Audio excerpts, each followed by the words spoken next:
and you're allowed to speak for 20 minutes in your presentation. Then we will go to questions and answers, and that will be the protocol for the rest of the day.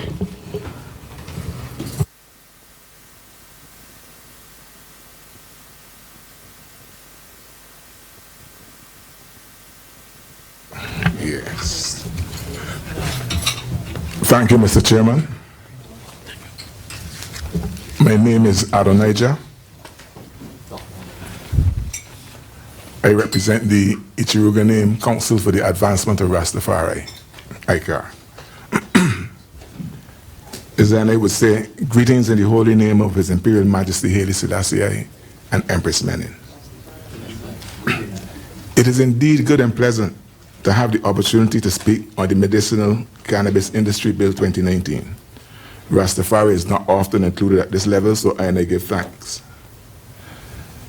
The first thing I would like to note is that the title of the bill is a gross misnomer. There is no such thing as medicinal cannabis and non-medicinal cannabis. There is cannabis which in and of itself is medicinal, as has been noted since 500 years before Christ. ICAR has welcomed engagement with government on matters concerning cannabis because cannabis is of supreme importance to ICAR and Rastafari, since it is I holy sacrament, which has been denied us for many years, a flagrant violation of our constitutional rights, our rights to freedom of religious observance. Rastafari is the only faith in Barbados which is not allowed to follow its practices.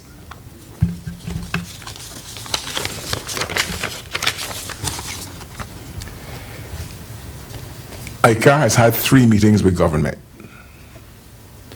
In these meetings, we have received 1 concession, that of including smoking as a medical application, which government had previously ruled out. While ICAR welcomes engagement on this bill, we find that it contains the echo of the plantation. If we can go by the experiences of our neighbors, licenses will be prohibitively expensive, placing those with access to large sums of money at a distinct advantage, and we are very aware of the tier system proposed.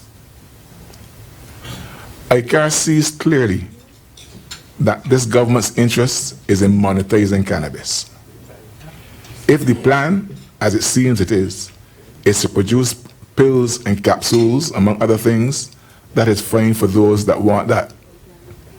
ICAR is not interested in involving itself in the taking out and putting in of elements of cannabis, especially since most recent research shows that the fullness of medicinal benefits is to be best found in the whole plant, without any subtractions or additions, as the Most High created it. However, our position is that if the benefits of the plant are being recognized, why should our people then not be able to grow it for themselves and receive the same medicinal benefits?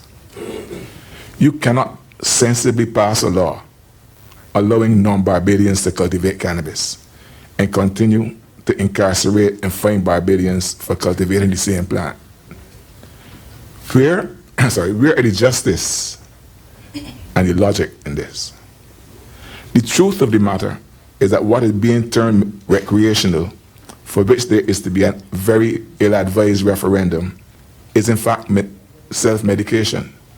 So the bill is framed entirely incorrectly. This and other steps could have been avoided if government had engaged the real experts on cannabis, Rastafari, in a meaningful way from the very beginning. This, we find, is a much more productive approach than designing plans and processes, then coming to consult afterwards.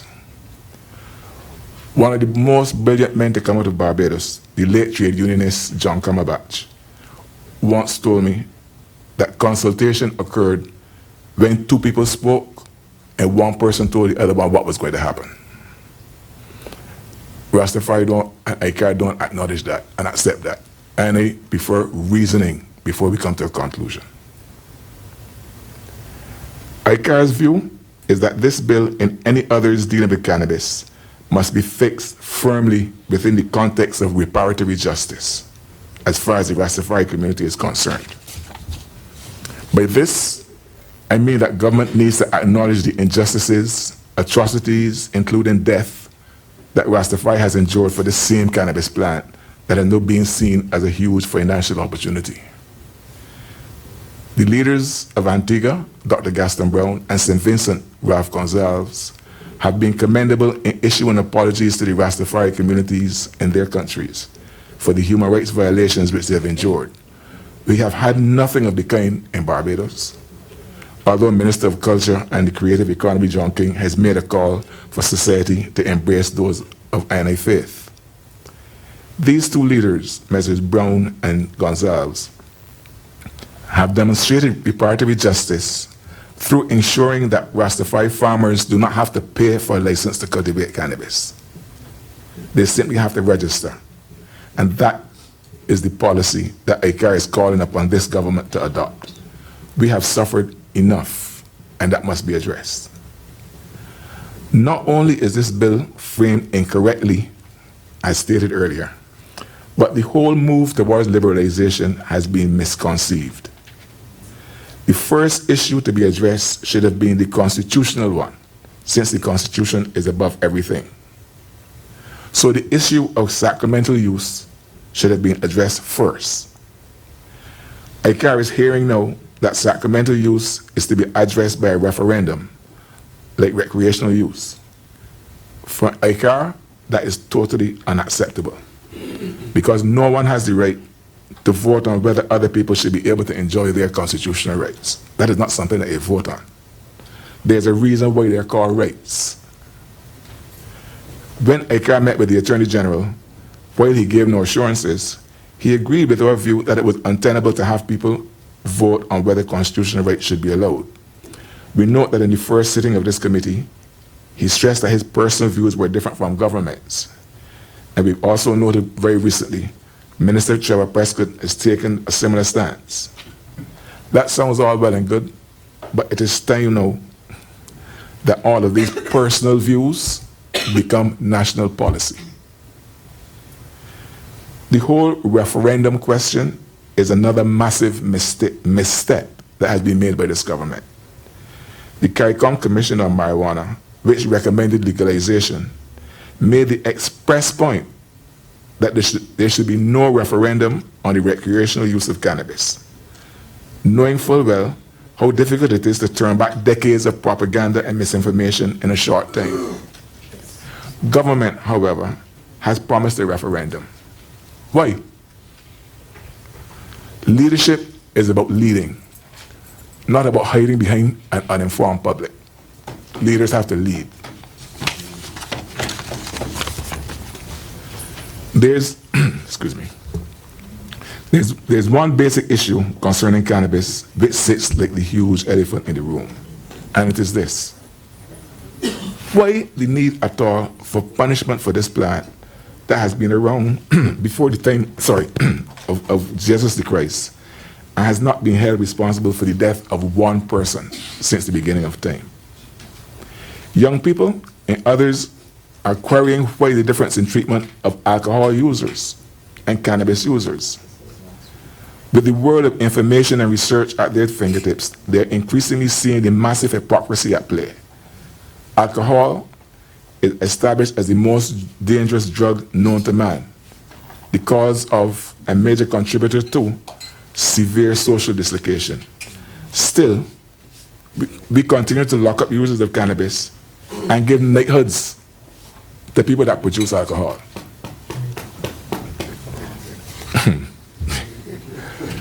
When young people see this hypocrisy right before their eyes every day, what this leads to is an increased disrespect then for all laws, because they see that one makes no sense, so they question all, which is, if you're interested in having social order, is not to be recommended.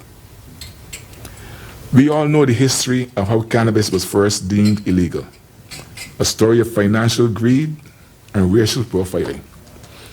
Our former colonizers and their family have now seen the opportunity to make billions and are rushing to exploit the same plant.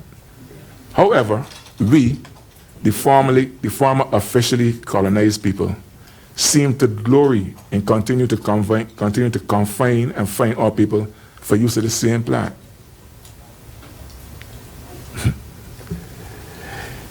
For over a year, the former administration would not even respond to a request for a meeting to discuss cannabis issues. Is it that we are still suffering from the psychic scars of the Middle Passage and afterwards? And we now have this compulsion to punish our own people?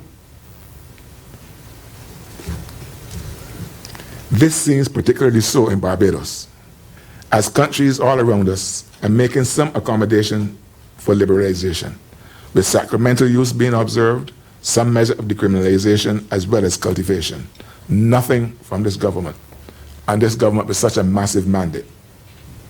Instead, we are being told that government can do nothing because we are signatory to conventions. But our neighbors that are liberalizing are signatories to the same conventions. So why is that a reason not to act in Barbados? But it is not a reason not to act in countries like St. Vincent and Antigua and St. Lucia. The social engineers have told us that Barbados is an aging society.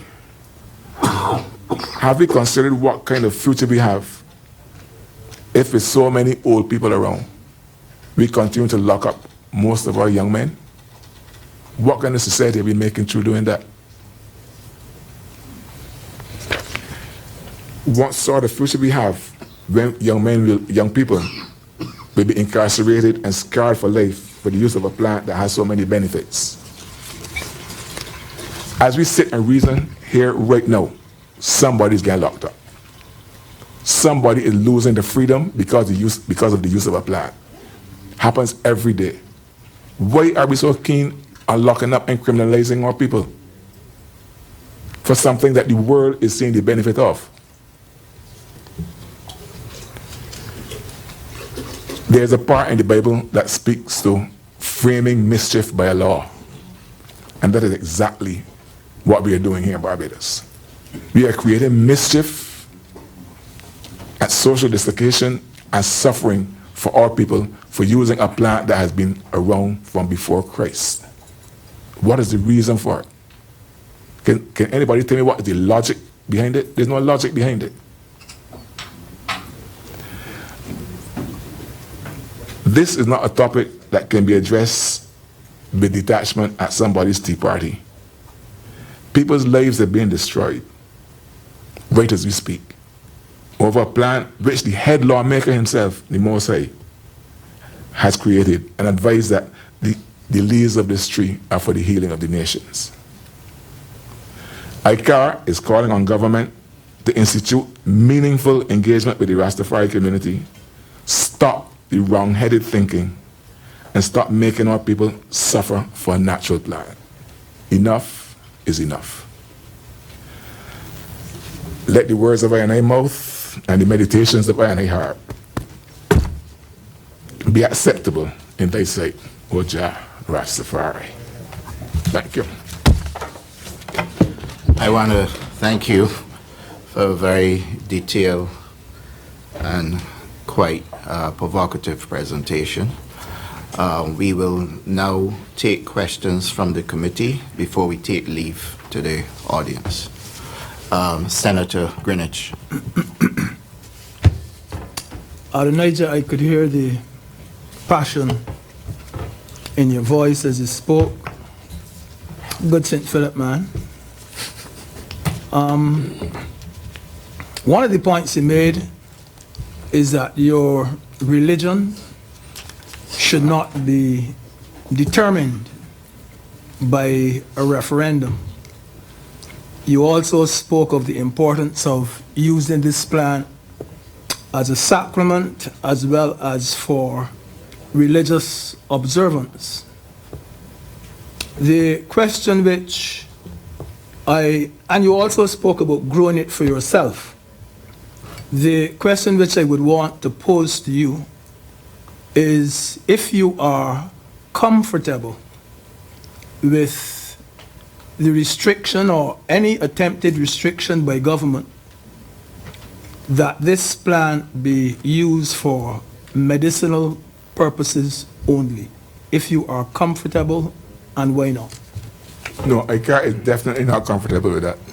Not at all. As far as ICAR is concerned, you should have to have a license to use cannabis just as much as you have to have a license to use sweet marjoram or parsley.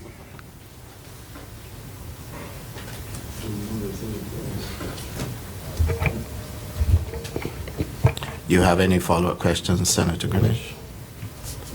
In other words, what you are saying is that you would prefer to have seen provisions which would allow you to use the marijuana plant even for the recreational purposes.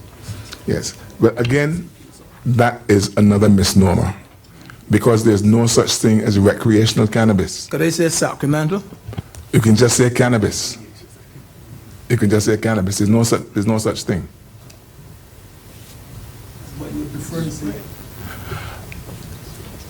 Senator, I would prefer, and I think I can speak for, I know I can speak for ICAR on this.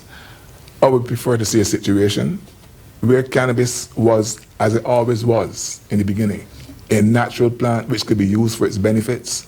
As with everything, if they're possible, anything possibly adverse, you calculate for that and you deal with that. But my question I keep on asking myself is, why is government so insistent on punishing people for this plant? It cannot be a question of morality, right? Because when it comes to morality, a lot of Barbados should keep very quiet, right? It can't be a question of morality. It can't be a question of the dangers of it because there's never been a death from it for the whole of history. So what is the problem? What is the problem? Why is it that this one plant you must go to jail for? Why? And nobody has been able to give me a sensible reason. My answer to it myself is that we have become so brainwashed by the propaganda. Listen, we even had a lay preacher who went in the paper and said that cannabis was a satanic plant. Now, there's a man of God describing a plant made by God as satanic. That's how far down the wrong road we have gone. And my thinking is that government did not receive this massive mandate by accident. It received this mandate so that it could do the things that are right and not hide behind the people. Why do we have to have a referendum? Knowing particularly that the CARICOM Commission on Marijuana said there should be no referendum, and you go and you institute a referendum. Why? Can you cite the section of the document you're referring to? CARICOM? Yes. Not off the top of my head like that. Okay, then if you can't cite it, and we cannot take it unless it can be cited. But outside of the... Excuse me, can you? Yeah, sure. Please. The report of the CARICOM Commission on marijuana is known. I am sure that government is quite familiar with it, but you really can't simply expect me to come in and... I understand you, brother, and I have no objections to that. What I'm saying is that if you're saying that it says there shall be no referendum, yes, then I would have preferred that you were able to cite it. Okay, I would have preferred that too, but you don't have to take my word. You can research that for yourself. Yeah, yes, you keep emphasizing the fact that it has never caused a death. That's right. Outside of the death, do you know of any negatives at all that can be caused by use or overuse of marijuana? As in everything, there are always negatives, right?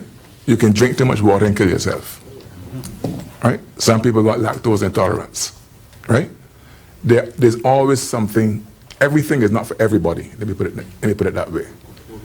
But that certainly does not merit the kind of draconian laws that we have to face, right?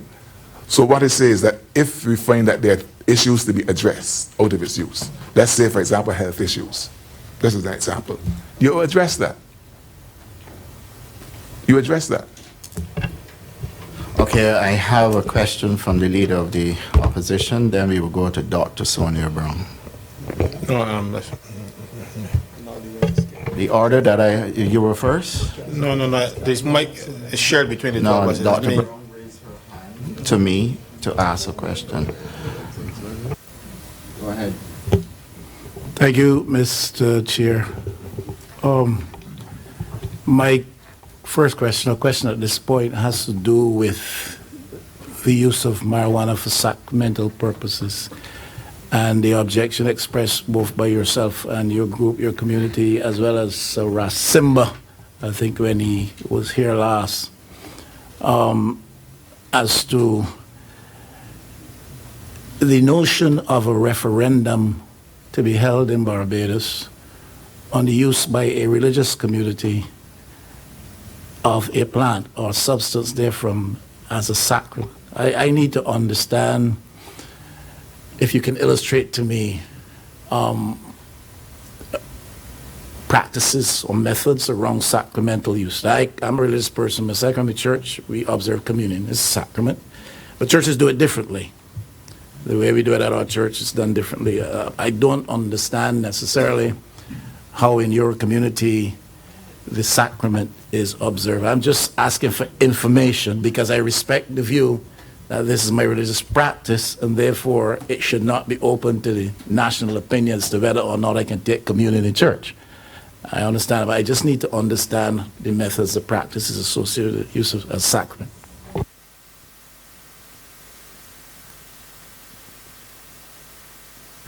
Okay, thank you. Just as in the Christian church, there is communion and there is the passing of the chalice within Rastafari, within the churchical aspect of Rastafari, which is called Nyabingi. The same thing happens, just that the chalice is a different kind of chalice. Right? So, as a part of, and we don't call it religion, it's a matter of faith, not religions, because too many people have been killed in the name of religion. Yeah? When you meet at a Nyabingi, there is reasoning, there is going into the prophecies that were foretold in the Bible, that were made in the Bible, and looking at the application of them today, right? And while we do that as part of our religious observance, we smoke the chalice, that sacred cup of herbs. Remember the Bible, you would know, saying that better is a meal with a cup of herbs. Yeah? So we make our religious observance in that way, without any apology. It is our constitutional right. We were given the right to religious observance by the Constitution. And it is a matter of great concern to Rastafari that after so many decades, nobody has seen it as important. Nobody has said, but listen, we have a group of people here that can't practice their faith because we have violated their constitutional rights. It is not a matter, it seems, of importance for anybody, but it is of great importance for Rastafari. I don't know if that helps you. Okay. Dr. Brown? Thank you, sir, for your presentation. I have a question to you. First, correct me if I'm wrong, one of the points you're making is that marijuana is a natural plant and basically should be allowed to be used by Rastafarian or anybody for that matter. Is that one of the points you were making? Basically, yes. All right, so what is your view, for instance, on the use of cocaine that comes from the coca plant or the use of opium that comes from the poppy plant? I mean, these are also natural plants that God gave us. What's your view on that? Coca is a plant. Indeed. Coca is a plant. Cocaine is not. So when the natives chew it, right. As I was about to mention the same thing. In their countries, like in the Andes, where the cocaine comes from, the people of the region had a valid reason for using it because they worked in very cold conditions and they found that it helped them to withstand these cold conditions and to be very productive in working. That is the coca plant. There's nothing wrong with the coca plant. When you go through a process where you put in kerosene oil, and all kind of different things to make cocaine, that is a drug. The coca plant is not a drug, it's a plant. It is cocaine that is a drug. And the same thing goes for the poppy plant. I don't know myself personally, but I'm sure that there are applications for the poppy plant that don't cause people to go weird. So then, what would you say about, I think Mr. Greenidge, Senator Greenidge was bringing it up, what would you say about the effects of marijuana? Yes, you say that there are always side effects to everything. So there are always side effects to the coca plant, for instance. How then would you put the marijuana plant in perspective with respect to admissions into the psychiatric hospital? How then would you put it there? Well, first of all, there are a lot of things that send people to the psychiatric hospital. True. And I would like to say that this question of what they call marijuana psychosis, which is what people talk about, in my opinion, the major cause of marijuana psychosis is the fact that you can be a perfectly law-abiding citizen, but have to live with the fact that at any time somebody can come and kick down your door and carry you away for using a plant. To me, that is a major aspect, a major contributor to any kind of marijuana psychosis. And I'll ask you one last question that I think I brought up with Rasimba. If this were, for instance, to become legal, as you put it, where would the control be? Where would it fall with respect to the use in children, whether you know about it or not, and the use in pregnant people? In other words, if it becomes legal, this leaves it open. In my estimation, it softens the risk of marijuana. Okay, but it is open right now. In other words, for pregnant women and children? I'm saying it is open right now. In other words, that is being practiced. Personally, I would not recommend. I have 4 children, right? All of them grew up Rasta. I have never administered ganja to them as children because there's certain things at certain times, you understand, and you would not. My personal thing, I have never done it. I would not want to expose any of my children or anybody's children to something for which they may not be prepared at the time. Got you. Well, because you know, but my final comment would be, but in my view, if it were to become legal in that way, it's okay that you brought out your children how you felt, but there are other people, their children that will use it like how to sneak a cigarette.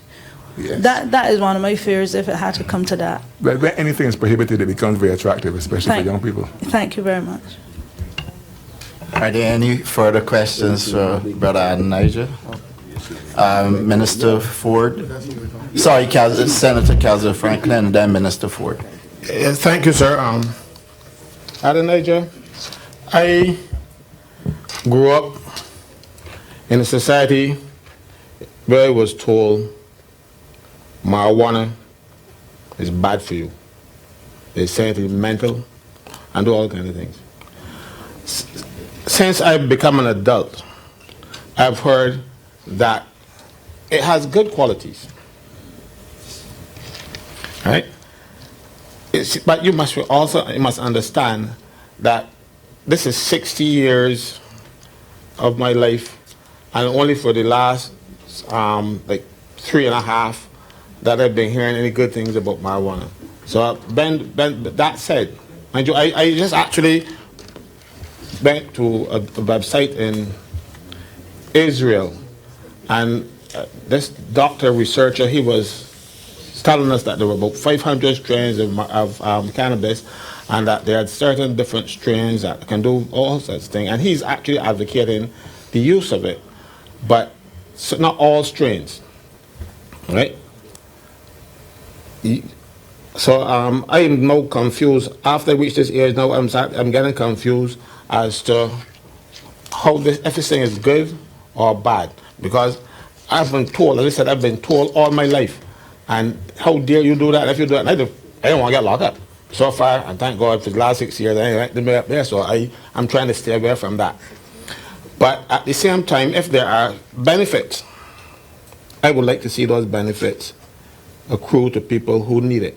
And I've done a lot of research, I've done a lot of reading on this thing, because I do not want to deprive anybody of it if it is good. And I've seen instances, Paul mentioned this morning that about the child who was having almost seizures all the time, and then they give him marijuana and the drops, and the child seizure free. I saw the video and all kind of stuff. I take this in very seriously, and I look. But something very interesting that you said, and I want you to address this now. You said there have been no deaths attributed to cannabis, which is illegal. But there are thousands of deaths every year attributed to tobacco. And I am not seeing, or I am not hearing any moves against tobacco other than putting a notice on the cigarette packet and say it can kill you. You know? Why? I'm very glad you brought that point because it doesn't only apply to tobacco. It applies to alcohol as well, right? The question of because with alcohol, anybody can drive an automat, go and buy a Hennessy, drink it and get the car and go home. And on the way home kill 2 or 3 people, you know? But as you said, for some reason, and for alcohol and for tobacco as well, there isn't this anxiety. And the reason for it is this, especially in North America, the whole issue of criminality, right? And the whole wrongness of cannabis was very much a racial issue. Cannabis became outlawed as a result of 2 men. One who was a pharmacist and one who was a paper maker, William Hearst, who found that all the millions of acres of timber that he had to produce paper, he was no competition for those that were growing hemp, because they could produce much more hemp in a much smaller area of land, right? So it was a question of economics, and it's also a question of cultural bias. Because when what they call the Reefer Madness campaign took place in the States, the main selling point was that this thing called marijuana, when Mexicans and black men smoked it, they used to become filled with a lust for white women.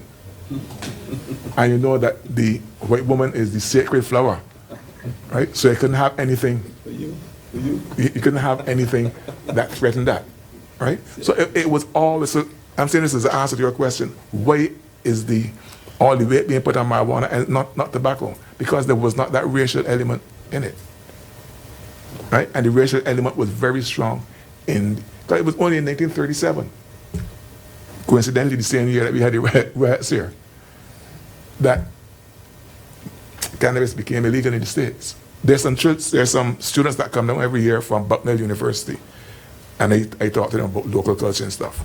And a lot of them have told me that in their homes, where they come from, they still got marijuana growing wild, cannabis still growing wild, from the time when the federal government used to pay farmers to produce cannabis, right? So that they could make rope and sails during the war.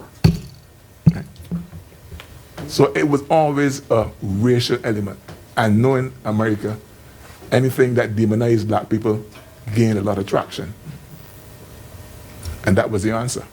It started, that is why I find it so particularly annoying that the people to whom this thing was aimed, black people, are the ones who have embraced it the most and are the most cruel when it comes to enforcing it. The same people that this wicked legislation was aimed at. We got to do better than that. Go ahead. Minister Ford. Thank you, Dr. Adenija. I can call you that. Right. I really want to thank you and Rasimba for coming to these presentations. I mean, we would not have had the conversation about marijuana for sacramental purposes, for religious purposes, unless your presence was in the same very room. Because the bill, as you would allude to, made reference to 2 things, medical marijuana, and we say that the conversation about recreational marijuana will be a conversation that will go to referendum. Now you have opened our discussion to a new situation as it relates to marijuana for sacramental and religious purposes. And I want to give you the rest of the assurance that this committee will certainly have to now have a conversation, a wider conversation on how we will treat to marijuana for sacramental purposes. Because as Rasimba said last week, he felt slighted by the fact that we were lumping recreational marijuana with sacramental marijuana.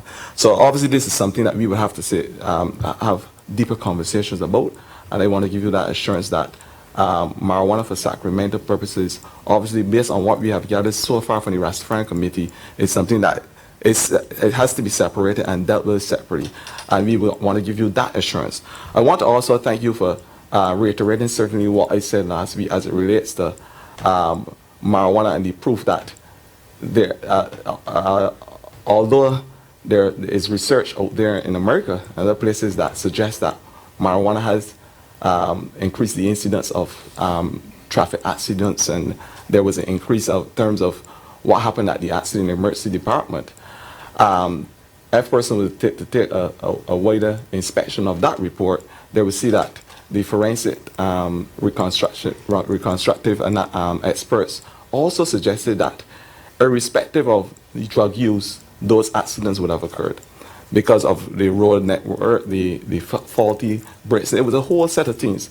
So I want to tell you that there is no evidence, there is absolutely no evidence to suggest that marijuana plays any harmful or adverse role as it relates to maladaptive behavior patterns.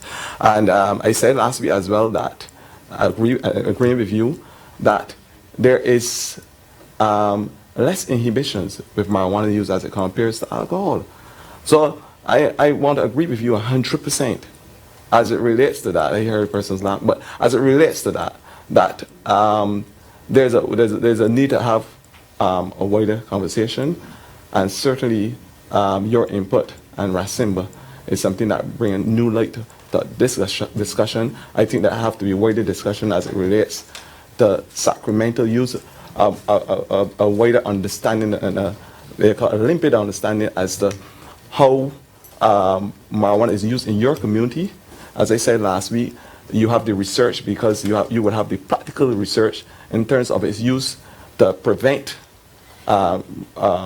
certain medical situations and problems, and that information can only come from your community. And I suggest that you have wider discussions with persons even in the medical fraternity so that we can have a collaborative effort going forward in terms of medical use, prophylactic use, and use of the entire marijuana plant from the stalk, the leaves, the seeds, because that is a wider discussion.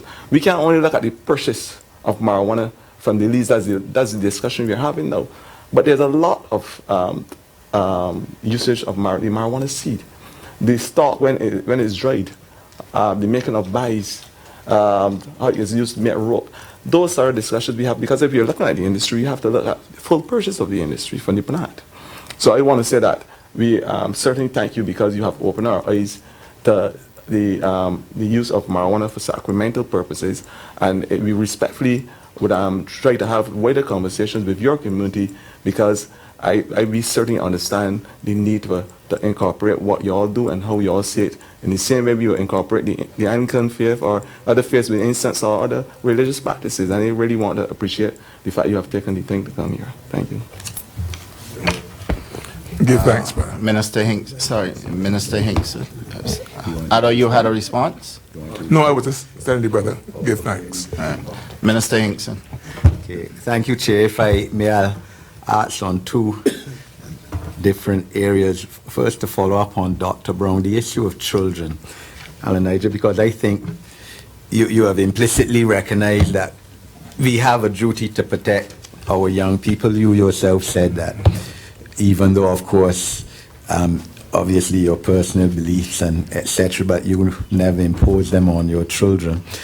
And if we were to have this unregulated use of cannabis, as you're saying, is the constitutional right of, Rasta, how do you now stop it being used by children, or how do you protect children from this? What regulations, measures would you suggest could be imposed? Because let's face it, you know that there will be abuse if we were to do as, ICAR and others feel we should do, and have unregulated use of it. And secondly, the issue, and yes, Ras Simba said the same thing last week, that no one has lost their lives over use of cannabis, and you repeated it. So how does that now collide with, statistics by, and we're talking about Barbados, Barbadian authorities, that you have people in psychiatric hospital as a direct result of abuse of drugs, illegal drug use, cannabis, etc. Are you saying, therefore, that the authorities in Barbados, and I mean not only Barbados, let's say the wider world, who speak about the psychiatric adverse implications of overuse of cannabis and other related drugs causing these problems, a direct result of that? Are you denying their authoritative evidence? Well, as far as, if we can start with the question of the Beijing stats about adverse psychiatric effects, what has become clear to me is that very much of the time, when you investigate these case studies with people who are having mental issues because of the use of cannabis, as they say, we discover that the majority of the time, it is a question of the effects of cannabis and alcohol. You see? Because many of the people who use cannabis also used to use or do use alcohol, right? And as the rest is blackies too, which is a combination of cannabis and cocaine, or cannabis and crack, right? So we have to be careful and look very carefully at these statistics, right? Because they are not always what they seem. Because very often, and we have discovered that here in Barbados as well, when people have told us that when they give, the people that end up going to the psychiatric hospital, when they go in and they're asked to give their profile, the people who are questioning them always downplay the alcohol. So the person will tell you, man, I smoke a spliff every now and again, but I drink hard, man. They're interested in the drinking hard, right? And this is a fact. They always emphasize the fact that, yes, well, this person had a history of cannabis use. Nothing to do with the cocaine at all. Right? So we have to take that into account when we look at these statistics. As far as the regulations for children are concerned, what would you use? How would you regulate the children? Good parenting. Good parenting. As simple as that. Be a good parent and understand what is good for a child and what is not good for a child. Right? That is nothing revolutionary. That is, has always been. People just have to practice good parenting. Okay. Just follow up, Mr. Chair. I noticed that you said in most of the cases it is combination of alcohol and drug use, but you accept that it is not in every case. There will still be cases where it is solely because of abuse of drugs. Which is true for everything. As I told you before, it's even applies to water. You know, it applies to Panadol, right? It is no different. You see, we have to resist the temptation to be so eager to find and include evidence, or what we call evidence, that this plant is so demonic and so wrong. Because there's a book I would like to recommend to the committee. It's a book called Ganja in Jamaica. It was written at least 30 years ago.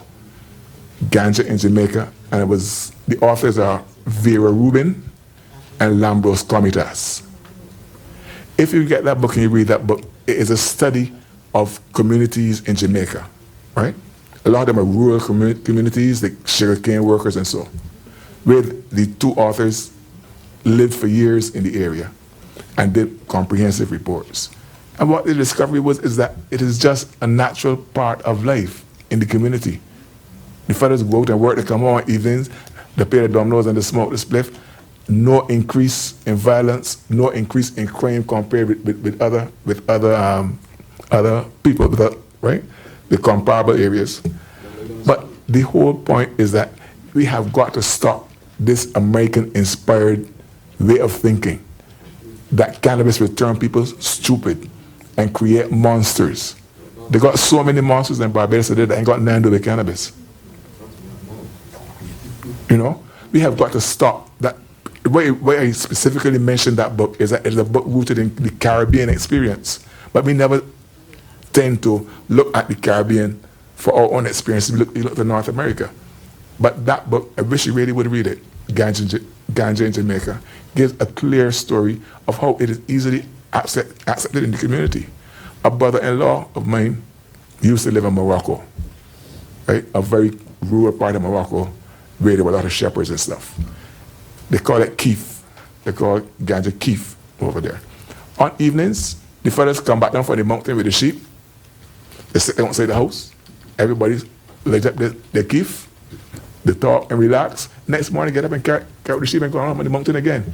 It is not an exotic, weird thing. It is a natural plant, and those that use it are following a natural order of life. It is ironic to see that we have gotten to the stage where what is natural is viewed with suspicion. What was created by the Most High is viewed with suspicion. But what is created in a laboratory is accepted and welcomed. Absolute madness. And just a follow-up on the issue of children, because you said, in answer to, my concern on children and regulation, you said good parenting. But let's accept, and I don't think you will disagree with me, that that is not a universal issue in Barbados, good parenting.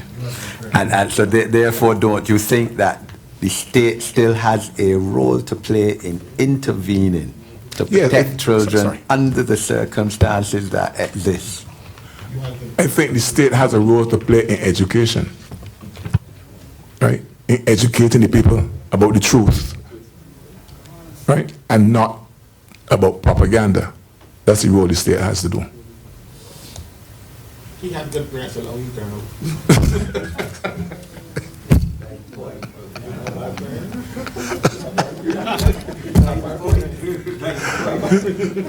Do we have any further questions from the committee? Honorable Leader of the Opposition. Thank you, Mr. Chairman. Question to Adonijah. Your words, government is about monetizing cannabis. Mm-hmm. You and your fifth group see this, fifth community, see this bill as it now appears as being motivated by that consideration.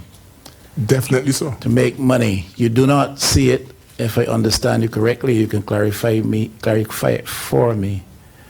You do not see it necessarily as an attempt to address health challenges in Barbados, whether it's disability or cancer or arthritis. You see this as an attempt to monetize cannabis.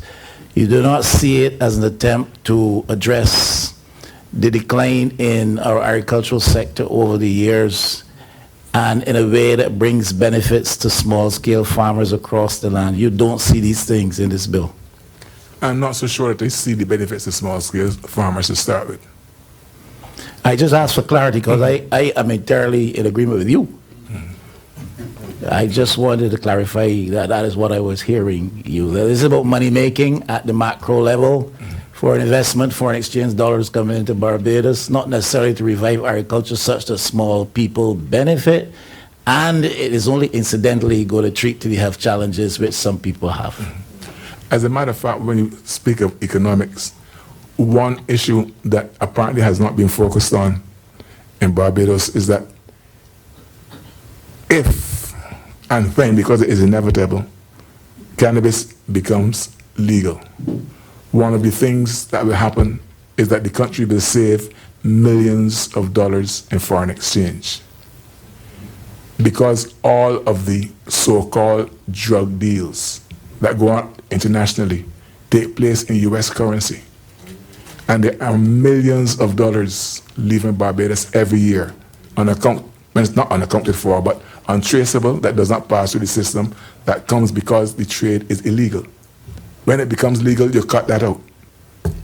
As well as cutting out all the transfer of guns and all that kind of business.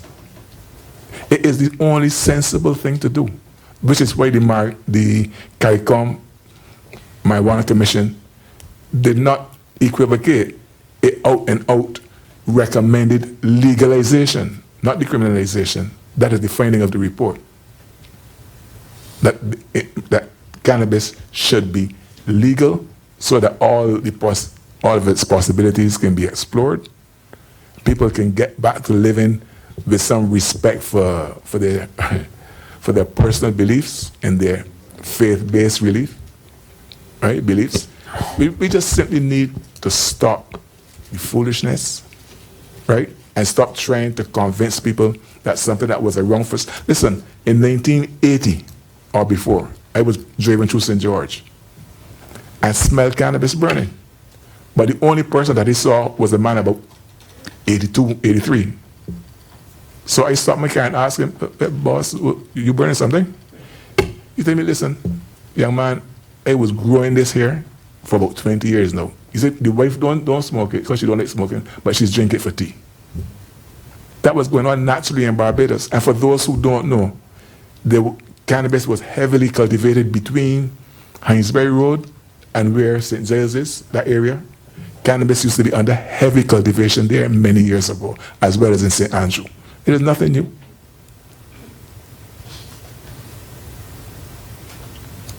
Do we have any other questions for the presenter from the committee? The committee takes leave for the floor to ask questions. Any members in the audience wanting to pose a question, you may come to the microphone, state your name. If you're representing an organization, state the name of the organization and proceed with the question.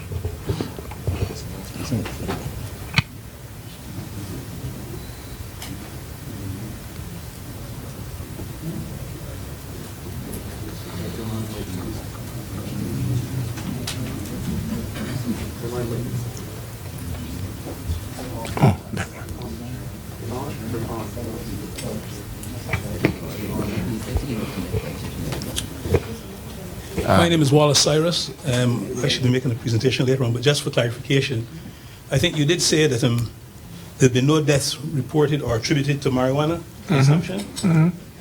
That is not true. Mm-hmm.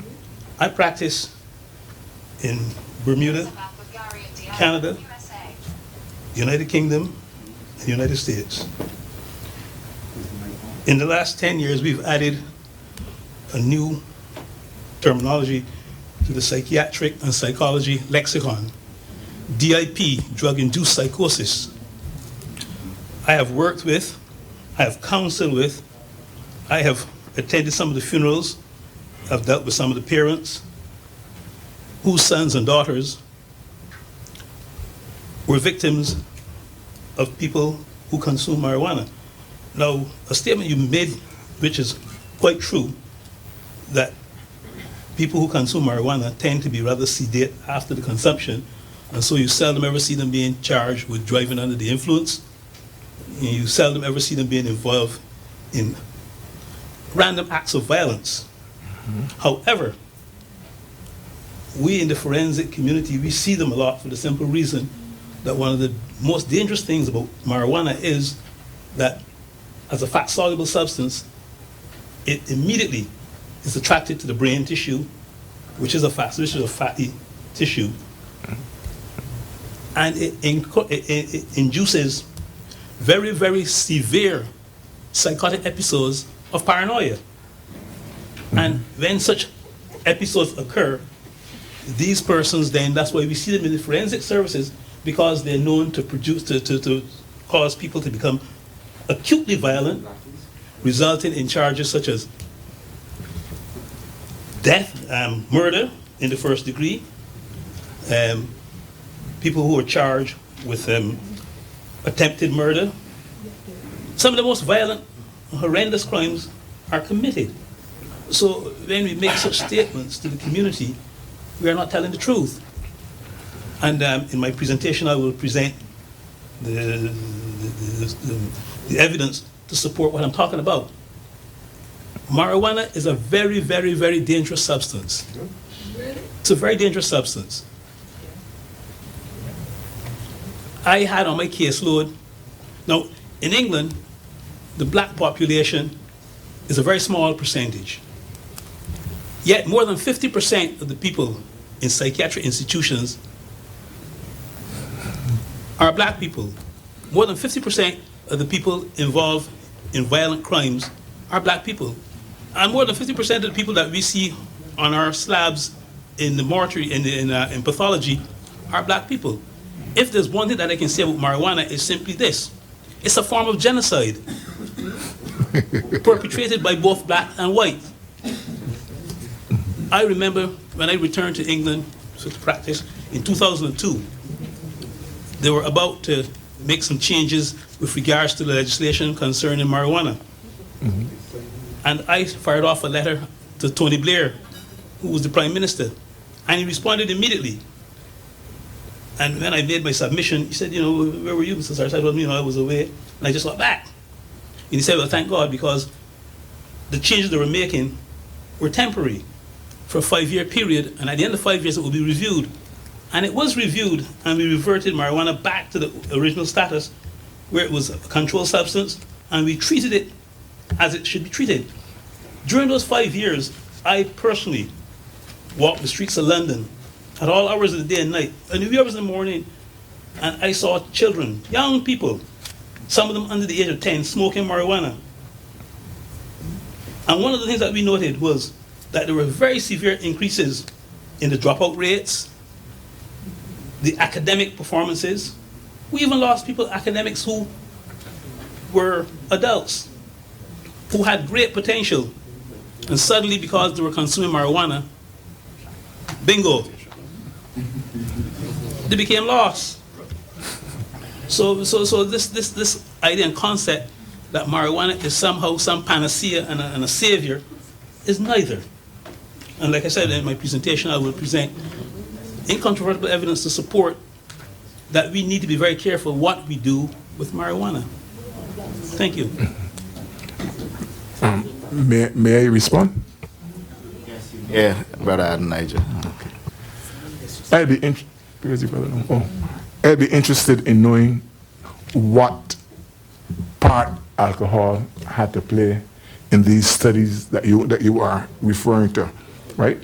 Let me finish, right? As far as the thing about this great number of black people in England having these psychiatric problems, I lived in England for a year.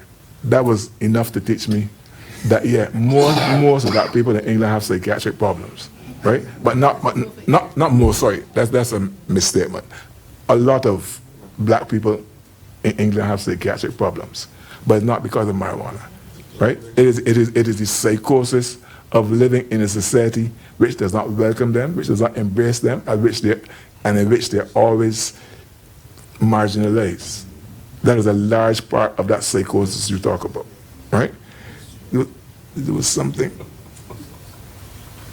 Yeah, as far as the academics is concerned, and the question of cannabis being an inhibitor, let us say, as far as academic performance is concerned, well, I can offer myself as proof to the opposite, as well as many others, right?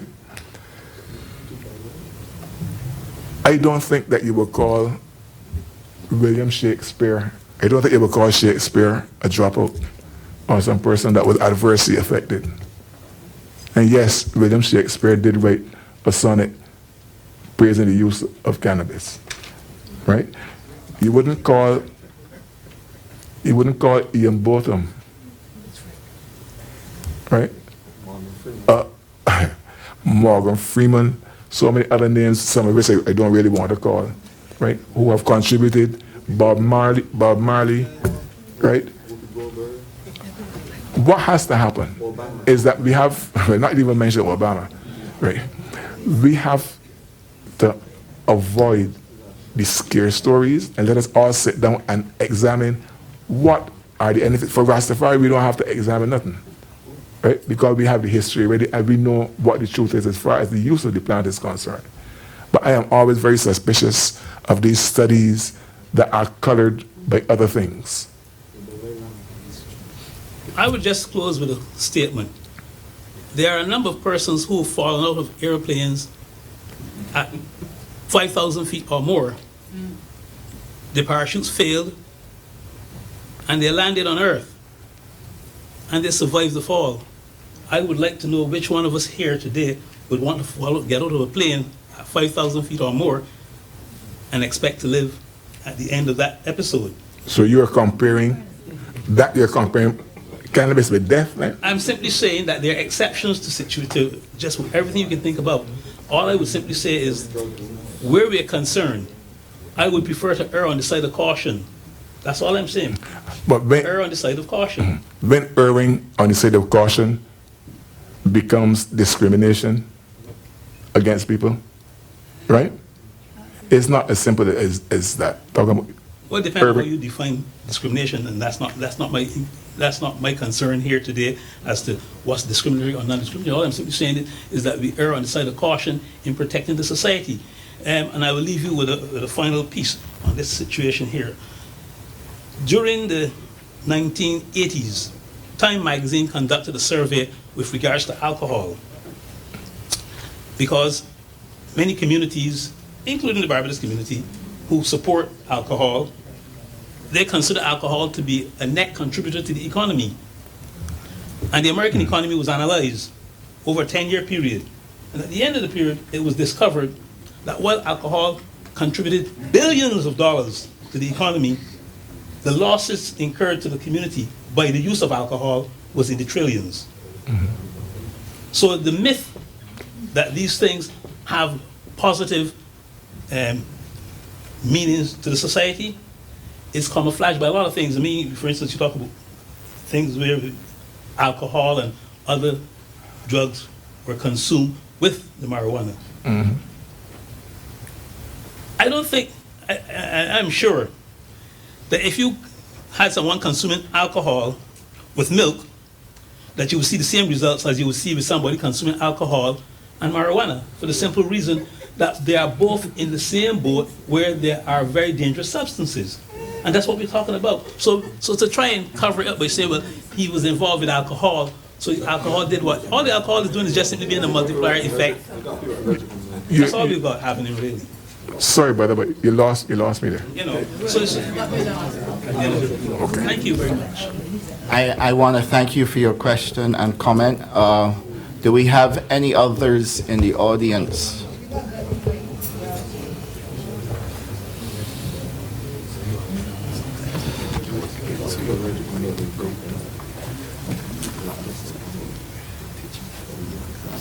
Yeah, good afternoon. Greetings, everyone.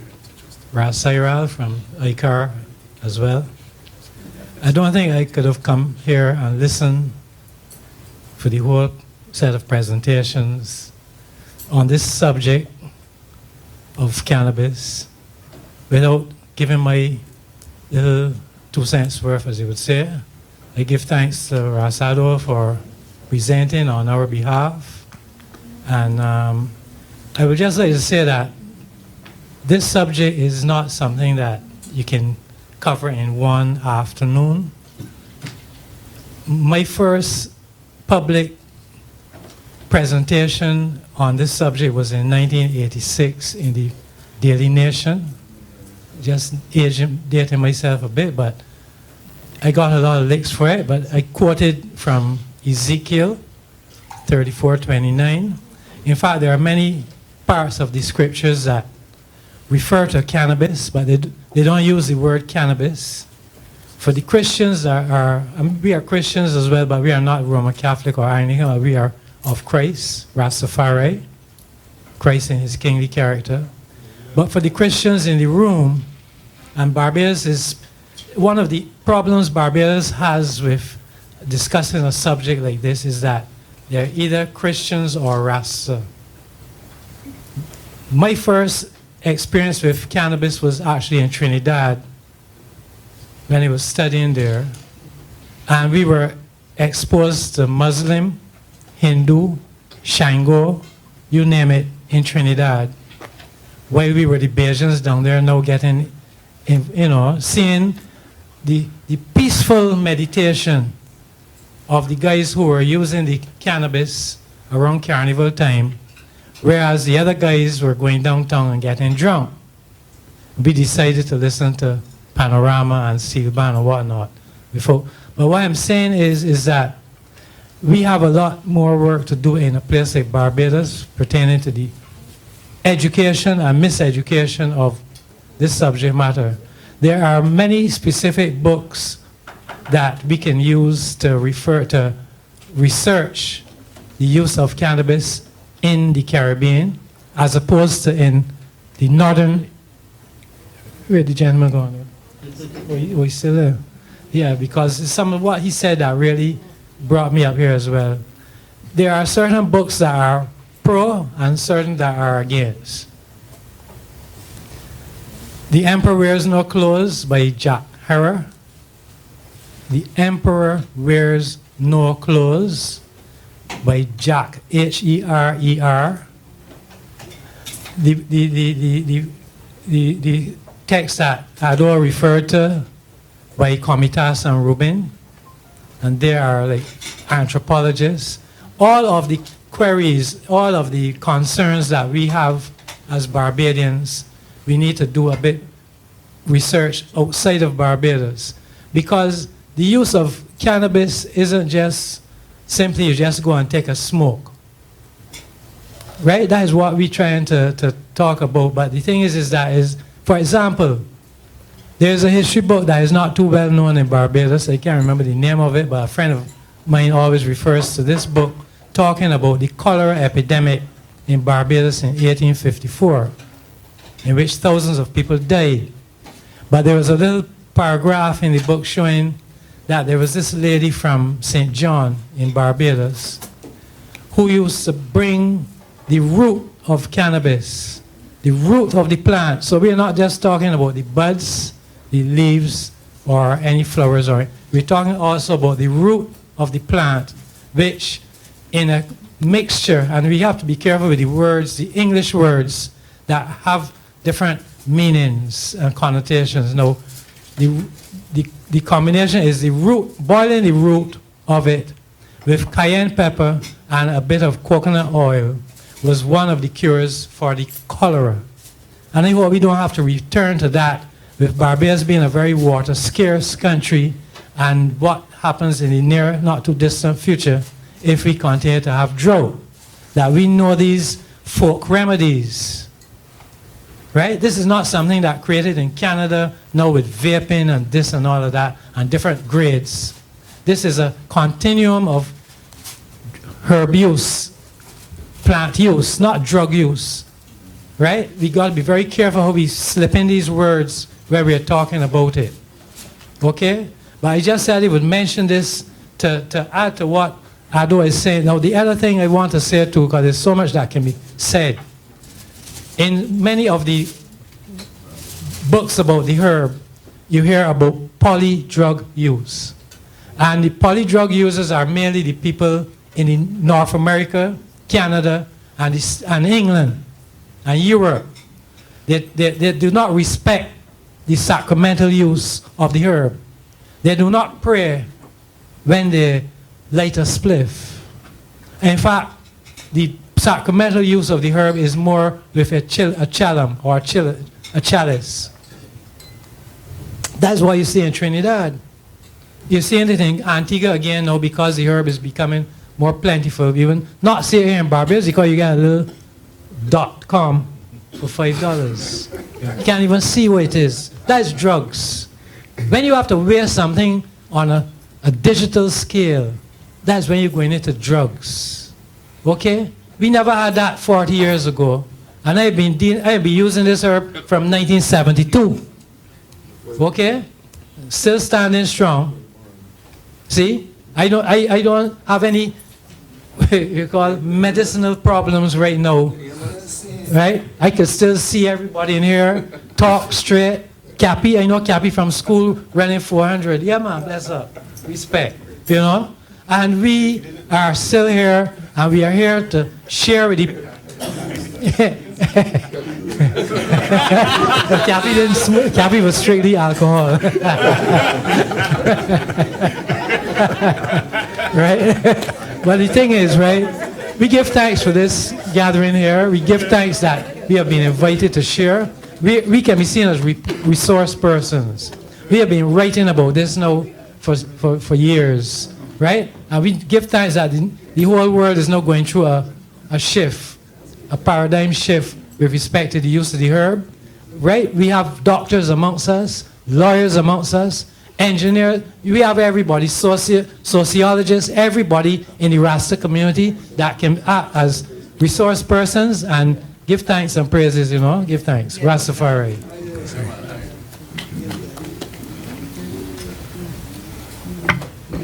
Okay.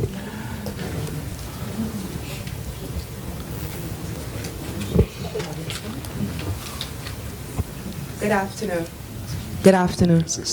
Felicia Holder is my name. I was here 2 weeks ago, sitting at this table. I am representing no one today. I am here on my behalf as a Rasta woman. But I have a few questions from being here today. I would like to know who makes up the panel for the Joint Select Committee.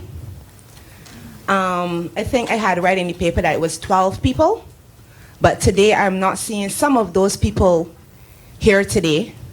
So I'm a little curious as to who exactly makes up the committee. And another question that I have was earlier, I think it was Dr. Brown had asked when the PDP gentleman was speaking, she had asked what were the economic benefits to the country. And the Attorney General had said that those were questions for, I think, in private. I don't think that's the word he used, but that's what he sounded like he was alluding to. In any case, that's a question I have as well. And I would like to know what are the economic benefits for Barbados from the current existing framework of the bill. And I think I had, and you guys had asked Adonijah where Adonijah could cite the part he was talking about in the commission, CARICOM commission. So, the commission is of the view, and I'm quoting, is of the view that a law reform process that focuses only on medical marijuana would seriously shortchange Caribbean peoples, given the many deeply significant considerations that need to inform public policy. Legal policy, sorry, that's page 8. Additionally, they said that international drug conventions have been labeled redundant, dysfunctional, even by UN bodies, and there are no deep rationales for law reform. That's page 7. The so-called war on drugs has not only failed, it has also undermined efforts to tackle poverty, improve access to health, protect the environment, reduce violence, and protect the human rights of some of the most marginalized communities in the Caribbean. That's page 15. And there are a plethora of other quotes that you can get from. Where does it say there should be no referendum? The specific part about referendum is on page 15. You can look at that. Can you please quote for us? No, I cannot quote that one because I did not take that one out. These are, yes, extracts. In any case, I think that everyone on this panel should have been privy to the CARICOM Commission's report since 2018. Barbados would have been one of the people who are on a part of CARICOM. So in any case, that is something I have seen other people come up here and they would have said things that they weren't actually asked to cite the particular information or to have the particular information here to be cited. So that's something that I'm sure Adonijah could send afterwards to the Clerk of Parliament, if that is necessary. Yeah? I just want to clarify though, that all I ask for the records, is where it says there should be no referendum. Okay. Okay? Thank you. I had two other questions, so I would please like those to be answered. You want me to repeat? Okay, wonderful. Thank you.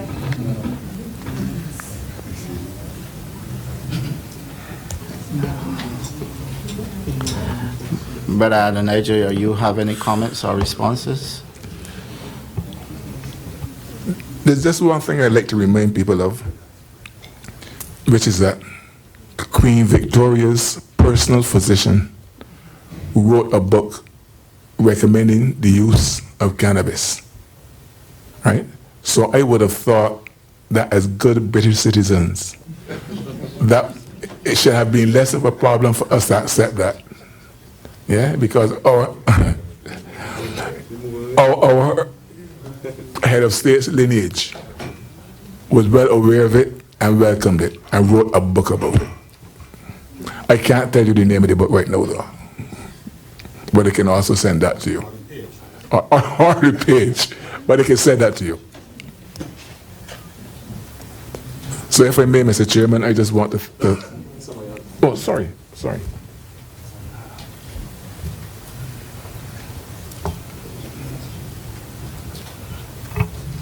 Good afternoon, all. My name is Steve Reed. I'm a member of ICAR, a Barbadian citizen. I would agree that it is a good thing that the bill, the medicinal cannabis bill, was not passed on the same day that it was introduced into Parliament. And I agree that more time is needed to give consideration to the social aspects of introducing what is called medicinal or medical cannabis into Barbados. Because the culture of Barbados, as far as I know, includes the presence of cannabis and the use of cannabis by Barbadians. The behavior of government is suggesting that this thing called medicinal cannabis is being introduced into a vacuum, and there will be no social disruptions when this bill is passed. And that is to the contrary. We believe that tensions in the country will increase tremendously if this bill defining medicinal cannabis is passed without consideration as well to other bills that will look at, legalization or something of the sort to prevent this social increase in tensions. We know that on the one hand, Barbados is binded by this Schedule 1 classification of cannabis and the United Nations and United States regulations. The Schedule 1 classification means that the substance, the drug, has no medical value. Yet, on the other hand, a legal way has been found internationally for participation with the same plant that is considered of no medicinal value for a medicinal industry. And on the one hand, you're going to maneuver and find a way to participate in a medicinal industry because there's a legal allowance. But on the other hand, you're going to insist that you're so binded by the Schedule 1 classification that you cannot you cannot make any leeway within your existing laws to, allow people to use a plant that is present. Why is the government insisting on locking up people? The strategy, we see a flaw in the strategy, where you are coming with a municipal bill, and at some subsequent date, there will be a referendum, and then there will be some bill hopefully saying one way or the other. That is confusion. Bring all possible legislation to the table at the same time. We will look at how the social balance and a fairness can be improved. Brother Adonijah, will you agree with some flaw being seen in the strategy? If there's a flaw right now? Yes. There's plenty flaws. Plenty, not one. There you go. Thank you, brother, for your excellent presentation. Thank you. Give thanks. Okay, Brother Adonijah, I want to thank you for your presentation. I would just like to respond to the composition of the Select Committee.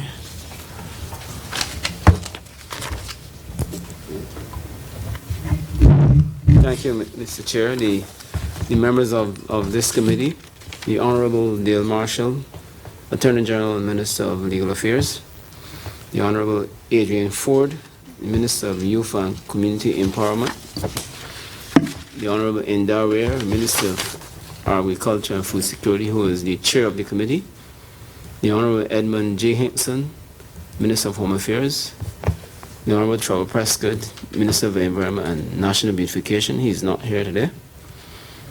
Lieutenant Colonel, the Honorable Jeffrey D. Bostic, Minister of Health and Wellness. He's been excused. He's on overseas government business. Dr. Sonia Brown, who is our chairman of committees. Bishop Joseph J.S. Ackley, leader of the opposition. In the Senate, you have the Deputy President of the Senate, His Honor Senator Rudolph Greenwich, Senator Dr. Crystal Haynes, Senator Christopher Maynard, who is asked to be excused today, and Senator Caswell Franklin.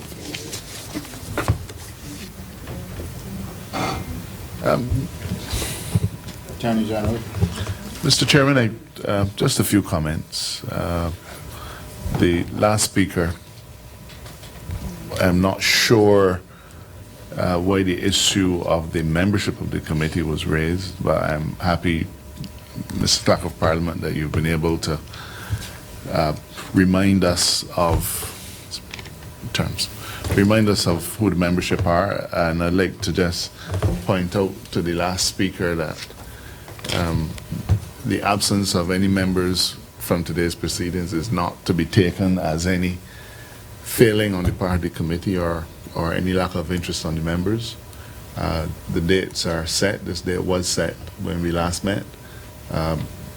We have 2 members who are unavoidably absent. I'm not sure why the third isn't here, but I would urge that you not see those absences as a reflection or an absence of interest or commitment. Secondly, if I can just offer, by way of reminder, what the purpose of a select committee is. A select committee, and the terms of reference are settled. I'm not going to read them because they've already been published. But from time to time, the government will lay pieces of legislation in the House, and for various reasons, they go to select committee after they're introduced to the chamber. The overriding objective, though, in each case would be to initiate, of going to select committee, would be to initiate public dialogue for the specific purpose of making the legislation better. And that is exactly what this process is. As flawed a process as it might be, it does give the members of the public generally, but also members of interest groups, the opportunity to make representations to the committee. When that process is finished, then the committee meets in closed session to try to distill the product of all those contributions. This is not new to our parliamentary process. It has been done many times over many administrations, and it is a valued tool in helping us to, as legislators, to come up with legislation that works. Let me say, though, that this is not a case where there was no prior consultation. The work of the ministry in trying to formulate a medicinal cannabis structure benefited from consultation with the pharmacists, with the medical council, with all manner of stakeholders. It benefited from interactions with ADO and others, so that even before we came to the drafting table, we would have some ideas as to what we could reasonably put in the mix. It also included, I think, a substantial visit to Jamaica, so that we could get a first-hand experience for what Jamaica has been going through as they rolled out their legislation. I understand the attitude of some speakers that we should go to do the whole thing at once. But I still have to caution several things. Firstly, in our manifesto, we committed to having a referendum on medicinal cannabis. We're committed to that process. I understand that some of you, on recreational cannabis. We're committed to that process. I understand that some of you will feel some letdown or some discomfort on that matter. Mr. Chairman, point of order, privilege, whatever. Is the Attorney General correct in saying that in your party's manifesto, which I understand I'm supposed to have, which I understand I'm supposed to have some past familiarity with. That's right. Is he saying that the party committed to a referendum on recreational marijuana? And is that correct? Well, if it isn't in the manifesto, we certainly made a commitment to go to referendum on certain fundamental issues, and that included recreational marijuana. Is there an issue? Might not have been. No, I want... Well, if I can be allowed to finish my point. I want the record to be clear. I'm surprised to hear the comment. I was not aware of that. And I want the record to stand clear. The Attorney General is saying that a commitment was made in the manifesto of the governing party that there will be a referendum on the use of marijuana for recreational purposes in Barbados. Mr. Chairman, can I complete my statement? I'm trying to respond as best I can to the last speaker. So, in relation, therefore, to the last speaker's concern, and I understand that everybody wants to know whether there's going to be investment and so on. As a government formulates its policy, it is sometimes going to be a challenge to say this is going to be the financial outturn. In the 1970s, I think it was, when we introduced the International Business Company legislation, the Parliament of that day could not say what our international financial services sector would look like. But the Parliament of that day was prescient enough to recognize that there were certain opportunities on the horizon, and that therefore it was prudent to put a regulatory and legislative framework in place so that they could be taken advantage of. This is really no different. There are certain clear financial opportunities and benefits for Barbados. And in a way, they've been touched on by many of the speakers. Opportunities in agriculture, opportunities in manufacturing, opportunities in security, a whole raft of areas. As an administration, we believe that the science is taking us towards use of cannabis for medicinal purposes, and we are committed to exploring that. There are other issues which will, of course, be on the table. I've spoken with Ado about sacramental use. Medicinal cannabis is of a significantly narrower scope, but I believe that we appreciate the interventions on that particular subject, and there may well be a good case for treating with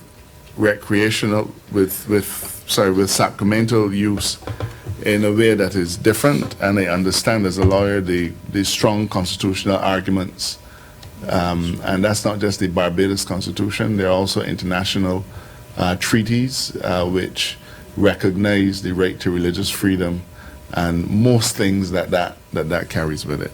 So I just wanted to make those comments to try to in some way set the context for what our exercise is about here. The structure, we invite people to make their presentations. Some are made orally, others are submitted in writing. They will all be posted online so that the public will see what all the views are. This process is being streamed live so that there's absolute transparency. We may not agree with everything that is put on the table. You certainly don't have to, but it is streamed live, unlike many other committee hearings in the past, so that every single Barbadian will have an opportunity to benefit from the full and frank ventilation of these views. And that is the hallmark of any modern democracy. Thank you very much for your indulgence, sir. Sir, I would like to thank Aldo Nigel for coming here. If he's done one thing, is to confuse me even more. 3 years ago, if some person mentioned marijuana to me, cannabis to me, I would have had one particular reaction. That is locking up something. Now I'm going through this process, I am not as hard and fast as I was back then, because I am learning, and I'm still open to learning. I'll give you an example. Years ago, there was some research that said coconut oil was bad for you, and my mother and everybody stopped using coconut oil to cook with. And now it is saying that coconut oil is one of the best oils. Further research has told us that the research that said coconut oil was bad for you was commissioned by the people who produce soybean. All right, so we have to be careful and about the views that we're taking. My mind is not made up now as it was before. And so I'm grateful for your interventions, Simba's intervention, and some others, because I am now learning and I'm opening up. I don't know if I am at that point yet, but I will study it some more, and you will hear my particular views one way or the other. I can assure you, but they are not as hard and fast. And I want to thank you for your presentations that would have helped transform my views somewhat.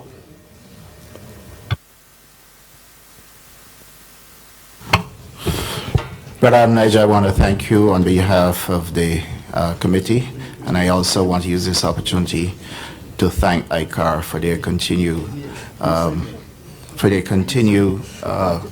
interaction with us. Thank you. We will now take one more presentation before we break. I want to take the presentation of Dr. Damien Kohal. Dr. Kohal, when you're presenting, please state your name and who you're representing.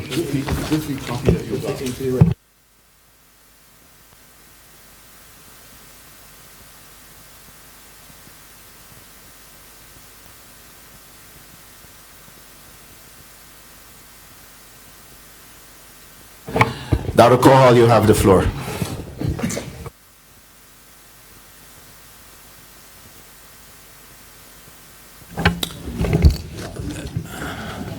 Thank you, Chair, and thanks to the Joint Select Committee for this opportunity to present this afternoon. My name is Damien Kohal. I'm the Deputy Dean in the Faculty of Medical Sciences at the University of the West Indies, Cayville campus. My presentation this afternoon should fit within the allotted time, and it will capture 6 items. First, I will say a little bit more about who I am, and then I will speak about the university's key intentions that I've been privy to. Then that will be followed by some key milestones in the support of industry that the university has demonstrated through my faculty primarily. And then I will speak about the medical cannabis industry bill. There are some specific comments that were noted, and these comments, of course, would have come through research that I may have participated in and other research cited. And then Section E speaks about the intended work of public-private partnerships with the University of West Indies in terms of how the UWI could assist the government with the rollout of this bill. And then the last section addresses suggestions, recommendations for the bill and associated regulations. So in keeping with that format, I would like to start off by saying a few words about myself to the distinguished committee and also for the audience who are listening and also for the viewers who are chiming in online. So I started off by saying I'm the Deputy Dean of the Preclinical Sciences. I'm also a Senior Lecturer in Pharmacology in the Faculty of Medical Sciences, University of the West Indies, Cayville campus. I have specific research expertise in the areas of ethnopharmacology, pharmacognosy. I heard those terms mentioned earlier. And I've published extensively on the use of medicinal plants and their bioconstituents, inclusive of medicinal cannabis. Some of the facts that may not be out there in public, but I'm also the director of the Doctorate of Philosophy program in pharmacology at the University of the West Indies, and I currently have 5 students who I supervise. 3 of these students are indeed participating in research on medical cannabis. And of course, as the university has mentioned more than once, when the legislative framework is in place, the students will be able to actively conduct their studies. I'm also a member of the International Cannabinoid Research Society, so everything that I do bring to this committee is of course evidence-based, and I'm also advisory editorial board member of the West Indian Medical Journal. I may have become public in the past with a publication I made on the medicinal plants of Barbados, and I've also contributed to scientific literature which not only addresses the medical discipline but also social sciences in collaboration with other colleagues such as Dr. Alana Griffith, who was one of the commissioners on the CARICOM Commission on Marijuana, which was highlighted earlier. Such work was featured and was entitled Conceptualizing a Policy Framework for the Implementation of Medical Marijuana in the Caribbean Territory of Barbados, and this was published in the journal Drug Science Law and Policy. And the interesting and unique thing about this work was that it was awarded the Best Industry Applied Research at the University of the West Indies Cayville's Research Week in 2008. Outside of that award, I've had the opportunity to have worked long and extensive in the department, and in 2011 I was awarded a merit for leadership in education. Most recently, last year, I was awarded the Principal Award for Excellence in Teaching, University and Public Service. Through my work on medicinal cannabis, I have advocated unequivocally for patients with qualifying conditions for medical cannabis and the public's welfare through various seminars, medical conferences. I have also led efforts from the Faculty of Medical Sciences, UWI Cayville, towards the support of the government's intended development of the medicinal cannabis industry.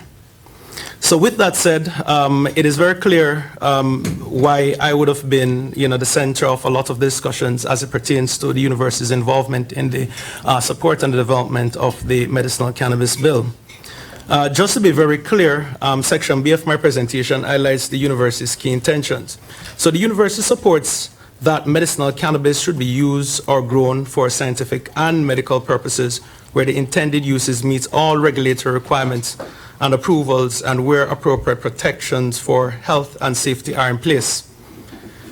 It also believes upon legislation of the medicinal cannabis in Barbados that we, the university, will follow national direction with a focus on the research and development and take a harm reduction and educational approach towards enabling the industry. Some of the key milestones which have occurred in terms of what the university has done in support of this public discussion and where we are now discussing improvements to the bill would include on May 19, 2016, I believe the Faculty of Medical Sciences would have held to date possibly the large panel discussion on medicinal cannabis, which was well featured in the media. In September 5, 2018, there was an article published in Drug Science Policy and Law, which I mentioned previously, which of course would have received the University Award for Best Industry Applied Research in 2018. And that was work which was jointly collaborated by myself and Alana Griffith. And in this paper, we made some recommendations about how the medicinal cannabis industry in Barbados could be rolled out. September 21, 2018, there was mention of an interest to establish mechanisms within the Faculty of Medical Sciences to facilitate the development of the medical cannabis industry. All right? And this was mentioned and supported at the faculty's board meeting on that date.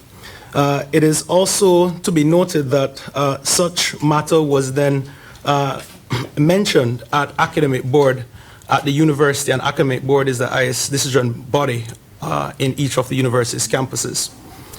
November 8, 2018, I was invited to comment on what was then a draft national policy for the development of a medical cannabis industry. Such feedback, of course, would have been submitted to the requesters, which were representatives of government. And on November 14th, 2018 would have been when, of course, the university recognized the work that Dr. Alana Griffith and myself would have done on making some recommendations about how the medical cannabis industry in Barbados could have rolled out. This year, in January and February, upon invitations from the Ministry of Agriculture and Food Security, the Faculty of Medical Sciences, through myself again, had discussions with ministry officials on what would have then been deemed as a revised policy paper for the local medicinal cannabis industry prior submission to Cabinet. On February 26, 27, 28, 2019, the Faculty of Medical Sciences, again through me, was requested by the Barbados Drug Service under the Ministry of Health and Wellness to provide sensitization sessions to all public and private pharmacists. I believe over the 3 days I would have spoken and introduced the concept of medical and medicinal cannabis to over 120 pharmacists during that period. So the sessions were highly subscribed.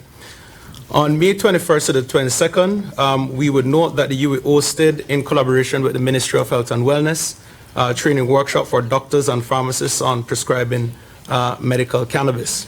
And of course, those provisions would have been with the 5 products which were recommended by the National Drug Formulary Committee, and the Minister of Health and Wellness would have made the necessary provisions through the current legislation to have those products added to the formulary. On June 29th to the 30th, the UA collaborated with Cannabis Management Resources to host a 2-day CME-credited medical conference on medicinal cannabis. The first day of the conference had featured addresses from Chair Honorable Indar Ware, Minister of Agriculture and Food Security, Barbados. His statements were actually read by another minister due to his consistent absence. He was traveling on behalf of government. But also we had the distinction of having the Minister of Agriculture, Industry, Fisheries and Rural Transformation from the St. Vincent and Grenadines, who also gave comments at that conference. So again, the matter was seen as important, and the necessary heads from St. Vincent and Grenadines and Barbados would have made various presentations. Now I want to turn my attention quickly, Chair, if you allow me, to address the Medical Cannabis Industry Bill. So again, I noted previously that this is an area of my personal research and other researchers on campus. And it is my belief that the current bill addresses some of the key elements on establishing a medical cannabis industry. And this is not just my opinion, but these findings are also corroborated by research done by others in the field. And I've cited my own research, which I mentioned earlier, and I've also cited research by Lynn Landsman et al. In 2013, which have been published in the American Journal of Public Health. And these are just some basic and important elements. First, there should be establishment of a registry and a means of identifying persons who are legitimate prescribing and prescribe medicinal cannabis. And I'm just going to give quick references to the bill where these are highlighted. I'm sure the Learned Committee might be aware of these. But Part 2, the Barbados Medicinal Cannabis Authority, function of the authority, Clause 4, 1G. There should also be guidelines for medical professionals which detail the conditions for which cannabis can be prescribed and dispensed similar to other controlled substances. And this can also be referenced in the bill in Part 2, the Barbados Medicinal Cannabis Authority, function of the authority, Clause 4, 2A. Third,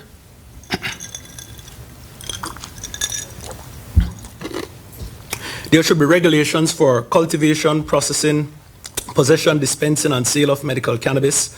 And these regulations should ensure the integrity of the product, enable traceability, and limit diversion. And again, these can be found in Part 2, the Barbados Medicinal Cannabis Authority, function of the authority, Clause 4.1b and 4.2a. Fourth, there should be protection for the patient from prosecution by authorizing their access and use. And again, this is captured in many segments. First, let's speak about Part 2, the Barbados Medicinal Cannabis Authority, function of the authority, Clause 4.1g and I, right? And Part 3, access to the medicinal cannabis use and the use of medicinal cannabis, Clause 25, 1 to 3. Dose limitation, Clause 26. Keeping records, Clause 27.1, caregivers, Clause 28.1. Also, Davenport and Pardo in 2016 would have drawn attention to the need for age restrictions for medical cannabis use, regulations on third-party possession, possible restrictions on advertising, and these again are captured in Part 3, access to medicinal cannabis, use of medicinal cannabis, dose limitation, Clause 26 in particular, keeping records, Clause 27.1, caregivers, Clause 28, and Part 4, miscellaneous regulation, under the miscellaneous section, regulations, Clause 42, 2H. So it is our belief on review of the bill that these 5 critical elements are indeed captured, right? They may not necessarily be captured with the same jargon or legal jargon used by other territories, but we believe upon review of the bill that these sections are quite consistent to best practices globally, which are published sources, and there are citations for each of these recommendations. Section E speaks about the intended work of public-private partnerships with the University of the West Indies towards the development of the medicinal cannabis industry. And again, these are all initiatives which will be facilitated primarily through the Faculty of Medical Sciences. And just to say before going through these, Chair and Committee, that the university in its, I can't call it new strategic plan anymore, but through its efforts to be more agile, right, to increase access, right, and also to have a certain level of accountability to the public's understanding of the importance of a university in society. It wants to make itself more aligned with industry as much as possible. And in doing this, it may see the need to form private-public partnerships with private sector entities. And some of the work that the UE is quite keen on embarking on the UE will work towards public education and awareness And there are some critical points that I think have started and needs to continue even after passing the bill. But there needs to be a lot of dialogue which will clearly differentiate policy approaches, that is legalization of medicinal cannabis from the decriminalization of recreational cannabis, with the former being regulated by best proven practice to guide patient and public safety. It pressed upon the public that regulation is key towards safeguarding the public and patients' welfare, but public education is equally impactful on armed risk reduction and safeguarding the youth and the wider society. It also believes that there needs to be public education as it pertains to highlighting the many entrepreneurship opportunities to the wider society to enable active participation in the industry and to dismiss the misnomer that only specific classes of persons will benefit from the industry. Part 4 on the public education and awareness speaks about inform policymakers and general public on the UN Single Convention on Narcotic Drugs 1961 and the UN Convention on Psychotropic Drugs in 1971, right, which is an addendum to the 1961 Convention, to guide the country towards exploring medicinal and scientific purposes of cannabis until a reclassification of cannabis and related substance is scheduled. Right. Also, the EU is committed towards advocating for social accountability of the industry participants in the public interest, and I have a section where I'll speak more to that later. Point 3, with training as a clear mandate of the University of the West Indies outside of the research function of the entity, EU extends its mandate as an educational institution to train doctors, pharmacists, nurses to become knowledgeable and informed practitioners of medical cannabis. Collaborate with other local tertiary educational institutions like the Barbados Community College, which primarily trains our pharmacists and nurses, TVET Council, International Consortium to train and certify the workforce from sea to sail. Integrate material about the endocannabinoid system and cannabinoids in the medical and health science program for training doctors and other healthcare professionals. Point 4, EU intends to conduct research to leverage the unique selling points of the local industry, development of the geographical indications through unique cultivars which might be specific to Barbados, and generation of other IP. Conducting clinical research to identify new formulations of cannabinoids and treat patients with existing and new qualifying conditions. Create opportunities through research-based programs like my PhD program at the UE to train and to develop a local critical mass of scientists to work in the industry and to enhance R&D and local IP generating opportunities.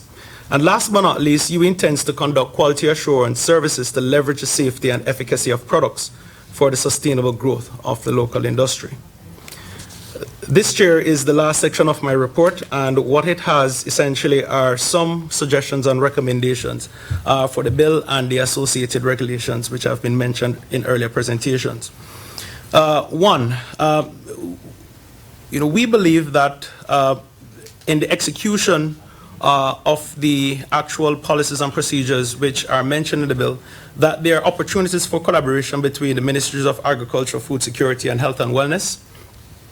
And these collaborations can be at the level of the proposed Barbados Medicinal Cannabis Licensing Board, with ex officio membership of the permanent secretaries of both ministries being the highest ranking officers outside of the ministers, who will be able to sit on the board and give some guidance on the actual regulation of the industry.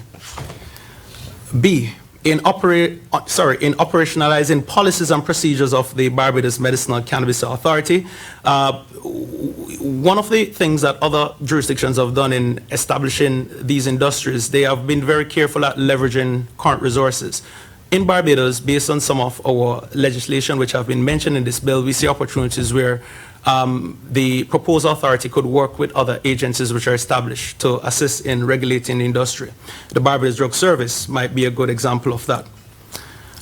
In the regulation of cannabinoid pharmaceuticals and other formulations of medical cannabis and their approval to be added to the list validated for specific qualifying conditions, again, with the Barbados Drug Service.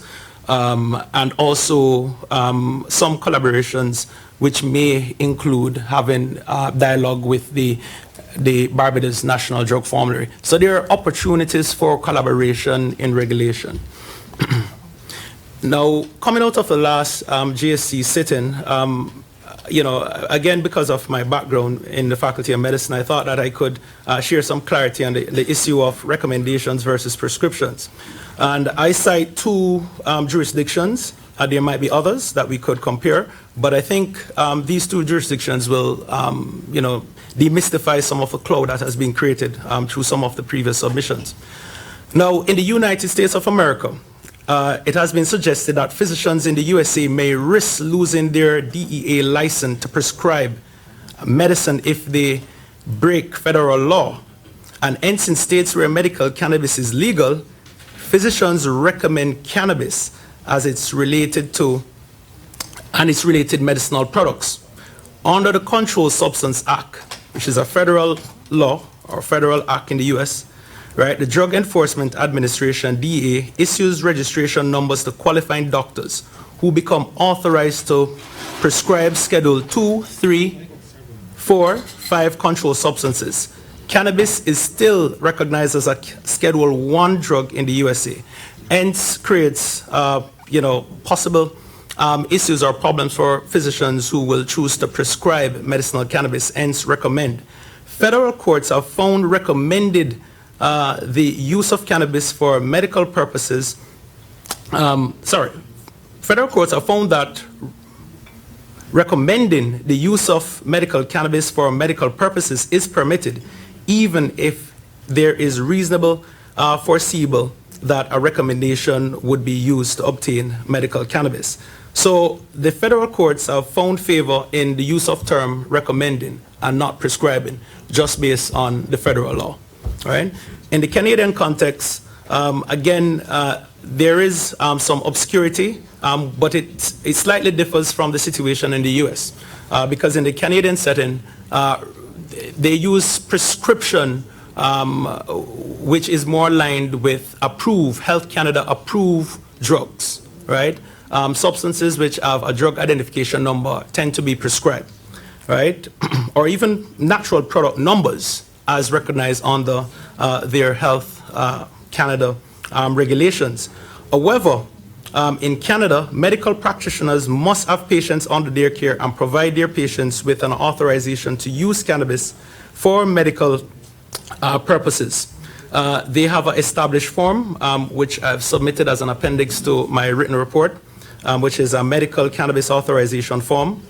Right? And it is quite noted that the pharmacological cannabinoids such as Sativex, right, which is THC cannabidiol or CBD, and Sesamet, which is Nabilone, have been approved for specific indications in Health Canada, right? And such approved pharmaceuticals can be prescribed. It's the other forms of cannabis which are not considered approved by Health Canada, which tend to be recommended by the industry or the participants or the practitioners or the physicians who practice in the industry. Now, on this whole issue of prescription versus recommendation, I believe that there should be some patient awareness and accountability. And I think the president of BAM spoke to this at the last sitting. And what he actually cited was that, there should also be some sort of accountability by patients who are made aware of benefits and potential risks, right, of recommended products. I believe that there's an opportunity for authorized patients, right, to use recommended products, providing that an informed consent for recommended products are actually pursued by certified medical practitioners. This way you give the patients buy-in into accepting a recommended product where the science may not have been fully established or robust as your approved cannabinoid pharmaceuticals. There could also be recommendations which could be put forward for extracted formulations of medicinal cannabis products, inclusive of balms, oils, tinctures, and also, any formulation that is not recognized or approved by a drug regulatory body. So this creates an opportunity where recommendations, again, may be used for various oils and tinctures of the cannabinoids, may they be THC-based products, may they be CBD products, may they be a combination. We are now moving into the realm of speaking more about the entourage effect. So instead of focusing on one cannabinoid, we're looking at multiple combinations of cannabinoids to be effective in care. But again, the recommendation being put forward, again, to address this whole issue of prescribed versus recommendation, that once these products are not recognized by an established drug regulatory body like the US FDA, Health Canada, or the European regulatory bodies, then there should be some sort of consideration that these are products that should be recommended as opposed to being prescribed. Moving on, in terms of training and certification, as I would have mentioned at the last JC sitting, just as a member of the audience, I did allude to the point that there's a great opportunity on the training and certification to propel this industry as not only a regional but a global leader in medicinal cannabis. Right? And we believe that this opportunity can be garnered if we consider, again, utilizing some of the resources that we have in place. We have already been running continual professional education training for healthcare professionals. I understand that soon there will be legislation for pharmacists to have a certain amount of CPE credits for registration, annual registration. And again, this is supportive to where we're thinking we could go, where CPE could be used as an opportunity to certify medical professionals and healthcare professionals going forward. Those regulations for doctors and nurses are already in place, and there is already practice by other jurisdictions in the Caribbean, like Jamaica, where CPE has been used to enable licensing or registration, especially CPE focusing on specific areas like ethics. There's an opportunity, again, to improve inclusivity in the industry by allowing prior learning, experience, certification of legacy traditional growers and other practitioners to certify their knowledge and practices. We do highlight that the Rastafarian community and other small farmers may have immense knowledge, and we want to ensure that this knowledge can be accredited, all right? And it could be accredited by evoking the TVET Council's prior learning and assessment recognition program, which could essentially help with accrediting that experience which is already established by these workforce members. Additional training and certification for stakeholders could involve, as I mentioned previously, undergraduate, postgraduate training programs which are offered by UWI, Barbados Community College, and potentially other international institutions that may want to form a part of the actual training body for the industry. We note specifically that within my faculty that we would have to consider potentially some program revisions to allow for more details on the endocannabinoid system and the cannabinoids which have been very useful in managing specific conditions or qualifying conditions for medical cannabis. We also assume that the same could be done at the Barbados Community College, where our nursing and pharmacy training is primarily done. On the research and development, research being one of the university's main thrusts in developing societies, and on the research and development, which has been identified as one of the key pillars of the proposed medicinal cannabis industry, we identified that there could be potential niche markets in the global medicinal cannabis value chain. And this could be through the propagation of Barbadian medicinal cannabis cultivars, standardization and amelioration of registered Barbadian cultivars, synthesis of value-added medicinal products through novel techniques such as biosynthesis, using innovation to improve extraction of cannabinoids, and development of products with new treatment modalities. This is, again, in response to some of the comments coming out of the previous JC meeting, but if we were able to focus on this research and development trust, we can create an opportunity for the transformation of a local scientific industry. Right?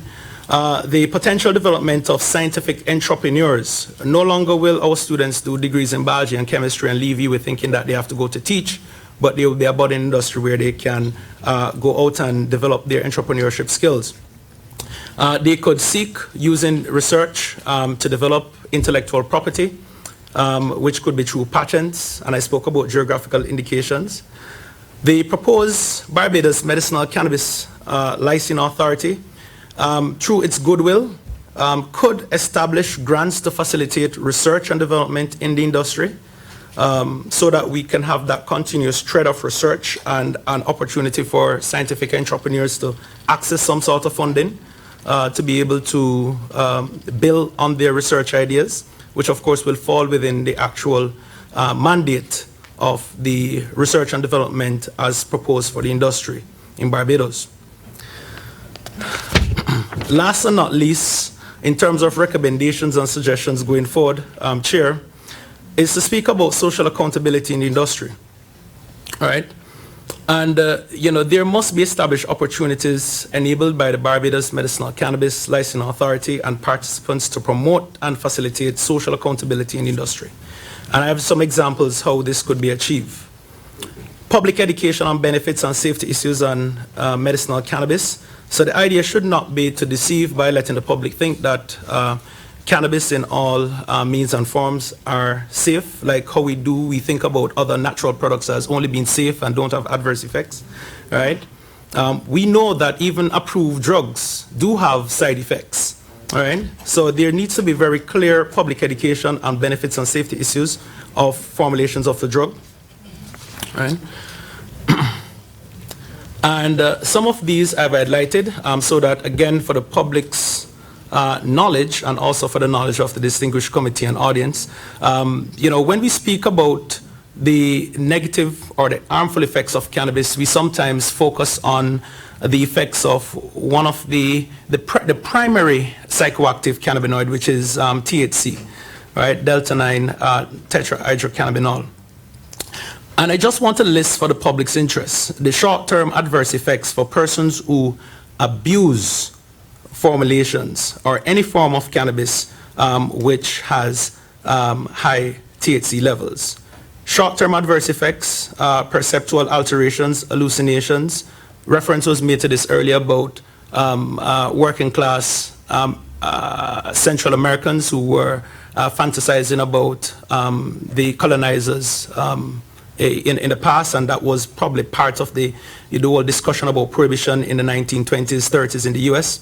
But yes, there can be hallucinations. There could also be prolonged psychosis, neurocognitive and psychomotor impairment, tachycardia, which is increased heart rate, drowsiness, sleepiness, and increased appetite.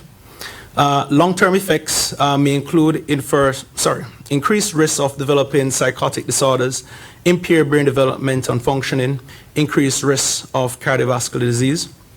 Right? And of course, we may also want to speak to some of what other members may have brought to the table this morning in terms of drug-drug interactions with other drugs in managing comorbidity. But I believe that this is information which, even upon passing of a bill, needs to continue to be put out into the public sphere so that even authorized users of medical cannabis are fully aware of benefits and adverse effects associated with use of care. I'm not going to go into any of the technicalities on drug-drug interactions, but understand that this is nothing new. There are a lot of approved medications, pharmaceuticals out there that have drug-drug interactions and drug-food interactions. Some of the drugs we can't get rid of, like warfarin, a very popular one, right? If you're into health and you eat leafy spinach vegetables and you take warfarin, chances are you will have an adverse event associated with the use of warfarin, which digoxin, among others. Right? The evidence, though, Chair and committee, is out there about these drug-drug interactions, and quite frankly, there is a lot of information about how cannabis and the cannabinoids are metabolized, which can be provided in training conferences and CPE, CME events to doctors, pharmacists, and nurses so that they can better guide patients who are recommended or prescribed medical cannabis. There is also evidence supporting age restrictions, and I know there have been some debate about 18 years or older, but I support 18 years. In fact, I will just give a brief story, if time allows, that in writing one of my scientific papers, I was trying to make an argument for 21 years. And, the editor of the journal, he wrote back to me and said, why not 18? And then when I did the research showed that chronic cannabis use before the age of 15 may have more adverse effects on neurocognitive function than later use of cannabis in adults and stage of development, right? So the aim here really is trying to limit cannabis use from the younger demography, right? Because that is the period of life or development where cannabis can have some of these long-term effects. So 18 years is tolerable. From my own scientific understanding and also the evidence that I've been exposed. Right? There's also an opportunity, again, with a budding or thriving industry, that, again, in trying to ensure some social accountability to our policymakers and persons who will be enacting the industry, that there could be some form of levy or payments which the authority may put forward to industry practitioners. We're talking about business owners, etc., which could then go into a fund, which then could help to support, services which may include, support of rehabilitation services. Some of this funding could go towards assisting the National Commission of Substance Abuse in their function. Right, and of course there could be other national health priorities which could be explored. But so what we could do, we could take this industry and try to make it more socially accountable. Well, and make it more socially accountable by ensuring that the practitioners, give back to society what they're making out of society. Right, and then last but not least, ensuring that the Barbados Medicinal Cannabis Licensing Authority and all the regulating arms, agencies, board, ministry, that they establish policies which are considered to be fair and inclusive, right? So all members of society will feel as if they can become active and productive participants of the industry. So, Chair and committee, that is my report. I also have this in writing, which has been submitted. I really must commend you for well-structured, highly professional, detailed presentation. Thank you. And this is the sort of thing that places the decisive difference between how the public is to be given information and in terms of how the professionals, and the University of the West Indies does have a major role to play, not only with regards to our medicinal cannabis industry, but with research and development in general. And so the Ministry of Agriculture and Food Security made a commitment to continue to work with the University of the West Indies. And what I've heard today, I'm indeed pleased.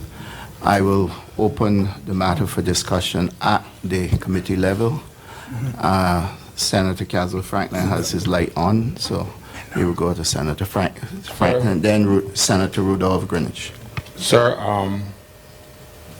I've listened to you and I realize that your views have changed radically in the short term. You said, Hall, however, said he was not aware of any robust evidence to justify such marijuana use as complementary or alternative care with what was regarded as conventional chemotherapy for cancer in Barbados. That was one thing that was quoted from you. And you also said it was a pipe dream. Now, the use of marijuana as a legal treatment for cancer will not become a reality anytime soon in Barbados.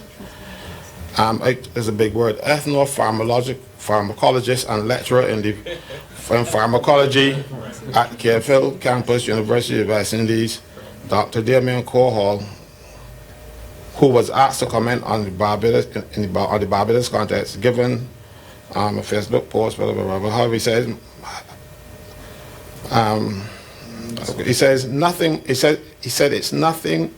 it may be nothing more than a pipe dream. Now I am concerned. You see, my thoughts and my education is evolving, but you seem to be an expert in this area, so yours would have evolved. So this is a short-term thing. How you evolve very fast. And also, I'm familiar with some documents that with a company registered in Barbados and has a core hall. That's the same person? Yeah, you know, so you didn't tell us that, you know. But you came in here and you cited a whole string of qualifications and papers and stuff, but you never once mentioned to us that you were one of the people who jumped the gun and got on board with this medical marijuana thing. I can't believe anything from you now, you know, because you tricking me. You know, I have difficulty when people come and... I believe that I had established early this morning that we would conduct ourselves at a certain level, given that this is a select committee of parliament. And to be reducing ourselves to calling people names and making accusations is really not acceptable. I do accept that you may question the presenter. You are entitled to your views, but I do not know that a select committee of cabinet in the presence of the public need to go to such length at all. Sir, I do not accept your view. That is your view and only your view. It is not mine. And I'm a member of this committee selected by the Senate to be here. And if I have information that suggests to me that a witness before this committee is speaking for both sides of his mouth, I'm obliged to bring it to this committee. You see, your problem is that you have rounded up a lot of people to come here to justify your position, but never expecting anybody else to I do recall the leader of the opposition asking for Dr. Kohal to make a presentation today. Chair, I have no issues answering the questions that were raised.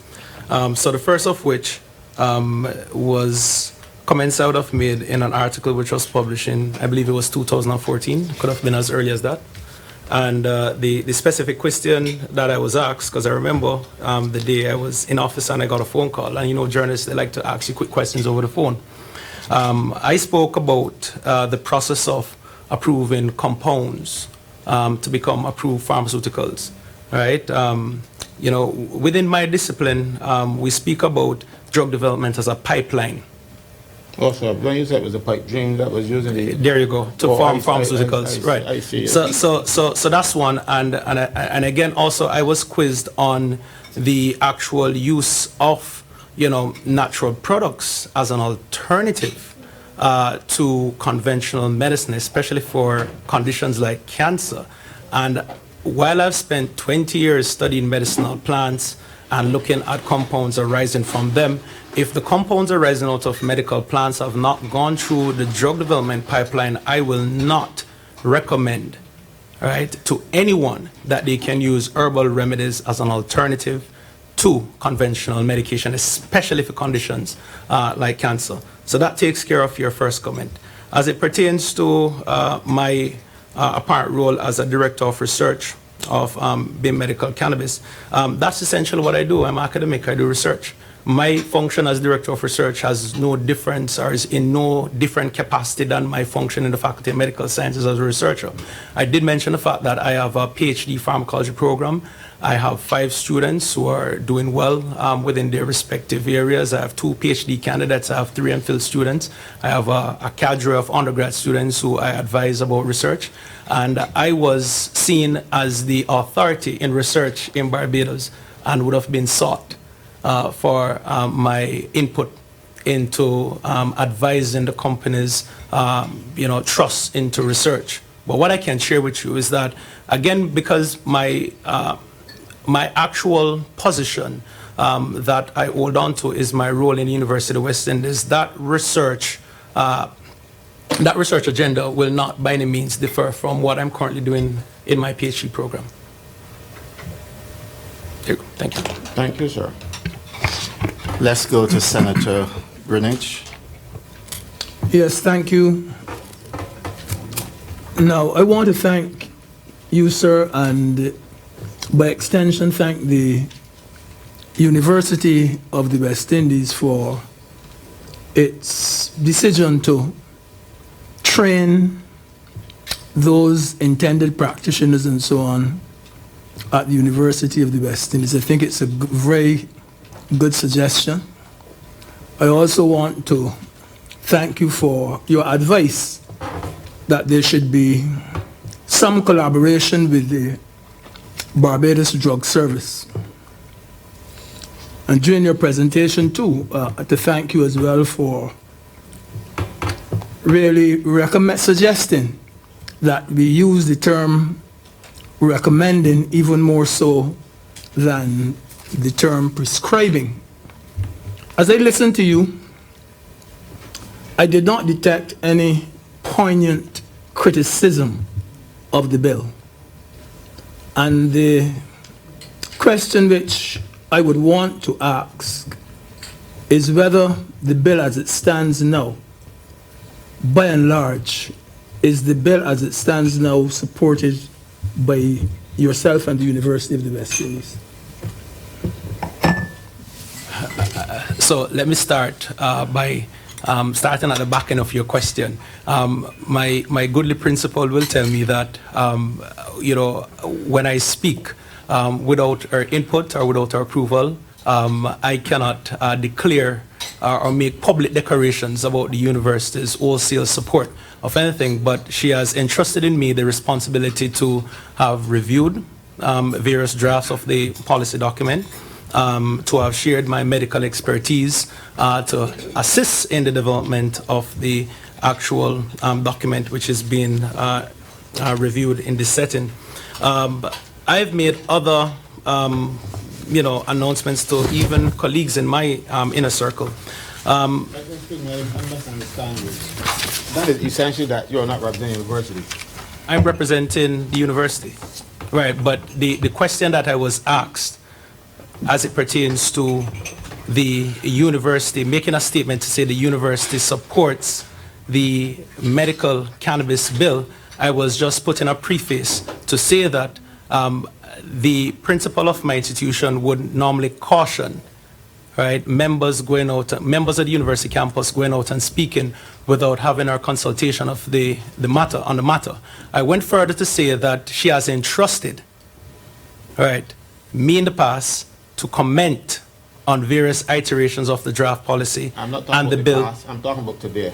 And for today, I am speaking on behalf of the Faculty of Medical Sciences, which has had various consultations with the principal, right, which have to date outlined quite a very clear, detailed plan of how it intends to support the government of Barbados on this medicinal cannabis bill.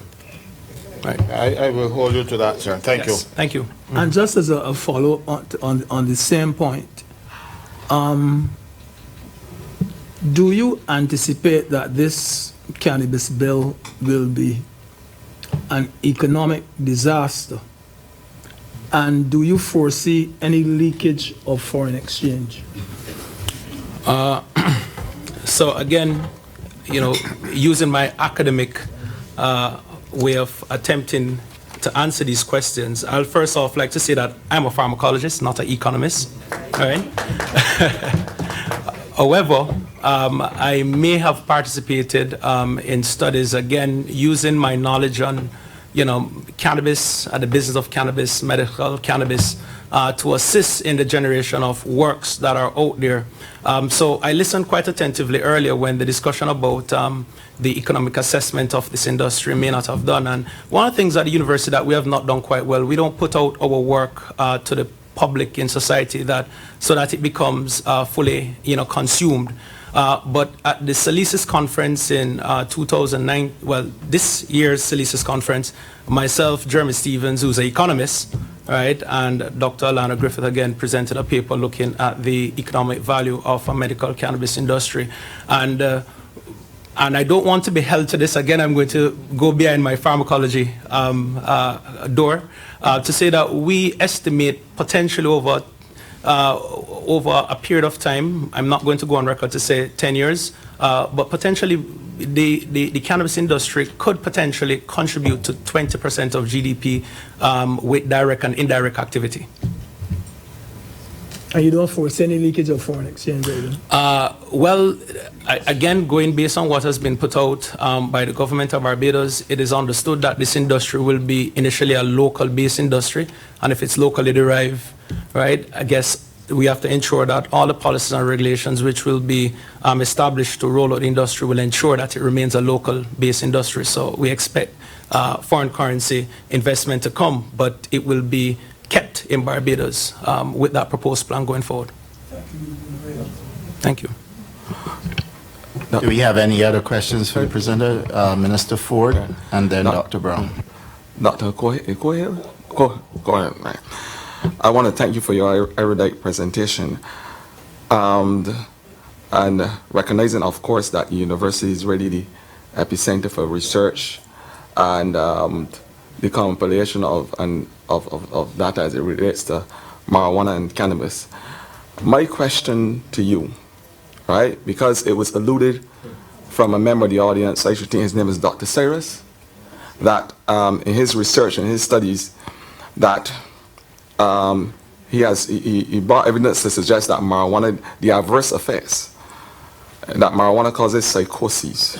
I want to know if in your studies, your clinical evidence, if you have found persons after the misuse of marijuana, the use of marijuana, to be suffering from these psychoses, if you have found debilitating effects from the marijuana, whether it is physical or mental. I want to know from you if there are any deaths associated with marijuana use. I also want to know from you if there are any other maladaptive patterns or behaviors associated, recognizing obviously about individual idiosyncrasies, if there are any other maladaptive patterns or behaviors associated with marijuana use in your research, recognizing, of course, that I should think, is Dr. Cyrus, is your name? Cyrus, right, Cyrus. He alluded to the toxicity levels. I would say on record that marijuana, as it relates to all other narcotic drugs, have a much better therapeutic index, which means the dose to cause the level of toxicity is over sometimes 10,000, maybe up to 50,000 times better than any narcotic drug you see in the market. I want to know from you, Dr. Kohal, sir, if in your research and your studies, which is your practical clinical studies, if you're seeing this toxicity level that was mentioned previously or alluded to. Thanks for your question, Honorable Member. So I will start with just general background on cannabis, as I did in the presentation. Now, the element of, or the psychoelement of, phytoconstituent of cannabis that is associated with a lot of the adversities that when we speak to cannabis, again, is captured in THC. With that said, just also note that, you know, the US FDA has 4 formulations which it recognizes of cannabinoids, and 3 of them are THC based and only 1 CBD. Right? So THC does have medicinal value, even though it is also associated with the adverse events. You asked about psychosis, and there is sufficient evidence which is established to show that there can be drug-induced psychosis due to, again, the abuse of cannabis, or especially strains which are high in THC or using THC-based synthetic products. And however, when we looked further within the research, we realized that there was a sort of demography, right, which was associated, that we saw the psychosis levels in more so than other demographics. And we could even break it down to more ethnic groups. So the demography, of course, would be younger males who, of course, that is a period when persons would utilize cannabis more so for recreational purposes. And then, sorry, don't want to cut you, but how about combination? Do you find that the psychosis was due to drug combinations more so than anything? Well, so in some of the cases, there will be actually polypharmacy, which is use of cannabis and use of other substances. Generally speaking, when you are talking about psychoactive drugs at all, you are generally, it's general suggestion not to do combination treatments unless prescribed by a physician. So you should not be using cannabis and alcohol. You should not be taking benzodiazepines and alcohol. You could essentially precipitate, harmful events that could be lethal. Now, in the case of cannabis and psychosis, just to go back there, there's clear-cut evidence to show that there's genetic predispositions by some groups, right? And this is where, from taking a harm reduction approach, why public education then becomes important as we roll out the bill, right? Because not only physicians, doctors, and nurses need to know about this, but patients and the general public should know about this, and to, again, encourage that social accountability that I mentioned earlier. Right. You also asked about... We haven't gone to the floors yet. Right. Right. You also asked about death, and my research still indicates, and the research that I have observed, right, I'm privy to, still indicates that there are no direct deaths related to cannabis use, right? However, there could be death due to indirect, situations, mechanical, right, or operating equipment under impairment, and then you have an accident. Right, as with any other drug, inclusive of alcohol. As it pertains to toxicity or wide-scale toxicity, which again is related to how the body deals with cannabis.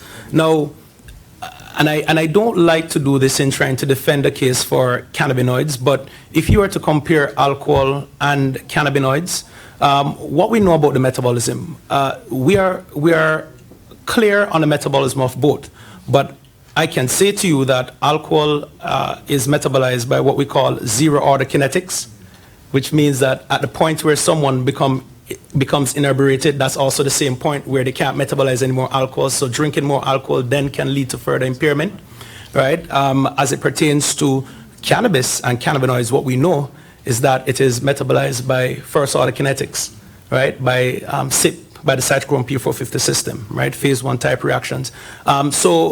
While we may not have developed the body of evidence, because alcohol is no longer under prohibition for such a long time, or we have been able to establish limits, etc., we now have a new emerging data on cannabinoids where we are now establishing limits on our recommended limits for the amount of cannabinoids that should be exposed to someone before impairment.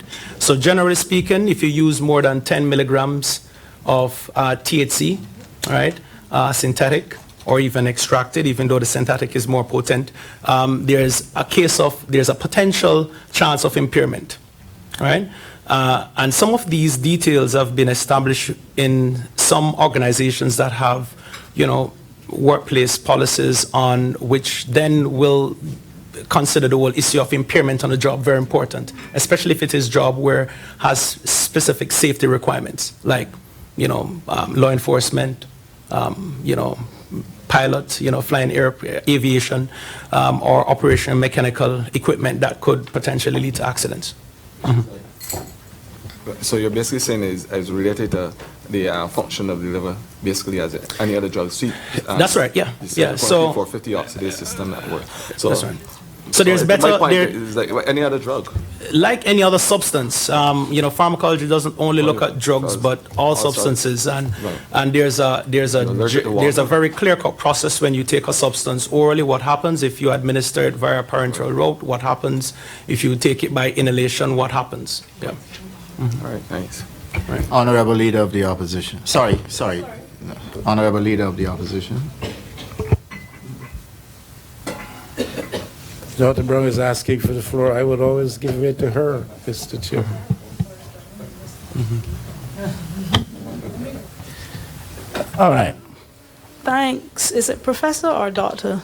Doctor, senior lecturer. Okay, thanks, Dr. Kohal, for your presentation. A few things I need to ask. I hear you say we and our. I just want to make it clear. You are representing the university because I'm hearing otherwise. You are sitting down here now?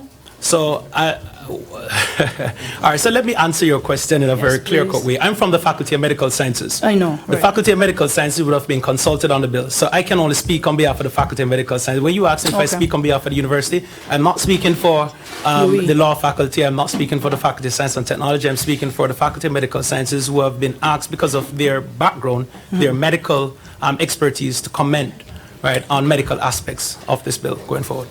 All right. The other question I have, you said you're doing research with students. I'm not sure if I'm permitted because it's research. How far have you reached? Theoretical. Theoretical. Okay, got you. Please clear us something for me. We discussed, or you discussed earlier, the use of prescription versus recommendation. Right. Is it that you're saying that the formulations that do not have as much backing research, like the, what you call, was it? Lotions and ointments and so on. Right, yeah. Is it that you're saying there are better, the ones without as much research are better to be written as recommendations as opposed to the ones that have clinical proof? Supportive clinical data that would have gone all the way up to phase 3 FDA trials or any other drug related. That we write prescriptions for them. Which also would then have the term pharmaceutical linked to them, of course. Okay. Yeah. So does this apply to any other medication on the formulary or anywhere else that we use right now, that where we use recommendation for a understudied or at least less studied formulation?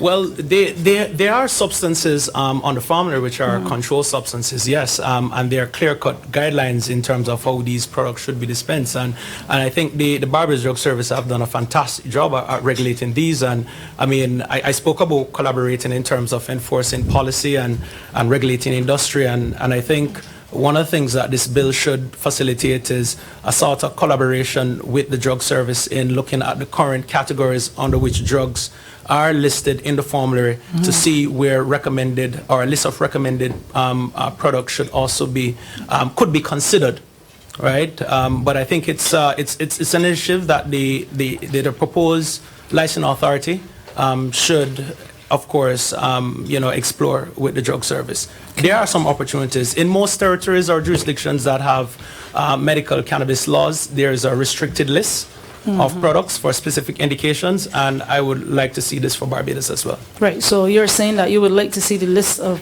ailments to be treated on the bill? Correct. Okay.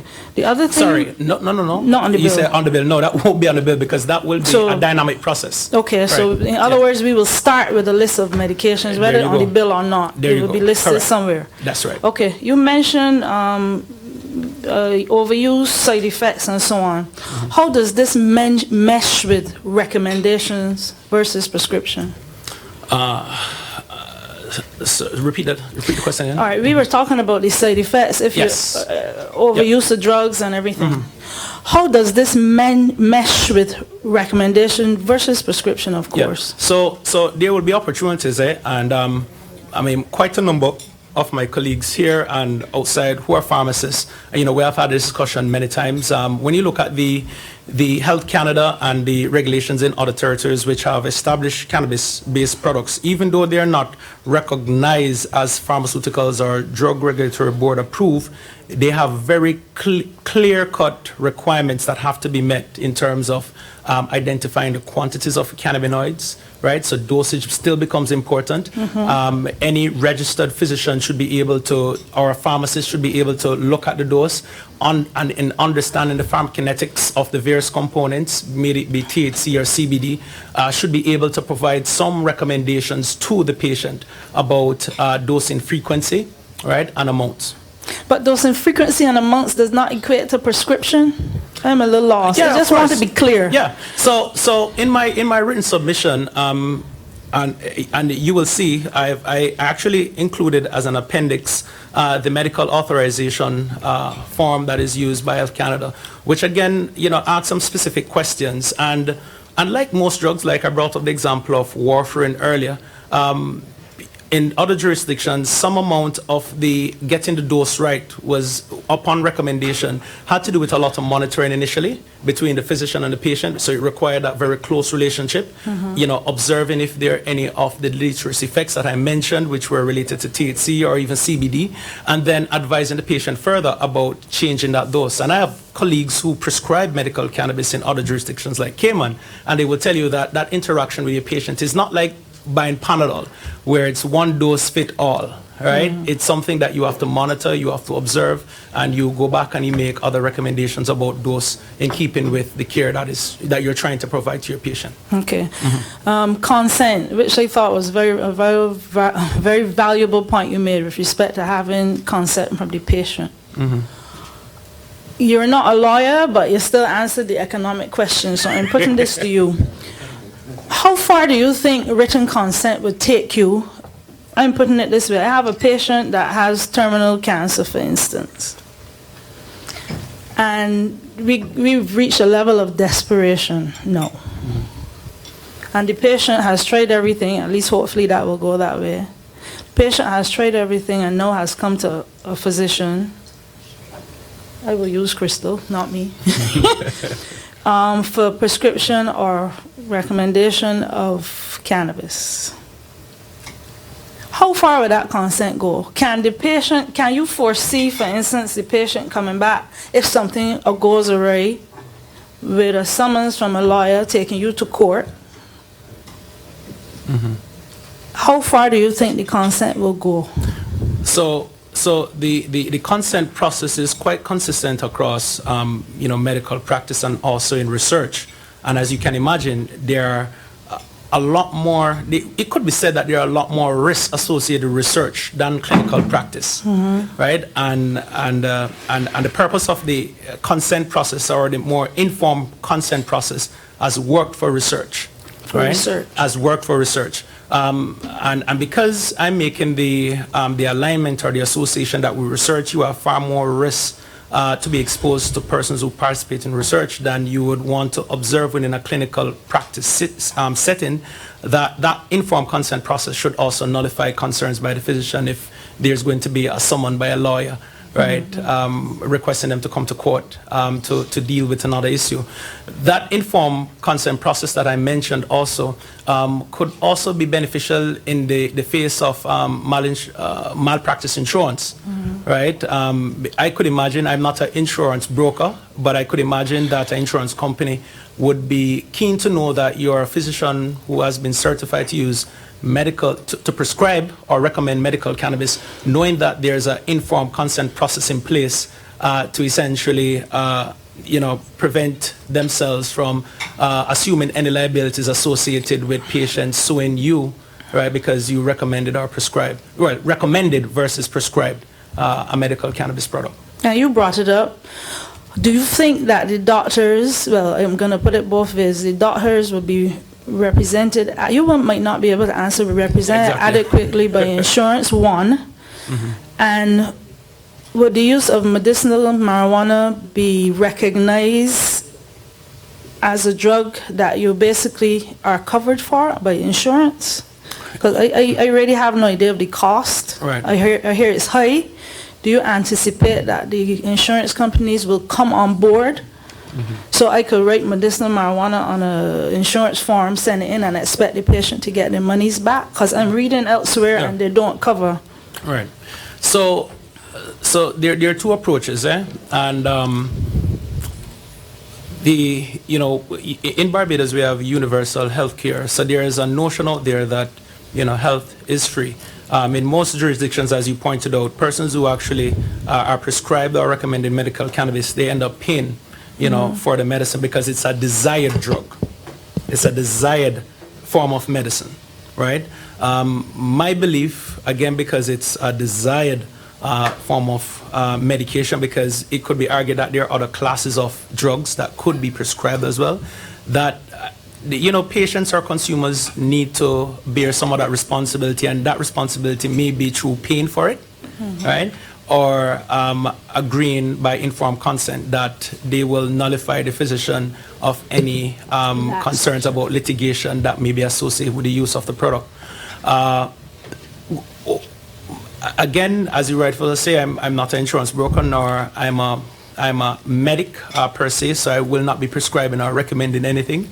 But my belief is that if the products are seen to be efficacious and safe, right, and we have clear-cut evidence which will allow for these products to be on a restricted list of products for specific indications, then I could imagine that policymakers may want to establish opportunities, right, for some form of insurance coverage at some point. And with your research, your theoretical research, have we done for our population the numbers needed to treat? In other words, do we know how many children have, forget the name of the epilepsy, do we know how many people would need it for cancer treatment? Do we know?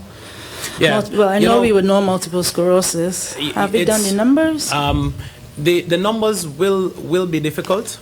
I think, we will have to have Caribbean-wide initiatives, research initiatives, to be able to run robust trials, because for specific conditions, as you have seen, the restricted list of conditions which have been put forward by the Ministry of Health and Wellness so far, they speak about persons suffering from nausea, vomiting, with cancer chemotherapy.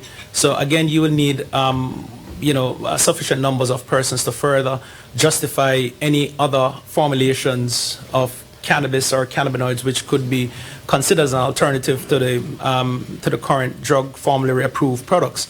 But it's not only for medical cannabis, but there's a dearth of research on how pharmaceuticals impact the lives of Caribbean people. One, because we don't have the structures in place. When I say structures, in terms of resources and funds to be able to run robust trials in the Caribbean, an industry like this, which is earmarked to produce revenue, could then be used to help to provide resources to enable research, clinical-based research, which is far more expensive than doing bench research that I do in my lab, to further justify numbers to treat and numbers to observe harm, as you have asked. Thank you, that's it. Yeah. Anyone else?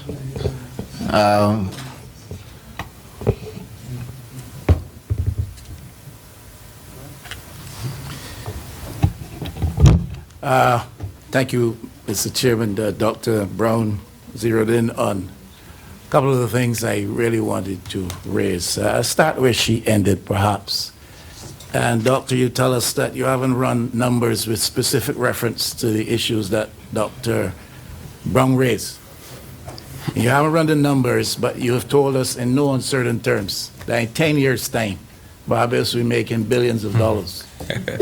You haven't run the numbers with specific reference to the one or two things that Dr. Brown raised, but you're saying with certainty that in 10 years' time, based on studies, Barbados will be making the world of money out of this industry. That's correct. So let me clarify your statement so that I'm not answering a question that was indirectly asked. Dr. Brown and I were having a conversation about numbers to treat, which are primarily based on clinical trial research, right? I spoke to those. We don't need to run numbers or to run trials in the Caribbean to be able to identify, safe and efficacious products. We're quick to accept FDA-approved products on our formulary. All right, which means that those studies would have been done other places, but the research is applicable and can be generalized to our region. That is what we do in the scientific world. The question that you asked as it pertains to the economics, I have a very clear-cut methodology that I could speak to, in camera if you wish, without, boring the audience here about the economic research and how it was done. But in quick summary, it was essentially, we did a specific economic modeling which would have looked at the value of the so-called cannabis trade as it is now. Currently, it is illicit, right? And within that illicit market, a fraction of that is attributed to persons who access cannabis because there are no laws in place and they're sick, they're ill, and they need treatment. So they break the law and access cannabis and cannabis-based products. We were able to make some estimations by fractionating what that illicit market or trade was. And this is not cutting edge or a new research which one could question. Approach like this have been done by other economists, even economists that we employ at the Central Bank of Barbados, right? And through this, we're able to make some estimations of what the medical cannabis activity will be if we were to bring over an illicit regime into a formal regime. And along with that, because we know that there will be intersectoral linkages, there will be linkages not within agriculture and agencies in agriculture, but there will be health, there will be with education, there will be with tourism, right? We assumed also that there will be indirect contributions or activities which would move what we identified coming from direct contribution to GDP of up to 11 to 12, and we were very modest in saying 20, right, percent contribution to GDP. But again, this is research. We need and this is research from a pharmacologist, one economist, right, and a sociologist. But studies like this, needs to be published so it can be interrogated by other persons who have the expertise to interrogate it. And we have started that interrogation process. All right, so you limited studies by a pharmacologist, an economist, sociologist. Those studies have led you to the conclusion that in 10 years' time, 20% contribution to GDP of Barbados. And I also believe that when I presented, I said I don't want to be held to 10 years, but, held to 10 years, but, in my written presentation, honorable opposition leader, you would see that I have included a map which shows essentially what the global medical cannabis market is, right? It is not impossible, right? It is not impossible if we do things right and do it the right way, by having a very open approach, a very patient-centric approach that is not overly regulated, but one where we use public education aligned with regulation to roll out the industry, that we could be a very good contributor towards that global economy of medical cannabis. Doctor, do you foresee that this industry, when it is established, would be platformed upon more so foreign investment or indigenous investment? I would like to see both. Right? No. I would like to see both too. Right. But the way this bill is now set up, is it suggestive that the investment into this industry, in terms of its development, is more likely to be more so foreign than local? Local. So I'm asking a question. Yeah, and I think it's a fair question, and I'm going to give you an answer which I think is a fair answer as well.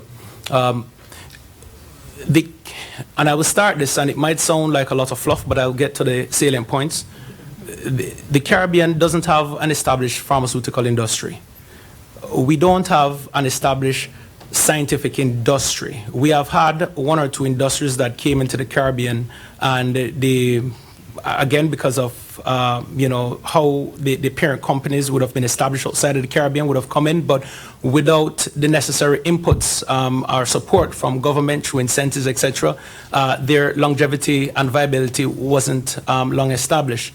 I see within this industry, all right, an opportunity to build a local scientific community, all right? The local scientific community has to contribute towards the final products that we expect to come out of the industry, which are safe and efficacious medicinal products. We will need foreign investment, right? And I go back and I'm going to highlight the point I made earlier. Without sufficient government incentives, we didn't create that environment to allow foreign investment to stay, and that is one of the reasons why our pharmaceutical scientific industries in the Caribbean haven't flourished. So we need to incentivize that investment, but I do take the point that we don't want to over-incentivize. I believe the way the bill is currently established will incentivize foreign investment, but it will also create opportunities for local scientists like myself to establish opportunities to become scientific entrepreneurs, to create IP, to facilitate the translation of bench research into commercial products. Right?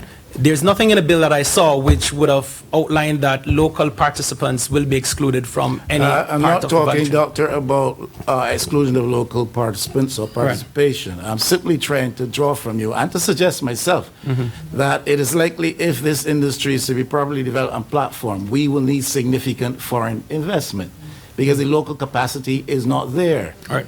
I think the bill itself anticipates that when it talks about 30% local ownership, et There you go. cetera, et cetera. Right. Yeah, and I also give some points in support of that. Precisely. And my next question, therefore, is this historically in a situation where we have depended significantly to that extent on foreign investment, having incentivized much of it, and we want to forget right now the Sandals experience, Right. but there are others. Is it not true that a lot of the foreign dollars that come in terms of investment also go back out? If you look with reference to tourism, isn't that a significant imbalance there? Monies come in when they do, but go out in large volumes. When I checked some years ago, it was 70 cents in every dollar. Yeah. We hear now of large entities, Doctor, that have operations in Barbados. But the only monies that we see coming here are monies to pay staff and pay utilities. Agreed. And that's what I'm talking about. We Yeah. have to be wary of an investment profile that leaves us barely getting the crumbs that fall from the proverbial master's table. I think Agreed. that is what Mr. Gibson, in his presentation, Highlighted. this morning. Yeah. The other issue, Doctor, is this. Would you allow for him to respond? Right. He I wanted responded. to make a comment on that. In the examples that you cite, especially within tourism, again, I can't speak as an expert on tourism, but one of the primary reasons for leakage has to do with the inputs, right? If the inputs are foreign-based inputs, and if the only thing that we are, bringing to the table is a workforce, then understand that the only thing that you will get is your workforce being paid and people will be paid salaries. But there's nothing wrong with that because people get jobs, etc., and you still get to have a fairly vibrant economy. People are in jobs and you bring down unemployment, right? But with the medicinal cannabis value chain, we're talking about local cultivation, which then moves into local manufacturing processing, right? Which then moves into local retail and dispensing. So it's a industry which will be built on local inputs. So most of the money has to remain within the value chain.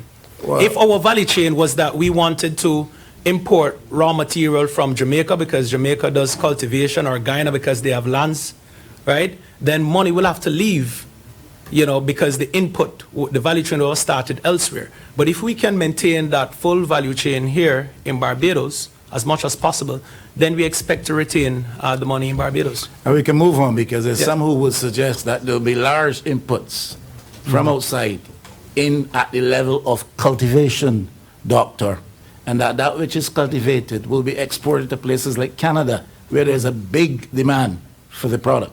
But we can move on from there. We can move on. We I can move. tell you safely that my view, which might not necessarily be the view that is supported by,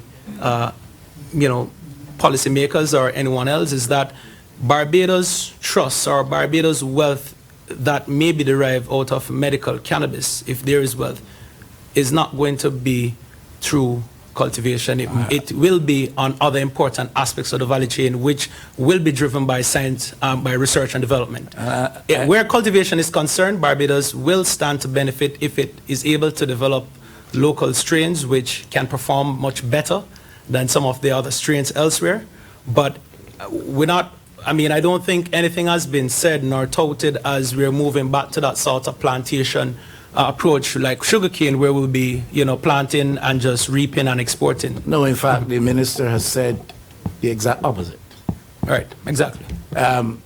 My perhaps final area of question. Dr. Connell, when he was here, expressed concern about the approach that entails recommendation, the term used in the bill. The other doctor from BAM, Dr. Silver, I think, expressed similar concerns. Dr. Brown expressed similar concerns. Not a medical professional, I have those concerns. Nothing you've said here today about the use of the term recommendation in the bill allays my fears or concerns. I seem to hear you say, you could correct me if I'm wrong, that term is used in a North American, a U.S. Canadian context. Because of the law. Because federal law. medical professionals want to avoid legal jeopardy. They also want federal. So remember the U.S. yes, they have federal right. and they have state laws. Precisely, Right? and they want to avoid legal jeopardy. They also want to avoid possible liability that may result from patient harm, and hence the approach with patient consent and all of that. Correct. I do not know that allays my fears. All that tells me is that we are transporting from a North American context into a Barbados jurisdiction. A practice which serves to offset potential difficulty for professionals somewhere else. Yeah, right. Thanks for the comment and the question. What I did in presenting the two backgrounds, the Canadian and the U.S. background, was to show that the issue of recommendation versus prescription can have different rationale. Right. So yes, we know that the term recommend is used in the U.S. Yes, we know that the term recommend is used in the Canadian context. But again, I was just explaining to the committee and also viewers and audience here that once we conceptualize recommendations from prescriptions and set very clear-cut policies on what will be recommended versus what will be prescribed, then we should be able to proceed with clear understanding from all parties involved in the process. We could choose to go along with the suggestion or the case in the U.S. where if there are any laws which may prohibit the use of the term prescribed for a product or formulation of a product which is not approved, right? Drug Regulatory Board approved, right? We could go with that caution and suggest recommendation for such products. If we are convinced that we have sufficient evidence in Barbados, right, and we can have such products be considered on our national drug formulary under categories which may allow for them to prescribe because we have sufficient evidence to say that they're safe and efficacious. Again, it is within the authority of the government of Barbados to allow for the procedures to allow for such compounds to be added to the national formulary under such categories which allow them to be prescribed. Otherwise, we could take the side of caution as well, again, using the Canadian approach, to say that, well, the product is not FDA approved, nor is it Europe regulatory approved by any other regulatory or recognized regulatory body. And we may choose to say that for such products, we have sufficient evidence to say that they may be efficacious. There might be some risks associated, but this patient is suffering from a condition where she or he has failed all other categories of drugs. All other classes of drugs, have not responded favorable for this patient. And have a palliative case in front of you. This person is going to potentially die eventually. You want to treat symptoms to improve the quality of life. The aim here, it has to be patient-centric, as opposed to be focusing too much on the politics and the legal jargon which will come. And I think, I can't speak as a physician, but I know physicians and the colleagues that I have who are physicians, they will make the call that they believe is always in the patient's best interest. I think if we can go forward with a very clear-cut a clear-cut suggestion about the use of the terminology recommendation versus prescription, which will allow the pharmacists to be comfortable and the doctors to be comfortable, then we would have solved that issue. I don't think it's a long talking point. All right, and very finally, you can't speak as a physician and you're not speaking as an economist, but just for my personal records here, you are speaking as a representative of the medical faculty of the University of the West Indies. That's right, and the deputy dean as well. All right. There you go. All right, good. Are there any further comments from the committee before we take leave to go to the audience? Okay, are there questions from the audience? You may come forward. You have to state your name. If you're representing an organization, state the name of the organization. And ask your questions directly to the presenter. Good afternoon again. Felicia Holder, representing myself I have a question, Dr. Kohal. Can you explain to me what is psychosis? And can you also explain to me, when you explain what psychosis is, I would like to know, can something cause psychosis? Or does things affect it? Psychosis, that is. Yes? Thanks, Felicia. That's the name, right? Yeah, for your question. So now you're asking me to put on a psychiatrist hat, right? So, and Dr. Emmanuel, if you're listening, feel free to correct me by text, right? So psychosis, of course, is a psychiatric condition. From my research as a pharmacologist who would speak about how to go about treating such episodes, they may carry, various profiles. You may have some which are more severe than some. In some instances, you could have schizophrenic episodes.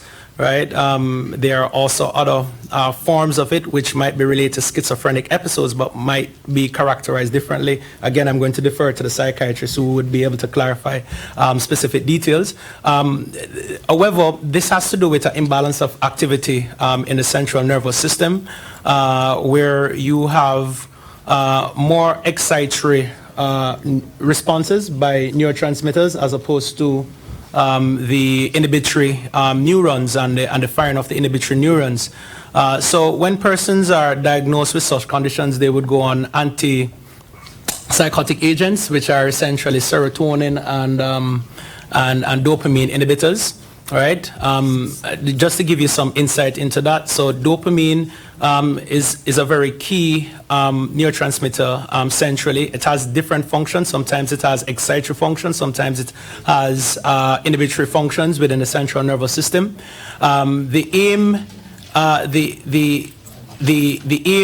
with managing the excitatory versus the inhibitory is to ensure that there is a balance between the excitatory, which could be glutamate, versus the inhibitory, which of course would be the dopaminergic neurons.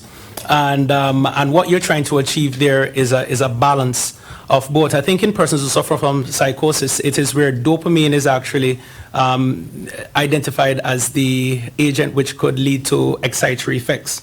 All right, and when you use the dopamine inhibitors, you're basically trying to block those excitatory effects related with dopamine.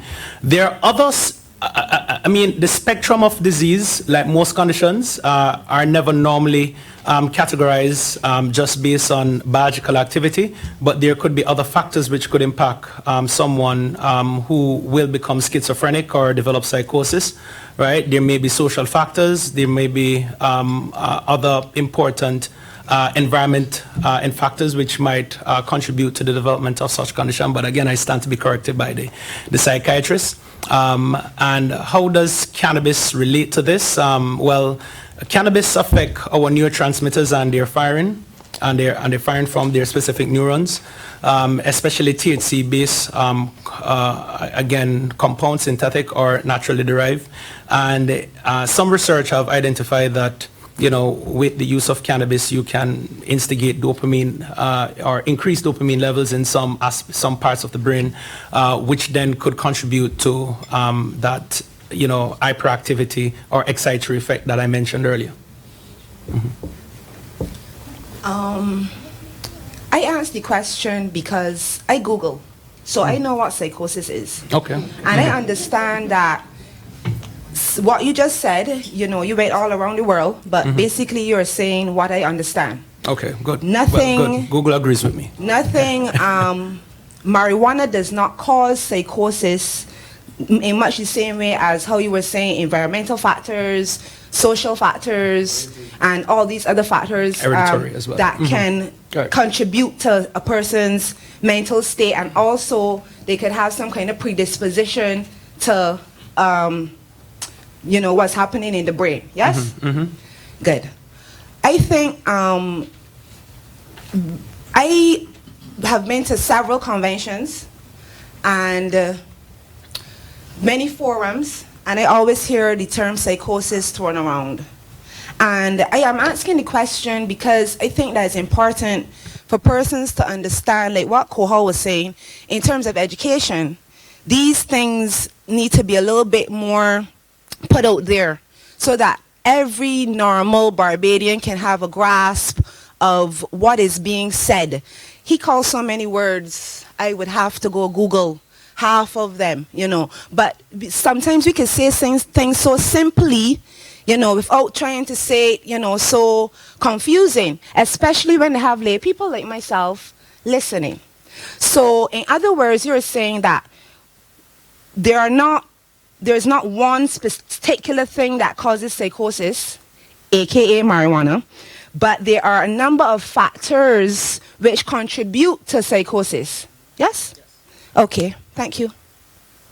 But to make sure that we are all clear, because we have to be fair and open to the public who's also viewing in as well.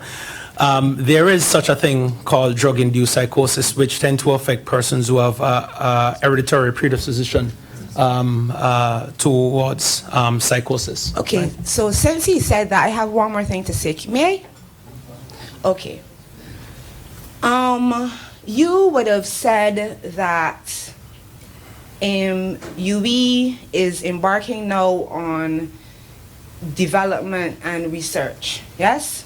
The AG would have mentioned earlier that, and last time, that the treaty that Barbados and other people have signed on to, this single treaty convention on narcotics 1961, yeah?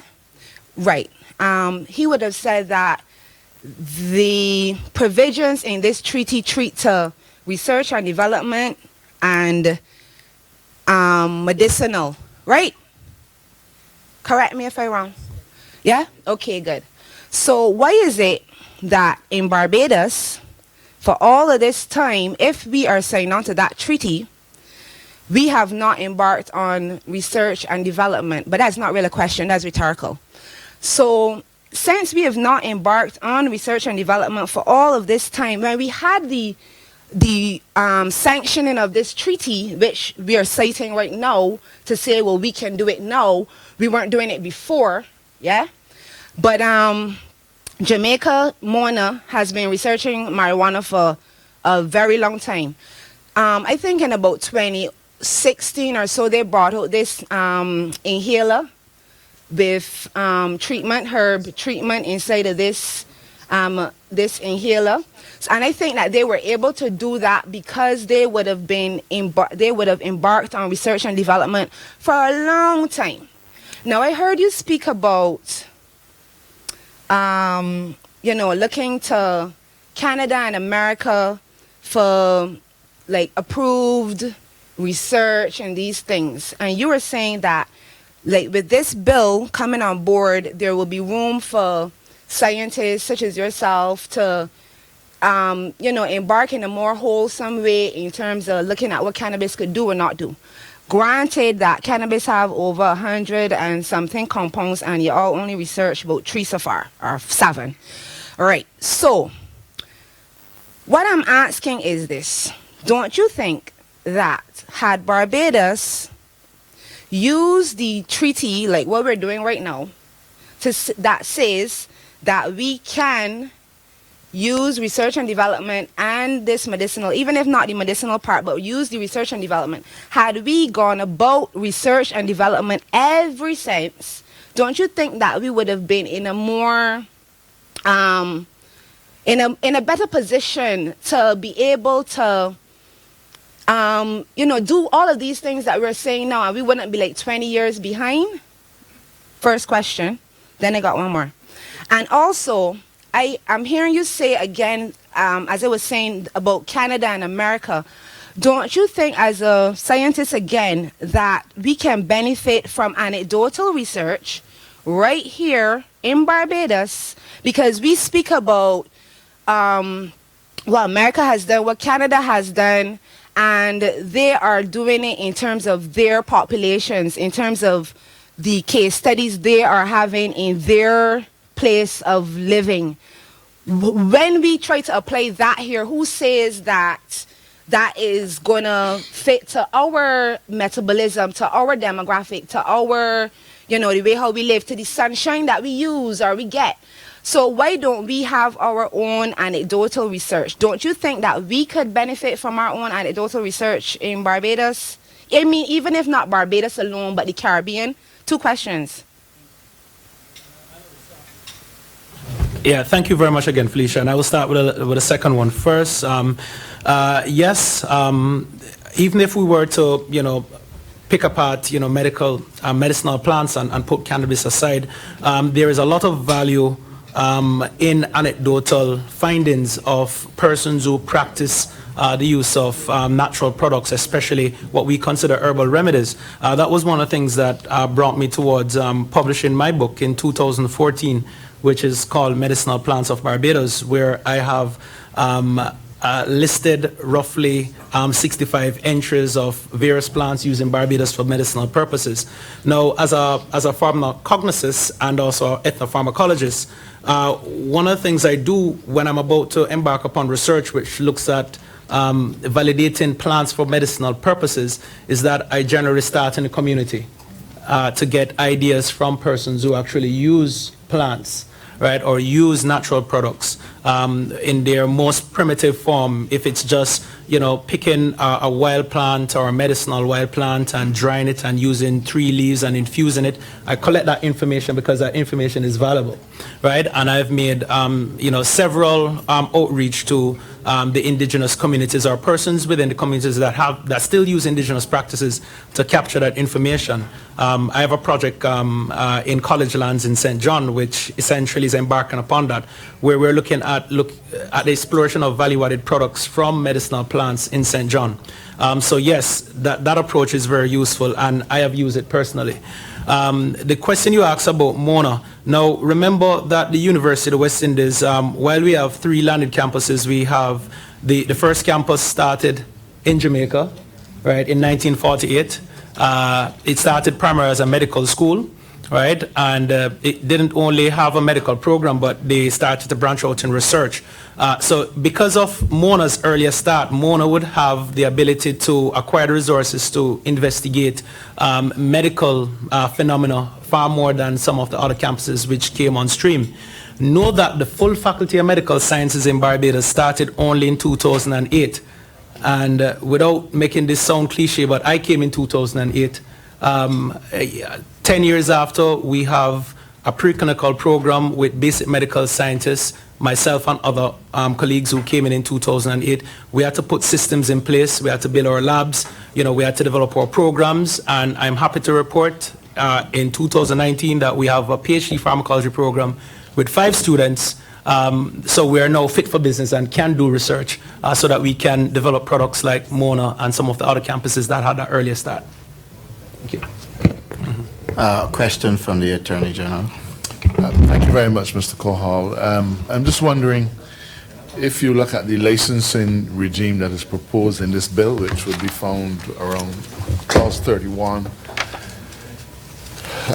there's been quite a bit of talk about investment and business and so on. And I apologize for putting you in an awkward position, but yeah, clause 31. I assume that you have some familiarity with laboratories and so on. Yes. You've been asked the question, I think, about whether or not this bill effectively targets local entrepreneurs. Yeah? Yes, correct. So let's get specific. Research and development. If you had to hazard a wild guess as to the amount of money that would be involved in establishing, for want of a better adjective, a proper research and development facility, not necessarily like Novartis, but Right, right. What kind of dollars you think would be the startup for such an investment? Roughly, I mean, Roughly, okay. That's asking how much a house costs. I Yes, know. yeah, right. Depends on where the house going, but Yeah. I would say if a structure is already in place. Probably not. If a structure is not in place, then we're looking at millions. Millions. Millions, yes. And the investment, if past research in medicines and anything to go by, based on what I've read, you might spend millions on a particular product and then it doesn't pass the trials and you have to abandon it. Right. Would you say, therefore, that a research and development facility would bring with it a requirement to have a significant amount of money available over long term to be able to go from beginning to a viable, marketable product? Agreed. If we, and just to be clear, that in no means are we suggesting, even though it's not a far-fetched idea, because I would like to see a day when we have a Merck or a GlaxoSmithKline in the Caribbean, but the average cost of development of a drug from a pharmaceutical company is roughly $500 million US, right? And in some parts of the world it's more expensive. They actually change US dollars with pounds, right? And you're talking about starting with roughly 10,000 compounds and narrowing that down to one compound. So that is a fully established drug pipeline, in reference to what the senator had asked me and why I may have poured cold water on it initially when it was brought to me, right? Because of that amount of investment that is required. But within the space of a medical cannabis industry, and if you look at the value chain, what we could do various segments of that pipeline leading up to the development of an approved drug. And what some developing countries, Brazil, where they have the Amazon, where they have all of these medicinal plants that are untapped and they have started to explore them, and other areas where persons have started to explore marine life form like sponges for medicinal compounds. They have essentially tried to capture the drug discovery and the preclinical development component of the drug development pipeline, where they can actually identify drug candidates which can be patented, right, and licensed to larger pharmaceutical companies to do clinical development. Okay. Right. So But it still involves a sizable. So in summary, Yeah. to go the whole hog could involve many, many millions of dollars, but there are some smaller niche operations that may be That's right. workable in the Caribbean. That's right, yes. And to the best of your knowledge, do we have any research and development laboratories that are indigenous to the Caribbean at this point in time? Just if nothing comes to mind, is all right. Nothing comes to mind, but I know at the University of the West Indies we have had the opportunity to have the Tanard group of companies, Shire. Greek to me, but sorry, right? That's all right. So at Mona they had a synthesis company where they're doing chemical synthesis, designing drugs, developing drugs, and creating drug analogs. And at Kville they had an operation where they were extracting phytochemicals from plants. Okay, in the interest of time, let me just follow the same train through the other areas. Laboratory license. What kind of laboratory, in terms of investment, might you be looking at? So this is for a quality assurance testing lab? I don't know. Right, okay, so I can tell you. I'm sure it could be that, but Yeah. equally, more than likely. It could be more than that, but let's start R&D there. will also have Right. a laboratory function which may be allied or... If we're talking about safe products, we will need a quality assurance lab. The UA has been committed towards the exploration of developing a commercial analytical laboratory to be able to not only test medicinal cannabis products. Let's roughly back of the envelope. Okay, I would throw out with a structure in place, $3 million. Okay, fine. Yeah. So 3 million Barbados. that's probably within the reach of Yes. Of local. Correct. Processors. Processors will not need anything would not need anything that sophisticated as what you'd expect in a commercial testing facility. They could get by within a given structure with roughly about 2 million. It's Well, of really course, it's really tied down to the type of equipment that they. Depending on what you want to do, you may come at the low end. That's right. If higher. you're a large processor and you're doing a number of different formulations and you're going by the specific required tests established in the pharmacopoeias for specific pharmaceutical ingredients, it might be a larger establishment than that. And these things, of course, have nothing to do with the availability of scientists and so on. This is just structures and... That's a structure and laboratory equipment. I mean, like one chief piece of equipment, as in the gold standard right now for testing even quantity of cannabinoids in products is can run anyone an investment of 400,000 for the equipment alone, and that doesn't include the calibration services that will have to apply to the equipment on an annual basis, and of course the training costs, because you have to train persons how to use the equipment, right? So that's just roughly what the cost of, and that's one. Now, for a good cannabis testing lab, you need 3 important pieces of equipment. You need your GCMS, you may need a LCMS. All right, you could make a good lawyer, Right, yeah. If they pay you by the hour, you will get rich. That's right. Will you stop? Don't rub me. Okay, good. I'm simply trying to get a feel, because we've been talking all morning about the investment, and there's the undercurrent that locals are intentionally excluded from this process. So I just wanted to get a feel for, people can draw whatever conclusion they want, but my conclusion from your contribution, your response is that there are some elements, of course, that are going to be hugely expensive, and it would be unrealistic for us, whether we were investing in CA science, correct, or medicinal cannabis, or Boniface beans.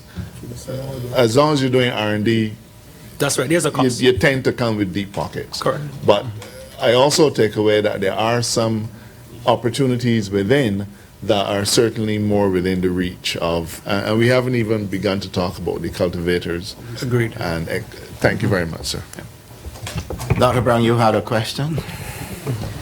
Sir, doctor, we just discussed the wholesale monies. I may have missed a part of it because it got a little foggy for me. Right. What are the chances of us or the UE of producing unique cultivars in terms of cost? Will we be able to make that contribution? You said earlier that that's basically where we would benefit the most, if we could produce a product that is unique to us, that the rest of the world, so to speak, will want. Well, what cost goes into that, you think? So the science of propagation, cultivation and propagation is well established from seeds. There are some unique things about Barbados which could diminish costs as it pertains to that exploration. Barbados, based on its soil type, is limestone. The more we learn about the biochemistry of the plant, especially about the buds or the trichomes where the cannabinoids are produced and stored, then we may learn that soil type may impact the yield of the cannabinoids coming out of a plant. So because of that unique attribute of Barbados, there is an opportunity for us to potentially identify cultivars that are unique in their ability to produce varying levels of the cannabinoids. If I may say this may be an excellent opportunity to bring in the Rastafarian community, which has been, I don't want to say it because it's illegal, but which has been, they're familiar with this stuff first-handed. It might be an excellent opportunity to really include them here with respect to the cultivars. I mean, they do have anecdotal evidence about certain strains for certain things. Correct. So it might be helpful to do that. Agreed. Senator Franklin. Sir, this is not a question. I'm just begging to be excused. I have to go and collect the boss lady from work. Senator Franklin, travel safely. I'll give you a note. Dr. Kohal, I want to sincerely thank you for what I thought to be an extremely informative presentation with the highest of integrity and professionalism. Chair, and to you, Chair, and on behalf, and also the committee, thank you for the opportunity to present.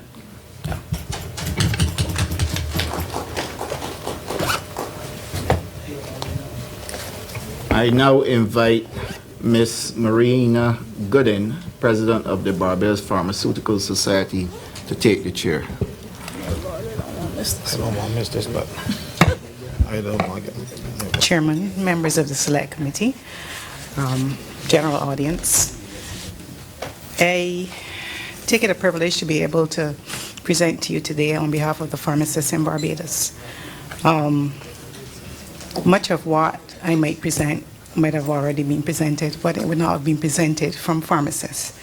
So pharmacy as a profession is rooted in the use of plants as a source for extraction of compounds to be used in the manufacture of medicines. We recognize and welcome research and development of plants as an identifiable source for medicine. Many drugs have been and are still being developed from plants, and these drugs continue to make many valuable contributions to the practice of medicine as we know it today. The Barbados Pharmaceutical Society believes that there is a place for us here for medicinal cannabis in the treatment of specific medical conditions, and we therefore welcome the addition of medicinal cannabis compounds to the National Drug Formulary. In medicine, we are always happy when new drugs become available to treat our patients, as there are always conditions that can benefit from innovation. While we welcome innovation, we also know that time reveals any hidden concerns, interactions, contraindications, and generally allow us as practitioners to recognize the limitations associated with a particular medicine. As pharmacists, we therefore have several concerns with the medicinal cannabis bill as it is being presented. Pharmacists dispense drugs on a daily basis, and the Barbados Pharmaceutical Society believes that there should have been more consultation with the stakeholders in the process of drafting this bill, just in order to maximize its effectiveness and relevance to us in Barbados, especially those involved in the practice of medicine. In medicine, we look for scientific evidence to dictate what is prescribed and its relevance in terms of what medical conditions that scientific evidence dictates a drug will be used for. While we're no lawyers or drafters of legislation, we believe that there was room for consultation with the practitioners of medicine to get a greater understanding of what will be best for us here in Barbados. Therefore, the Barbados Pharmaceutical Society believes that there should be a separation of the medicinal cannabis use from the medicinal cannabis industry. It is our opinion that there are two separate issues. The use of cannabis as a medicine is already provided for and regulated in the various acts and regulations pertaining to medicine, and especially those of pharmacy. These fall under the governance of the Ministry of Health and Wellness, and we see areas of duplication and concern between these acts and regulations and this proposed bill. I made reference to the Health Services Control of Drugs Regulation, Drug Abuse Prevention and Control Act and Regulations, and the Pharmacy Act. If medicinal cannabis use be rightfully positioned under the Ministry of Health and Wellness, there will be no issues regarding or misunderstandings surrounding which regulation or act would take precedence. We say separate medicinal cannabis use. Let all matters pertaining to medicine, that is prescribing, dispensing, pharmacists, doctors, etc., be governed by the Ministry of Health and Wellness. And let all matters pertaining to the cultivation, harvesting, and preparation of raw materials and active ingredients, research and development be governed by the Ministry of Agriculture. There is already a prescribed manner in which controlled drugs are treated in pharmacies in Barbados. Why do we have to be specifically instructed for medicinal cannabis? What's so special about it? Pharmacists all over Barbados daily dispense medicines containing morphine, pethidine, codeine, and in some cases cocaine. Why are we treating medicinal cannabis any different, and why place it somewhere different in our legislation? This legislation speaks to those under the control of the pharmacists handling medicinal cannabis. In pharmacies, only the pharmacists handle these drugs in terms of recording, dispensing, and ensuring that accurate registers and records are kept for all the controlled drugs that pass through a particular pharmacy. If, in your opinion, our current legislation does not adequately cover these areas, there is room for amendments to be made after consultation to what already exists. Why create new legislation which can lead to new interpretations and practices? There already exists a drug inspectorate whose duties are covered under the aforementioned acts and regulations with regards to policing pharmacies to ensure that there are no breaches in protocols pertaining to the handling of controlled drugs. Now, the actual comments on the bill. There are some terms listed in this bill that we will want clarified as pertaining to the medicinal cannabis use. We understand that it is use and industry, and therefore that's why we're asking for the separation of the medicinal cannabis use from the medicinal cannabis industry. And therefore, some of the terms would be adequate probably for the medicinal cannabis industry, but we don't see them as adequate for the medicinal cannabis use. Medicinal cannabis, we think that terminology using this definition will have a place in the medicinal cannabis industry. The certain terminology should not be used with reference to medicinal cannabis use, as it is too broad of a definition, which can leave the door open for interpretation, which can lead to possible abuse and recreational use. Recommendation. And I know we've had much discussion on the recommendation, but it would be amiss of us if we did not mention it as pharmacists. What is a recommendation? In pharmacy, we dispense on presentation of a prescription, especially for controlled drugs as mandated by our laws. So where does the term recommendation come in? Recommendation has some connotations, and I don't want to put anything to them, but I believe that it can lead to recreational use and abuse. So as far as we're concerned, doctors prescribe. Therefore, a prescription has to be the only option for obtaining medicinal cannabis. How is the recommendation to present itself? Is it to be written or is it to be oral? If a doctor can go as far as to write a recommendation, why not write a prescription? In the Barbadian context, we know that patients and doctor shop and pharmacy shop. They may present at more than one doctor with legitimate medical condition and get the same drug or similar drugs, and that can lead to abuse. With prescriptions and under the function of the drug inspectors, we can pick up abuse or potential abuse because the patient's information will be captured in our registers, and the drug inspectors, as they go about and they do their job, they can, and have done in the past, investigate those potential cases. Medicine is a science. Therefore, there should be a prescription which would contain the drug, dosage form, dose being prescribed, dose schedule, and duration of treatment. Therapeutic facility. What are they and why do we need them? As already established, it is the legal practice of pharmacists in Barbados to dispense controlled drugs as allowed by the many acts and regulations that govern pharmacy. Why do we need therapeutic facilities whose purpose, according to this bill, is to sell, dispense, or provide medicinal cannabis prescribed or recommended by a medical practitioner? In addition, these facilities will provide facilities and other medicinal or therapeutic requirements to allow a patient to use or consume that medicinal cannabis there for therapeutic purposes. Why is that necessary? There is no legal requirement, as far as my knowledge, that requires a pharmacy to provide for such. So why are we seeking to treat medicinal cannabis use any different to what already obtains?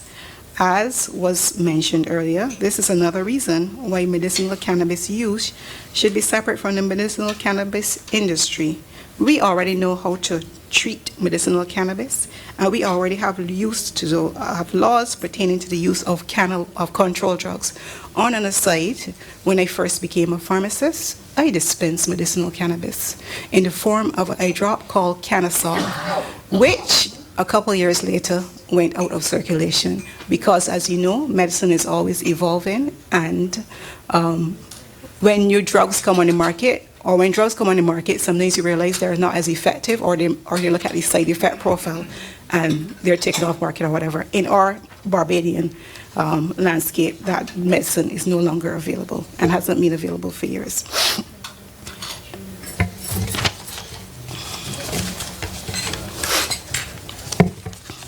Part 3 of the access to medicinal cannabis. We looked at the dose limitation, and that only mentioned length of time that the drug would be prescribed. No specific dose limit has been mentioned in this act. I mean, there will be regulations, but we are not privileged to those regulations, so we will have to ask. There's not been set a minimum or maximum concentration of THC or CBD to be considered as medicinal cannabis, or even the genus of the compounds, which genus it would be derived from. It is a known fact that plant compounds, when used in their raw state, will give varying concentrations of active ingredient. What measures have we put in place to ensure that the medicine that reaches the public has standardized doses, dosage formats, and that the formats introduced are actually effective in treating a medical condition? We need to ensure that the medicinal cannabis drugs are manufactured using good manufacturing practices. Dispensing of medicinal cannabis. Only pharmacists, and by extension graduate pharmacists or pharmacist interns, should be dispensing medicinal cannabis. Who is the authorized personnel mentioned under Section 29? We already attach suitable labels to any medication dispensed, as well as counsel patients concerning use, side effects, in addition to imparting any information deemed to be important for the use of that medication. In the process of dispensing controlled drugs, we already keep a register, as well as retain the prescriptions for all records, as well as for inspection by the drug inspectorate. Licensing, and that is 31E, retail distributor license. What is this? Pharmacies are already dispensed to carry on the business of dispensing on the Pharmacy Council and ultimately the Ministry of Health and Wellness. There are procedures already outlined in the Pharmacy Act, Cap 372D. What we would have liked to see, and again, these might come out in the regulations, but we don't know what those are, so we have to mention it. Qualifying medical conditions. There is no mention in this act of what medical conditions are being considered. Research and development has already identified those medical conditions for which medicinal cannabis are useful. We know that medicinal cannabis is not a first-line drug, and it is but is definitely not a cure for all. Therefore, limits should be placed on the qualifying medical conditions for which it can be prescribed. Medicinal cannabis has the potential for abuse, and that is why its use should be limited to conditions where other non-controlled drugs are not effective. There should be some proof of this, as this will be a measure to ensure that the medicinal cannabis is not diverted to non-medicinal use or abuse. Medicine is based on scientific evidence. While we recognize that anecdotal evidence does shape the scientific evidence, we have to understand that safety should be of utmost importance when prescribing medicinal cannabis. These drugs, once prescribed, should be monitored and evaluated for medicinal effectiveness. And in conclusion, a medicine is that which is pure, of a known concentration, is of known and consistent efficacy, has a known mechanism of action, and comes from a manufacturer that is liable for the quality of the medication. Each medicine that is available in Barbados has passed through various controlled clinical trials to determine if it meets the above definition. When we introduce medicinal cannabis use to the population of Barbados, we have a duty to ensure that we treat it no different from all the other drugs, all the other medicines available for public use.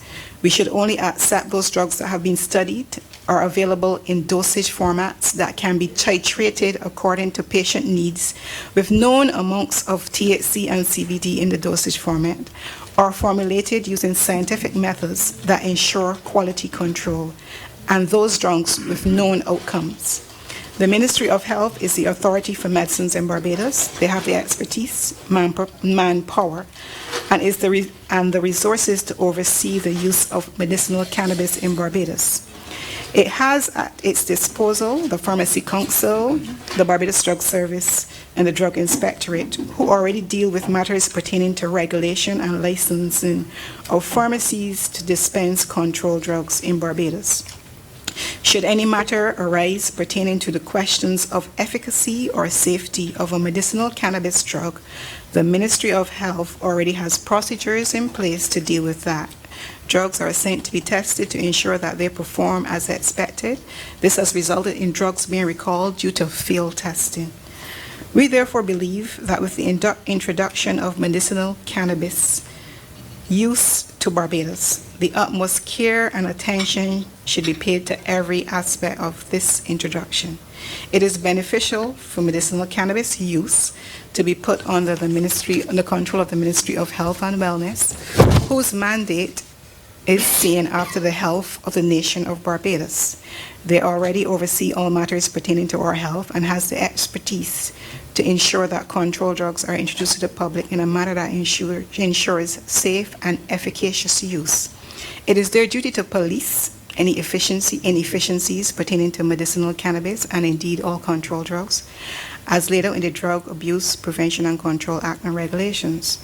There are already measures in place for pharmacovigilance overseen by the Barbados Drug Service, which is an agency of the Ministry of Health and Wellness that deals with, and they have a wide portfolio. They deal with drug procurement, management of the special benefit system, procurement of the same license that we would need for controlled drugs, because you cannot bring them into the island, or they have to provide a quota to the INCB in order for us to get those drugs, those controlled drugs, and a host of other functions that the Barbados Drug Service performs.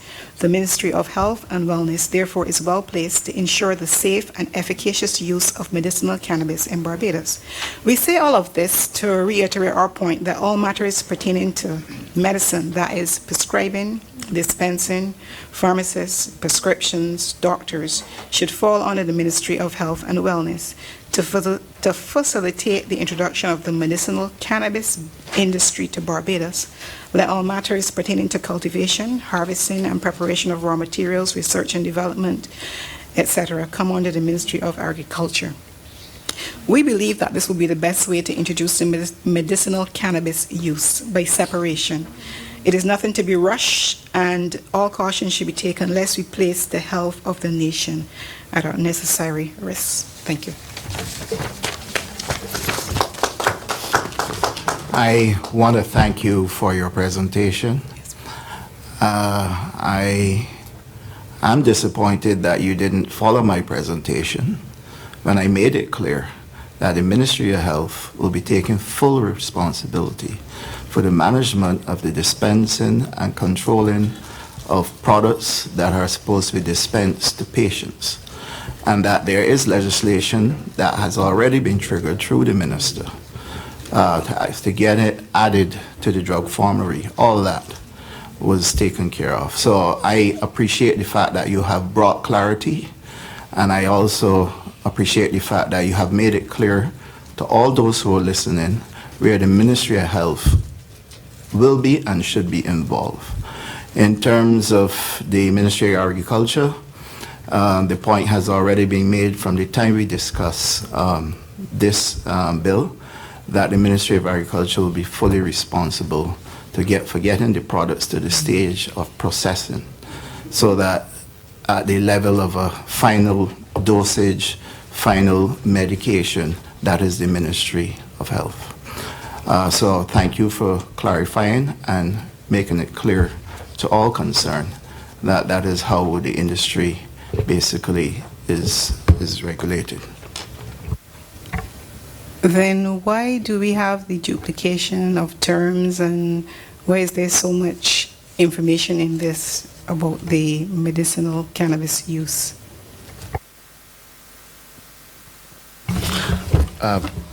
If I can begin to answer that, Ms. Gooding, this bill is more about a licensing regime than anything else. but it was important at the same time as establishing that to put some provisions in relation to access. Now, this bill has 45 sections, and you identify part 3, sections 25 through 29, which are the ones dealing with access to cannabis. And I appreciate that you're focusing on it from a particular perspective, but there is no violence in law to including provisions in a licensing bill which also deals with access to cannabis. And I wonder, I'm sorry to prod you like this, but I wonder if you could identify for me instances where, based on this bill, you feel that the pharmacy legislation is excluded, or the Drug Abuse Prevention and Control Act is excluded, or any of those other provisions, the Mental Health Act. You know, the Minister of Finance might complain because we refer to the Public Finance Management Act. So we also refer to the Mental Health Act. The mere fact that a particular bill will make reference to and incorporate other structures from other pieces of legislation does not mean that it is taking away anybody's power at all. I'd like to suggest that if you examine the bill carefully, you would see that the role of the Minister of Agriculture and the Ministry of Agriculture does not impinge in any way at all on any of the matters that you've raised. I'm happy to discuss it with you. I don't expect you to do an on-the-spot analysis now, but you know, there are times in legislation where you have to refer to all kinds of things. It doesn't mean that the ordinary regulatory authority for those things is removed simply because you refer to it here. Well, if you have in mind a particular section, I'm happy to discuss it with you. I might not have in mind a particular section. But I don't want you to generalize and say to the country that this bill has taken away the powers of the Pharmacy Council and the powers of the Ministry of Health and the powers of any of those people, unless you're going to be able to point me to it, because we were very careful as we drafted the bill to ensure that all of those regulatory powers stay exactly where they are.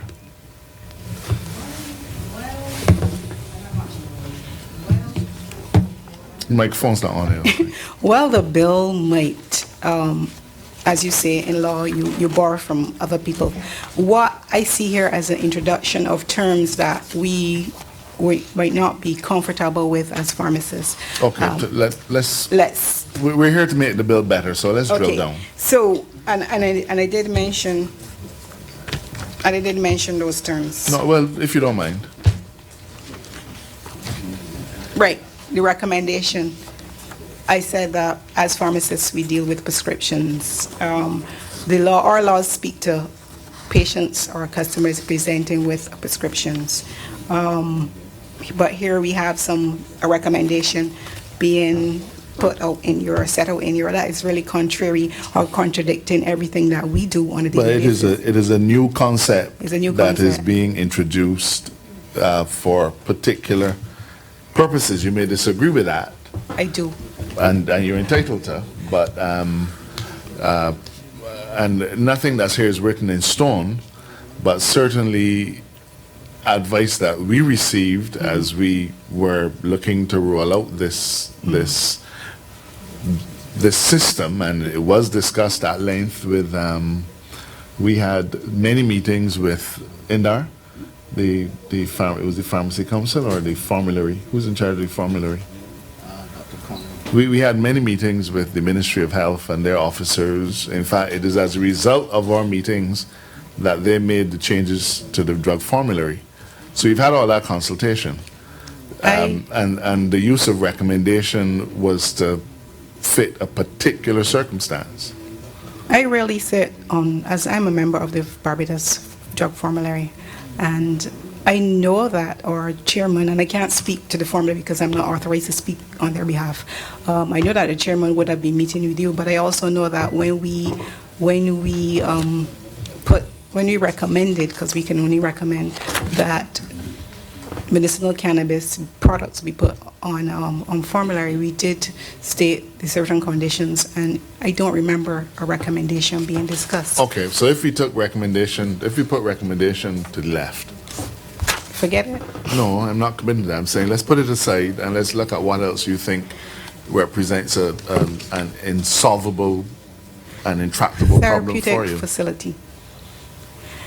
What? Your issue there in 29 I still can't is the person wrap my head around authorized.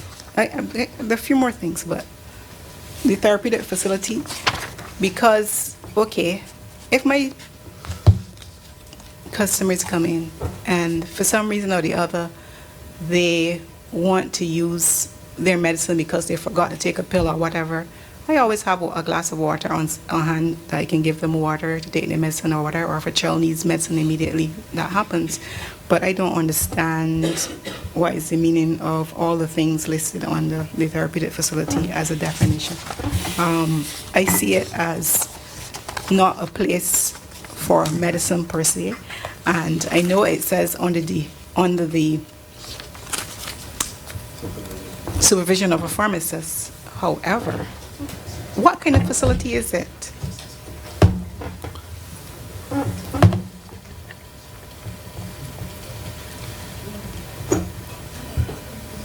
Are you familiar with pain management clinics?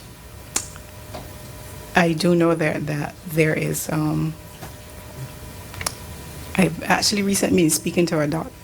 I've recently been speaking to a doctor who does pain management, and yes, I know that pain management clinics. But then we need to lessen the definition. Probably revisit the definition. I'm happy to, but we're trying to set up structures, and this is not about recklessness. This is about putting structures in place that work. Now, I understand that scientists have a particular view, and some doctors support having medicinal cannabis available, and some don't. Some pharmacists support it, some don't. Which side would you like us to err on? Repeat. There's division in medical circles as to the permissible use of medicinal cannabis.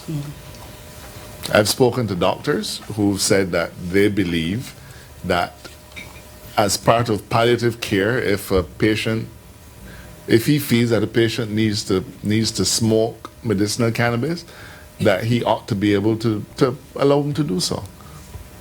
Smoking is not a medically accepted form of using medicinal cannabis, and there will always be people for and people against everything. Exactly. What we need to do is to do what is best for the health of our nation.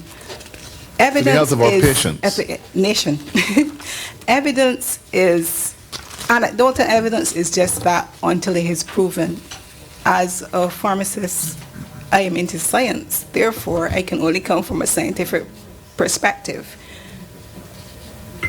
Yeah. You asked what other things that we were... Yes, please. The dispensing of medicinal cannabis.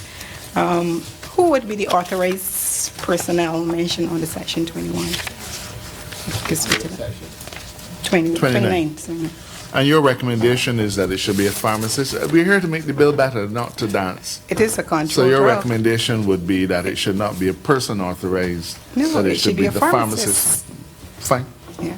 But the authorized person is not under the supervision of a pharmacist. But Ms. Goodness said that doesn't happen now. In our So- pharmacies, the pharmacists, the law already and- speaks and to in- graduate and in- pharmacist handling. And in all pharmacies, only pharmacists deal with That's the medicines. law.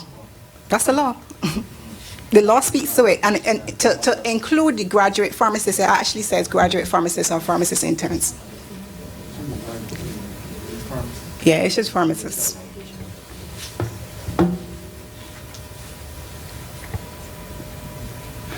Noted. Are there any more?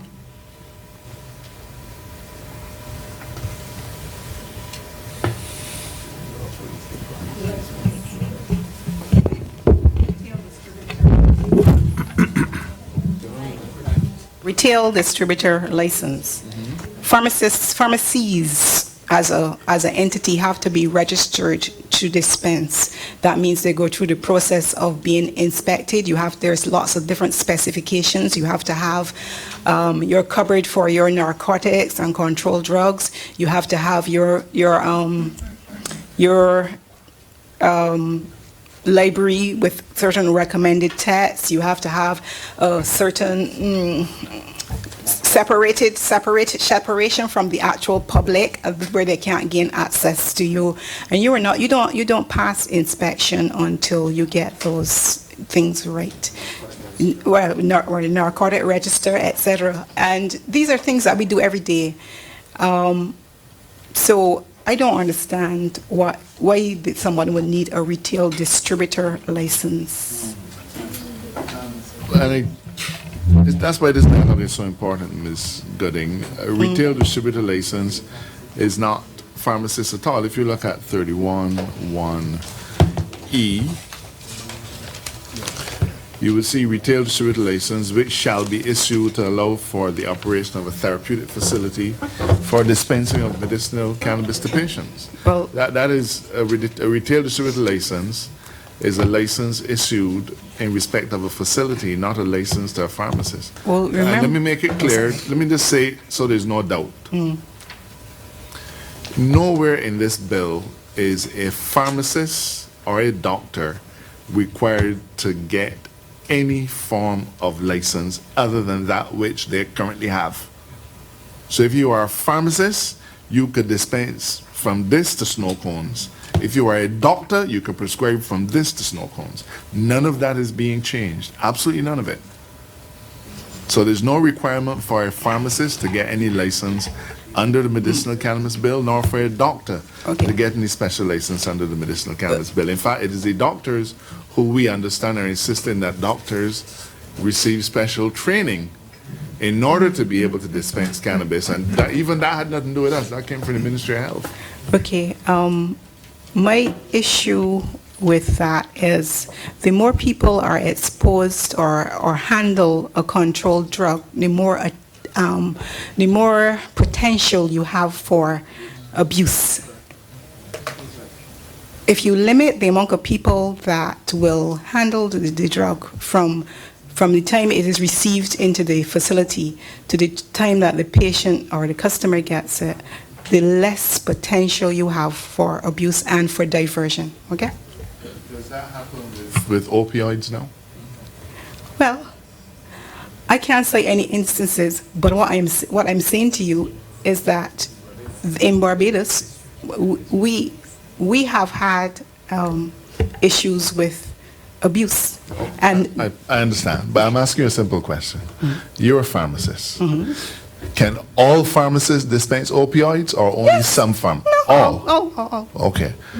Can all doctors prescribe opioids? As far as I know. Are there any medications that only certain pharmacists can dispense or certain doctors can prescribe? No, but... So as long as you are a doctor, don't mean to badger you, as long as you are a doctor, you can prescribe, and as long as you're a pharmacist, you can dispense. Yes. Can I Medicinal add cannabis is not, in fact, it was the professionals who asked that medicinal cannabis not be treated any differently. Okay. Can I add to that, to what you're saying, or can I just make a statement? In Barbados, we have specialist doctors, and the conditions for which medicinal cannabis are really specialty categories. Therefore, it would be remiss of me if I were a doctor to go prescribing medicinal cannabis for which I don't understand. But the little bit of training that you will get that has happened thus far, medicinal cannabis, does not in any way, if I were a medical doctor, inform me, give me enough information that I will feel comfortable prescribing it, because it will be outside of my remit. And doctors tend not to. There are some go outside of their remit.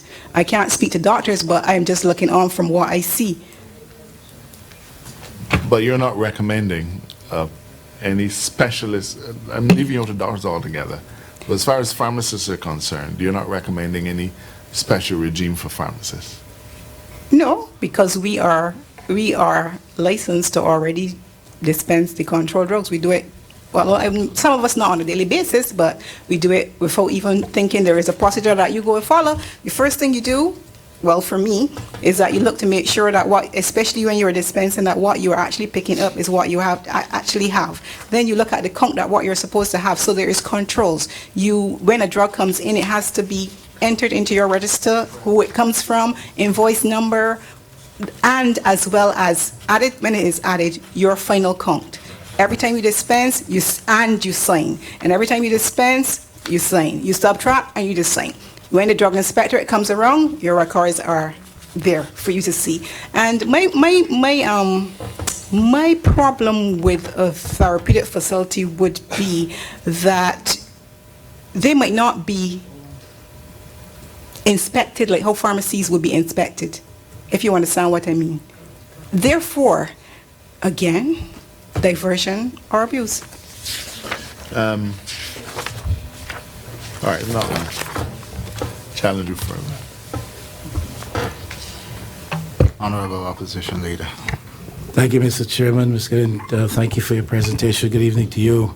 Correct me if I'm wrong. Your concern arising from the way this bill now presents itself is not that pharmacists now registered will be required to get a retail. That is not your concern. Your concern is that you already have registered pharmacists. That's my concern. And the established context allows them to dispense medication, etc. Your worry is about this new creature that we call a retail distributor. Correct. Thank you. Just wanted to be clear, because from the question of the AG, I thought it was the other way around. You're concerned about this creature we call in this bill retail distributor in a context where we have conventional dispensation of medicine through registered pharmacies and pharmacists. The other thing I wanted to raise was what? I don't even remember now. The AG was so long and detailed.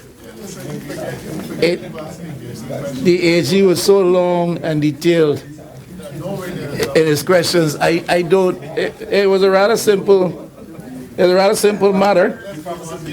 But maybe you can come back to me, Brother Chairman, because right now I really don't recall. Well, let's go. I've been subjected to that litany of questions. Let's go to Dr. Brown. Please come back. Thank you for your presentation, ma'am. Just a little bit to add on to what you were saying with respect to doctors and having the authority to write. I know for a fact, unless it has changed, that there are some medications, although any doctor can write them, is not necessarily so that the drug service will reimburse the pharmacy for it. So that applies to some extent along those lines that you were saying. The question I have for you, at least one of them so far, is it generally understood by the body of pharmacists which you represent that the medical part of the bill has been included in the present bill? Is it the general perception that this bill went a little bit too far with respect to covering the, I'm not saying the AG is not right, that it was amended or whatever, but is this the general perception that this is what is happening, that we have, that this bill is going into the domain of pharmacists and so on? Correct. It really is that we do think that the legislation is already there. So why do we need it spelled out? I don't know. I'm not a lawyer, so I don't know why we would need that.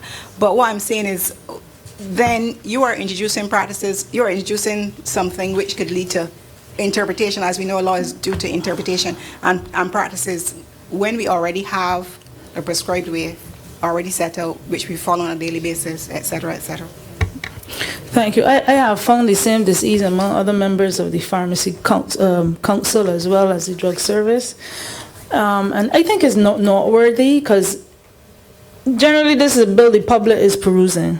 So if there's misinterpretation on one point, it might be helpful to get it amended so that everybody's clear on the same thing. I understand your point. Thank you.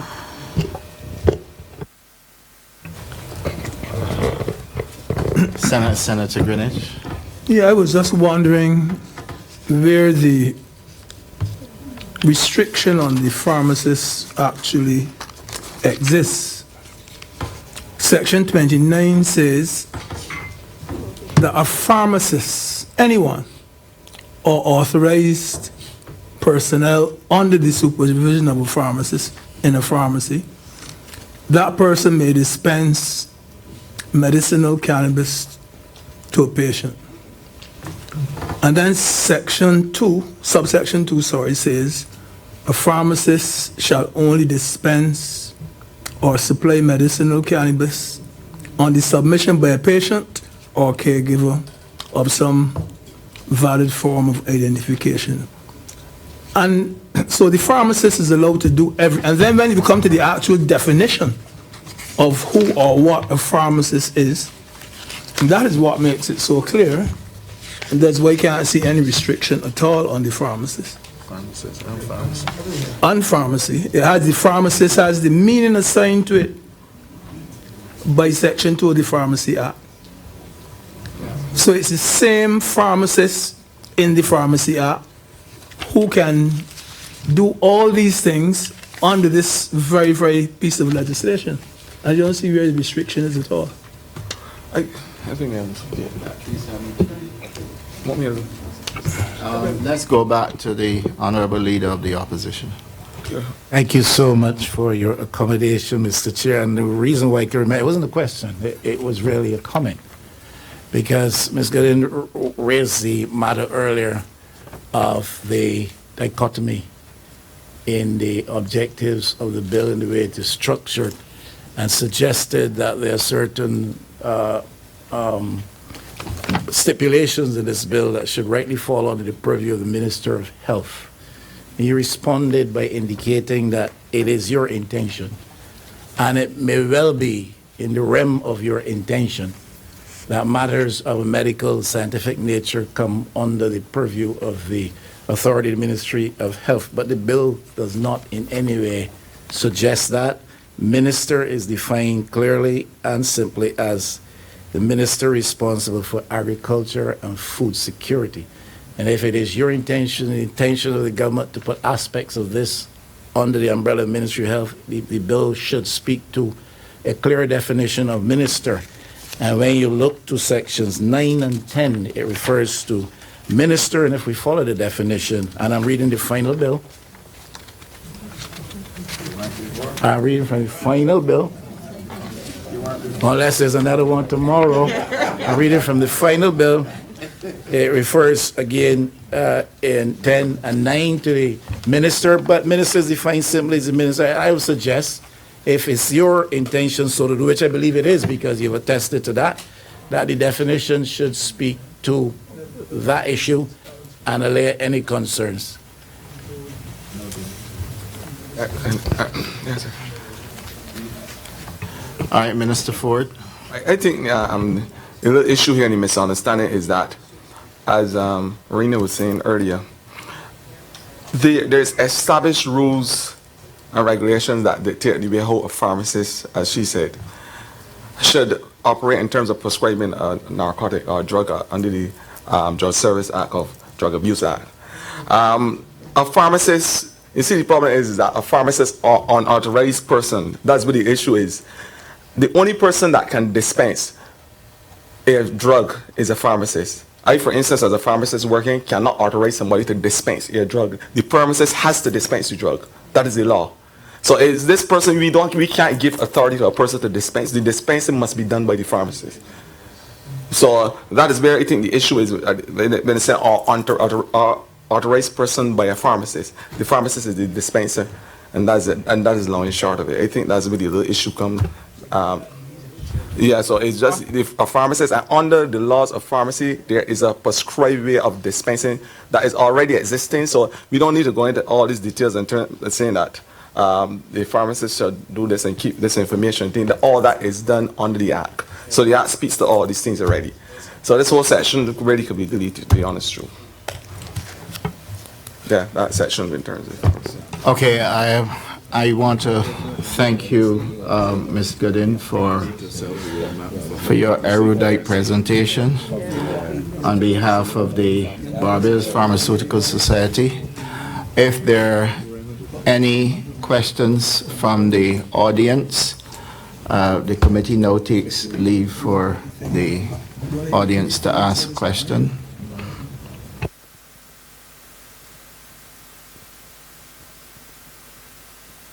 Thank you, Mr. Chair. Thank you, Madam President of the Barbados Pharmaceutical Society, for your excellent presentation. I'm sure your constituents were well represented there.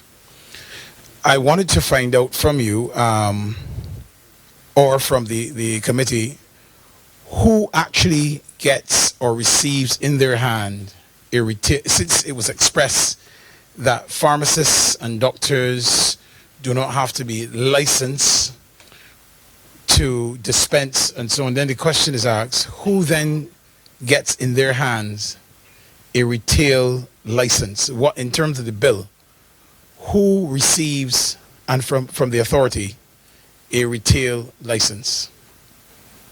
I wouldn't be able to speak to that because I question that as well. What is a retail license and what do you Or do what with are the it? committee members? I don't know. If can we answer that question? Can anyone answer that question? A retail license is just another commercial activity. So there's no reason why a non-pharmacist, suppose the Deputy President of the Senate wanted to do something in his later years, he could apply for a retail license. To do what? To do whatever the Act says he's entitled to do under that retail license, which is set out here. But the point is that he's still governed by the existing laws. So 29 says that only a pharmacist can dispense. Right. Okay.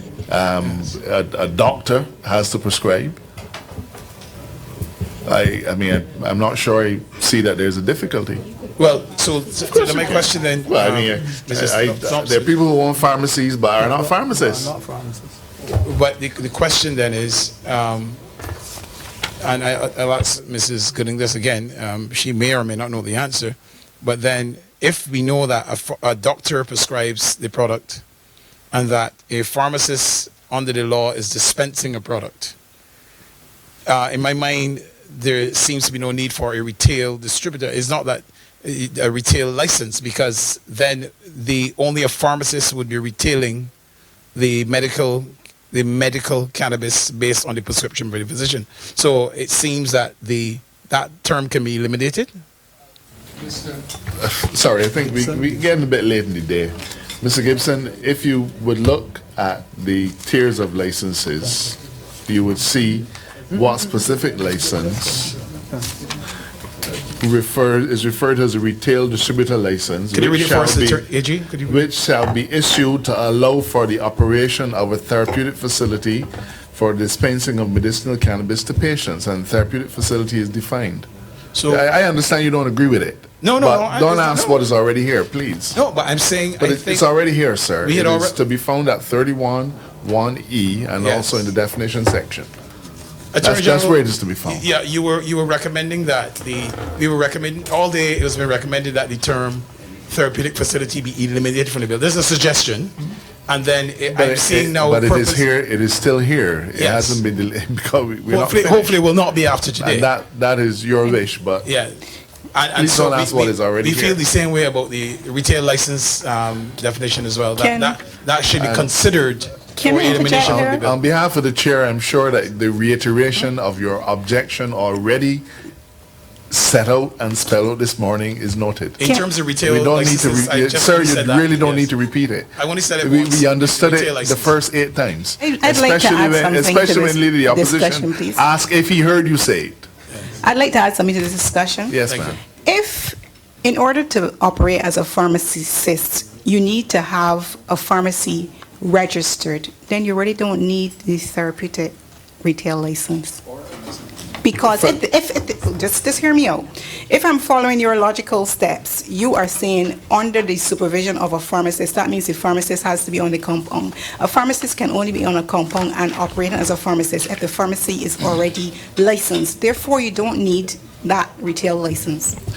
Correct? Ma'am, the retail distributor license is a new business model that this bill is trying to bring on board. I understand you don't like it. I understand that Mr. Gibson doesn't like it. But it is still a new model of operation that we're looking at.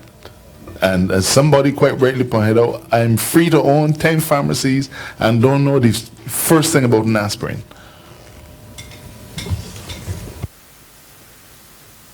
Yeah. Proceed. I'm sorry, just begging for leave. I have to run. Hello. Yes. Good afternoon to everyone. Good afternoon, Chair. I was invited to present to this meeting today. I flew in from Nevis on Sunday and unfortunately could not reach here before 1 p.m. I communicated with the Deputy Chair, with the Deputy Clerk, sorry. Are you asking a question or making a presentation? I will speak to a particular point made. I'm going on the record. I will address the issue as it relates, the discussion between... No, but you're done to make a presentation. I am, but are you closing? No, you're not closing yet. Okay. Thank you. Mr. Chair, if I may interject with your leave, it is now 4:45 in the evening. May I ask what time we propose to conclude today? We are in fact already losing members from the committee. We will try and get through the additional presentations. May I ask how many additional presentations do we 3 have? more to go. But Mr. 15 Chairman, minutes, hold on, 15 minutes per presentation. With that gives us 45 minutes, and we can truncate and get through. Mr. Chairman, with all due respect, persons came here today to make full presentations to a committee that is duly alert to what they are presenting. It may in fact present a little bit of inconvenience to them to have to come back. But I want to suggest, based on what has happened here already since morning at 4:45, to anticipate that we can properly go through 3 more presentations and listen to them attentively and give them the due regard in terms of their substance and respect to those who are presenting, is indulgent in a flight of fancy. I would want to move, Mr. Chairman, that we curtail this meeting as anticipated at 5 o'clock this evening and let those who have not yet presented come back another time so that they may be properly heard and we may properly analyze that which is being presented. Do we have a seconder? There being none, the motion cannot be carried. Ms. Gooden, I want to thank you for your presentation, and I note that your comments are taken and noted, and we will press on with the other presentations. Mr. Chair, may I ask therefore at this point, at what point in time on the clock do we anticipate concluding this meeting today? I may not have a second to the motion because the government feels that we must rush through all of this today. I don't know what your timetable is, but I think you have to give due respect to what people have to say and give it your fullest possible attention and energy. We've been sitting at this since morning, so what time do we propose to close? I intend to hear the other 3 presentations, Honorable Leader of the Opposition. Mr. Chairman, that does not at all say to me anything about time. Next presenter, you raised the motion and it was not carried. The next person up to present is Michelle Marshall. Is she here? So then we will go to Douglas Strockman.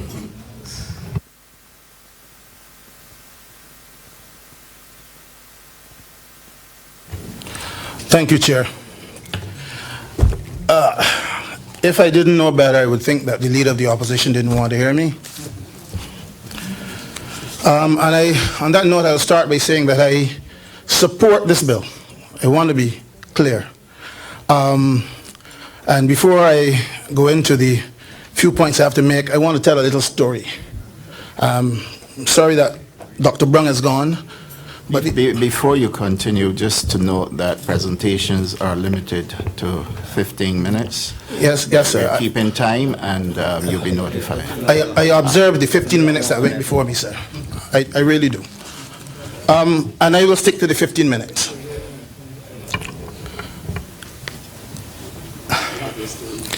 I'll go back to my story. Sitting here, listening to the academic discourse, my story speaks to something of reality. Having lost a wife on the 5th of April 2018, when the medical fraternity and others in this country would not look at the issue of medicinal cannabis.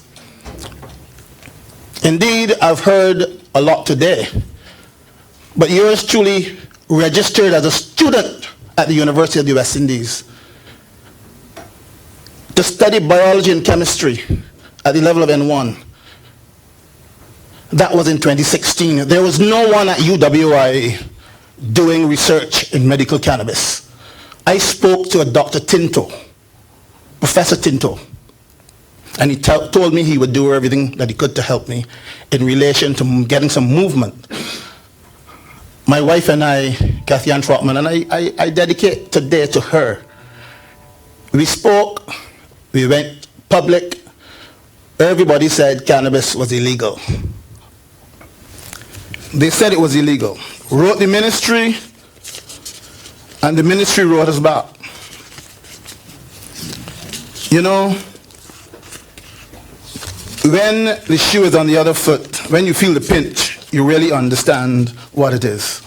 I support the bill because I know there are people out there who need access. The AG mentioned palliative care. At end stage, cannabis works better than any other drug out there. I have the voice notes from my wife to prove it. Doctors in this country and pharmacists can take their positions. That is their right. Right now, this bill is actually setting up two regimes. And if I had to make my submission by way of public just now, I would have done that. If you look to the third schedule, you will see where, in addition to the minister performing a role similar to the Minister of Health, the third schedule creates the dual acts by defining medical cannabis and redefining the term cannabis under the Drug Abuse Control and Prevention Act. So that if you're going to make changes and really cede the health aspect to the Minister of Health, you need to relook at the third schedule. The AG is correct. This is it's an industry bill. Industry, licensing, maybe taxation, and at this point I must disclose, Indar, Minister Weir had invited me to participate in a process which resulted in a cabinet paper being drafted. As a member of the public, I can't see cabinet papers, but I gave my input for a period of over 4 days, a couple hours. I wish I'd been invited to speak or to give input into the drafting of the legislation, because as this stands, you really have two ministers of health, one being the Minister of Agriculture. You have to fix that. So there are two regimes, but what the Minister of Agriculture is supposed to be doing, essentially, is rolling out the framework under which cannabis will be grown, let's say processed, etc., and hopefully the country will make some money from it while being patient-centered. So the pharmacist is correct when she says that the Act already exists. Since 1993, in response to our international obligations, the last conference being in 1988, we implemented some draconian measures in terms of punishment, etc., which was the whole purpose of that particular convention. And you will find all of those in Cap 131. So if I can try to get back on track, remembering that my 15 minutes is a bit different to the other 15 minutes. If you look at Article 1 of I just referred to the single convention, cannabis means the flowering or fruiting tops of the cannabis plant, excluding the seeds and leaves when not accompanied by the tops, from which the resin has not been extracted by whatever name they may be designated.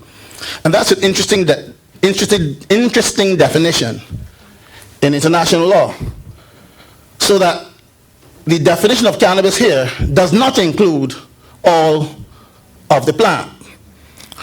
What we did in our domestic legislation was to penalize persons who would be rolling the leaves and the stalks, when really and truly what the international law was interested in was, the most potent part, which is the tops, right? So this legislation was done in the 90s. I think the late Honorable Branford Tate, he signed the regulations. So if you look at the period, it would have been a useful exercise maybe for some student to look at Hansard and see what the intents were at that time. Right? So what we did was to create a more oppressive regime for our citizens than we had to. Right? Now, I've come to this letter, and I will be a little over the place, but I want to say this. So you write to the ministry under Cap 131, the old legislation, and you say to the government, look, cannabis is legal. I need your assistance, right? Because it is what we believe can work. We have a prescription from Canada now. We have one from Jamaica, CARICOM. And I received this letter from the ministry, March 4th, 2016. Mr. Douglas Trotman, Black Jacobin Chambers, Hoover House, Belmont Road, St. Michael. Dear sir, re-license to import, produce, and supply marijuana for medical purposes. Your correspondence dated January 27, 2016 has been received. The Ministry of Health wishes Mrs. Trotman well in the management of her illness in the current circumstances. The matter of medical marijuana use in Barbados is being researched and discussed. However, as you are aware, there would be a need for legislative changes to facilitate the legal use of marijuana in Barbados. Given the importance of this decision, the Ministry of Health wishes to ensure that the medical gains will outweigh any possible negative social impacts before a paper is presented for consideration as is required. The Ministry of Health wishes to assure you that this matter will be expedited and a recommendation will be referred to the relevant agency in due course. That is the type of letter you receive when you're sick and dying. Signed, Permanent Secretary, an old friend, doing his job. Now, where are we today? That was 2016. We're in 2019. Minister Bostic accepted a recommendation that was made. And there are a lot of things that people don't get credit for. I'm not here to claim credit. I'm here to state facts. The Cayman model, putting the drugs, Cayman Island, they bought some cannabis. They had it dispensed to patients, and they had the doctors monitor the patients. A simple way of collecting the anecdotal evidence. What did I do? I said to the now chairman of the hospital board, have it put on the formulary. She rang Robin, her board, and she was told she was going too fast. Cannabis is on the formulary now. But you will hear that the recommendation came from somewhere else. We need to stop this. And I go back to the AG. When he talked about turf, literally turf wars going on when people are sick. We got to stop it. People who know me know that I would not be silenced. One way or the other, I'm going to speak. During the sessions with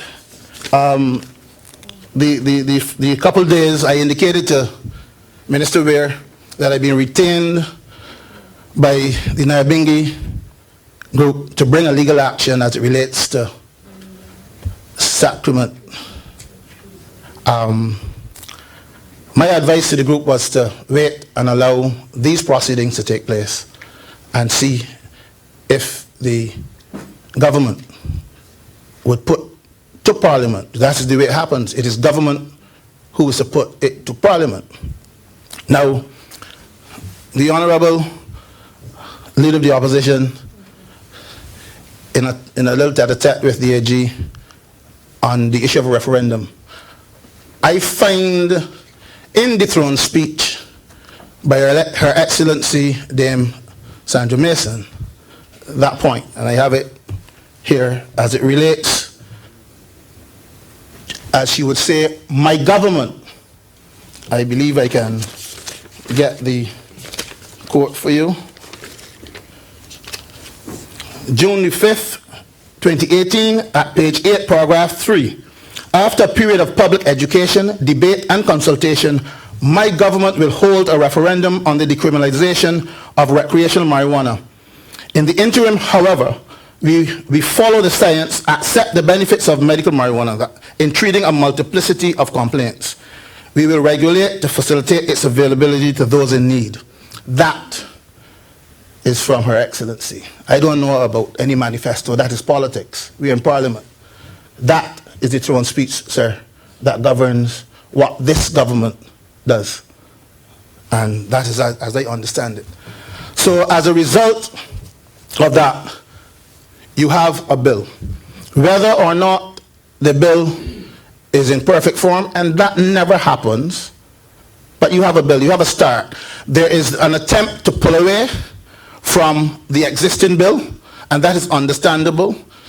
The existing bill is one of penalties. Even though the system has gone the way of drug courts, testing, I understand that council abuse may be no more. The move essentially is not to punish by incarceration, as the international statutes say, but rather to look at abuse for what it is. And I'm going to fast track through this. If you look at your penal sections, $1 million, 10 years, $100,000, 10 years, you haven't changed the mode of thinking. Do not criminalize my people. What I always say to Rastafari, I'm going to go back there, the throne speech does not include them. Why? They did not agitate correctly. Is it because they are a minority group? What helps them now? And they can do this. Go to the OECS website, look for Justice Eddie Ventos, you'll find his decision there. Go to South Africa, look for that decision, it came out last year. I shared that in December with the Rastafari at a session we had. The law is patently clear. Any action against this government on the constitutional point, even taking the preamble under Section 11, which will protect your privacy in your home and your conscience, coupled with Section 19 that protects your right to practice your religion, you will win at the CCJ. Justice Byron has thrown out the Savings Law Clause. I'm sure the AG is aware of that. So there's nothing basically holding a court back from bringing a decision in the same vein as, I would say, the young Eddie Ventos has done in the OECS. In St. Kitts, I moved to St. Kitts to catch my breath. I can grow 4 plants because they're decriminalized through the same judgment. It is strange for a judge to give Parliament time, but that was the approach used in the Canadian decisions. it has borne fruit. And obviously, politically, the party unity will leverage on that, as I believe any smart party will do. Now, rushing along, I would suggest that you look at your definitions of young person in section 2. And this is something that pharmacist... You have 2 minutes. The pharmacist should pay attention to. No need to go there. I think You've dealt with that? consensus is that the distinction between 21 and 18 is not one that's practicable or sustainable. Right, but what you need to do though is flip over to Cat 131, because young person is also defined there, and it is age 14. So you will need to, for the sake of consistency, still take a look at it. So you'll find several instances where there are penalties for dealing with young persons, but the age is different. So you have to still take a look at that. What I will say here is, since I'm running out of time, but I know that the public will ask me a lot of questions. Hemp, nowhere in the bill is there any reference to hemp. This is as good a time to fix that. The FDA has now defined hemp. They've separated marijuana from hemp, where hemp is defined as 0.03% of THC, less than 0.03% of THC. What that will do is free up a whole new possibility in terms of agricultural production. It would introduce the concept of drug versus food, drug versus industrial applications, and you can actually run the two industries in parallel by simply inserting a definition with the framework or the regulations to come after. Time, yes, time.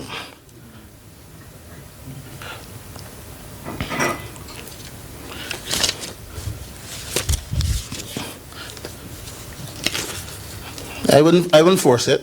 If that's the 15 minutes, that's the 15 minutes. You want to quickly wrap up your presentation, Mr. Troutman? Well, what I would say is that it would be interesting to see the legal advice that was given in the area of international law, because I think a lot of that is lacking from what I've seen here. And I had indicated to Deputy Clerk that I will make a submission in writing. I hope it will be received, but it will cover some of those areas. Even in the CARICOM Commission, they also fell down a bit in terms of how to treat with international law, especially as CARICOM.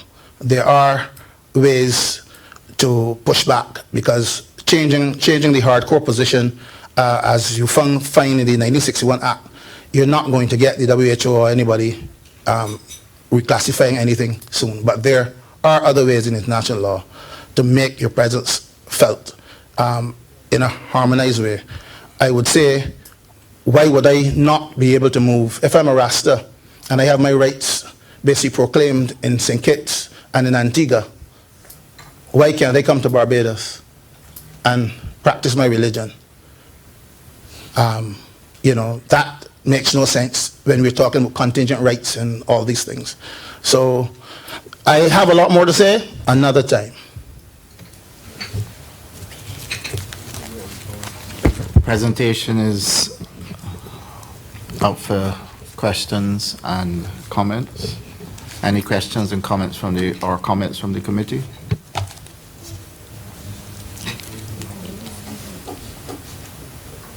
There being none, go ahead, Honorable Leader of the Opposition. Just to say, Mr. Chairman, it's really a pity that we could have a presentation of this quality coming out of multifaceted experience, personal as well as legal researched, and it has to be hurried and rushed and abbreviated at the end of the day. That is the point I want to make.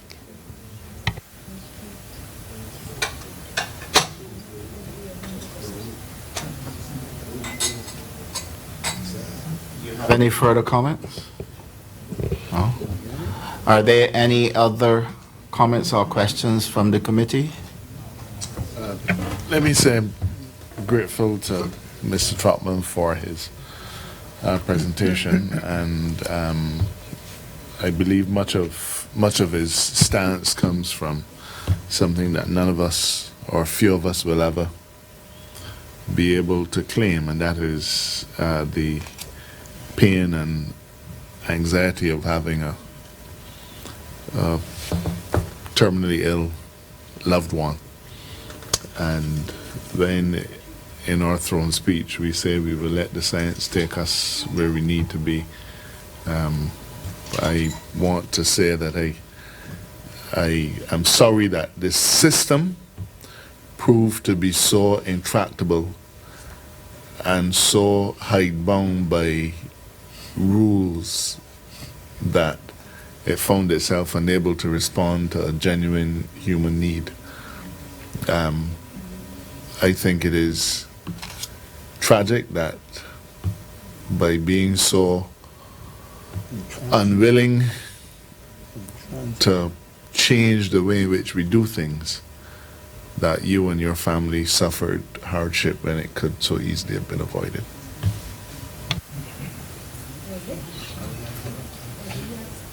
Yes. Minister Ford, then I want to thank you, Minister Hinkson. Mr. Trotman, sir. You said that you obviously, due to your experience with a sick wife and using marijuana for palliative care, you have documented the response treatment, and at some point in time, if you can share that, because that is actual clinical evidence that would help inform discussions like these, because, I mean, you would have that information, and based on, I see you have a lot of paperwork there, I suspect you would have documentation in terms of how I was able to help in terms of pain and what signs and symptoms and what's not. So I appreciate Yes, it. sir. Yeah, thanks. With the leave of the committee, we now go. Sorry, Mr. Hinkson. Okay, thank you, Mr. Chair. Too would obviously wish to empathize with Mr. Trotman and his family on circumstances which could easily have been avoided by state intervention. And I mean, especially so since I knew his wife and I know her family very well. I know I've done a lot of legal research on this issue, and the one point I want to raise though is your comment at the end about contingent rights. What are you saying there? That if, let's say, St. Vincent were to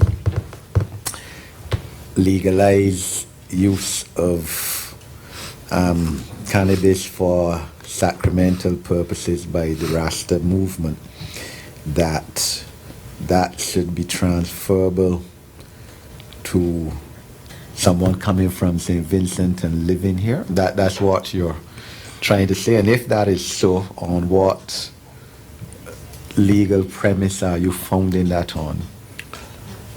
Our constitutions essentially came from the same cow. Great Britain, I call her a cow. And you know that there are similarities in the rights provisions. So when one pin falls, all the way in South Africa, the other will fall. So the committee, when the committee meets, as I said, OECS, look at Justice Ventos's judgment, look at former Chief Justice Byron and how he treated these savings law clauses. There will be, I will make the submission, I will include my view, my legal opinion on those submissions. The AG in due course will receive a letter, where I represent the Rastafari. We can avoid this position where it is clear that the Rastafari were not included in the throne speech. That is why I read it, because sacrament is not, it is definitely not recreational. Antigua, and I have a copy of the Antigua bill here. They dedicated an entire section with an apology from Prime Minister Brown. So the legislation isn't foreign. I think everybody knows, the Antigua law is there, what was done in Antigua. So the AG is being technically forewarned that, well, he may say it's not him, it's the SG, but you can't change the fact that in February this year, the amended contingent rights, the supplement to the Treaty of Chaguaramas was finalized. Am I correct, AJ? I think it was February. But that allowed you to move a duty-free car once you have satisfied the requirement for CARICOM citizen and freedom of movement. Other rights like those, we always had the right of establishment in terms of forming companies. So here I am, a Rasta. My brother might be living in Barbados. I have a child studying in Trinidad. Whatever. Legislation has changed, but we're stuck at CARICOM with the same type of constitutions. Why make people fight when we as attorneys know that it's a lost cause? Politically, and anyone with a little common sense would say that why force the Rastas to continuously go through? I mean, take a look at the penalties for drugs. How many Rastas form the 1,000 people in jail? Not very many. The people who are locked up or the guys pushing drugs for money. Right? So the Rastafari, a peaceful religion. All the Rastas I know, peaceful. So committee, when you meet, as I said, government tells Parliament what it wants, not the other way around. So the contingent rights, you don't want a judge to have to tell government what it should tell Parliament when government already knows that it can include and give the Rastas their freedom. So as I said again, I was retained in December, and I have advised that we should let this run its course because it is cheaper. Not that I was being paid, but have I answered your question? And what's the reference of the Judge Vento's case? Well, I'll have to supply that. But essentially, it's a case that started, I think, way back in 2012, where this guy was arrested. He challenged the system, so it took from 2012 to 2019 to be heard, to be decided. It was a constitutional action was brought in terms of his rights, private rights, personal use, and the way that Justice Ventos dealt with it is more or less set out in the South African case. So in the written submissions, those references which are constitutional and aspects of international law will be available to the committee. So I think that when you read it, you can form your own impression, even if you're not an attorney, to see that the government is really letting down the Rastas if they make them fight for this one. Senator Greenwich. Yes, Mr. Trotman, the only way I could describe your contribution this evening is touching. You were literally shooting from both hips. First of all, that very personal experience which you had with the passing of your wife, a very gracious lady who I knew personally. And you're also shooting on behalf of the Rastafarian group. But where the wife is concerned, I could hear the emotion in your voice. And as you said, it is only when we have that personal experience and that personal loss that we can really and truly be aware of the devastating effect that something like that could have on you. And I know what you've gone through. I know you've spoken to my sister Elna, and sometimes when she speaks about the way you explained it to her, she herself is in tears. The legislation in the Caribbean, you did mention the fact that you knew what was in the... Do you have a copy of the Cayman Islands bill? Not here. You don't have it? Their bill was fairly loose, though, which is why they could do what they did. Okay. I don't have that here. But the method was accepted by the government. By the government. Yeah. If you had a look at our what we have put here before you, our draft bill, and you would compare it with other bills in the Caribbean, whether it be Antigua, St. Vincent, Jamaica, wherever, can you see a lot of similarities between ours and theirs? Well, I would say yes, but what I what's I'm more concerned about is the point in terms of movement. None of the bills address that. In fact, in Antigua, their bill prevent you, if you're a Rasta, from moving cannabis out of the country. You know, so they have essentially said, look, we know our neighbors ain't gonna take us on, so if you carry cannabis out here as a Rasta, we gonna lock you up. You know, the other provisions are basically the same. The difference with St. Kitts hasn't passed their legislation in totality, but they were forced to go the route of decriminalization. So what I'm doing at present is looking at all the bills and trying to get a position along the line of a regional position. And you could only do that essentially on a self-appointed basis, because the commission was established, but the commission did not come with a CARICOM medical marijuana bill. It would have been good to have seen a draft which would have encapsulated these couple things. They did a good job in terms of putting the views, the alternatives, looking at the law and concluding essentially, look, we should legalize free up and let people benefit.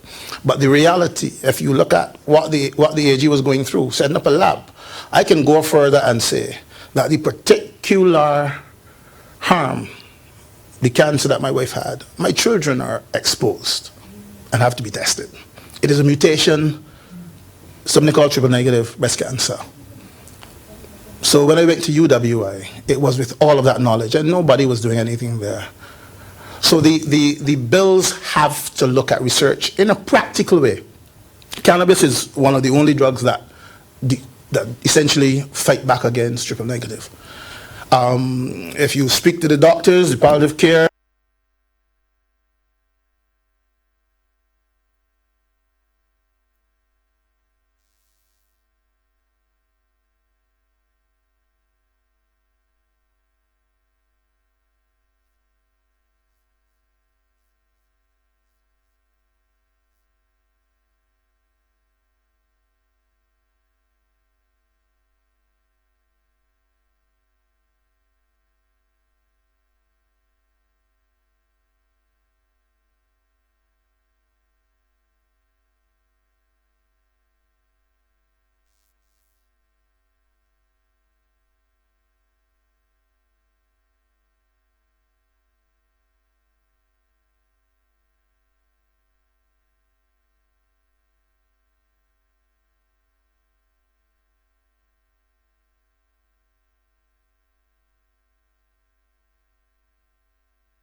I left.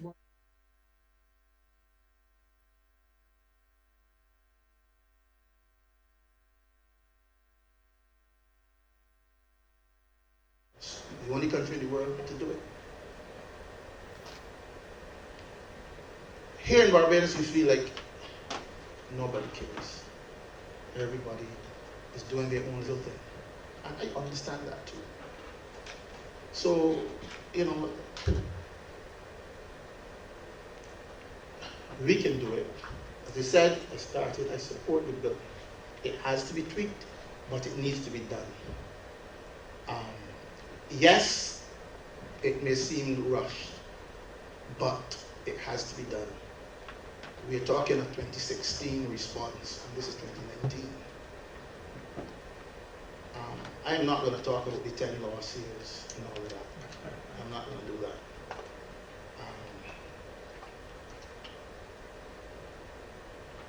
I think I will stop. Any comments or questions from the audience before we go to the next presentation? There being none, Mr. Troutman, I want to sincerely thank you for your very honest and direct presentation. Thank you, Chair. Thank you, Committee.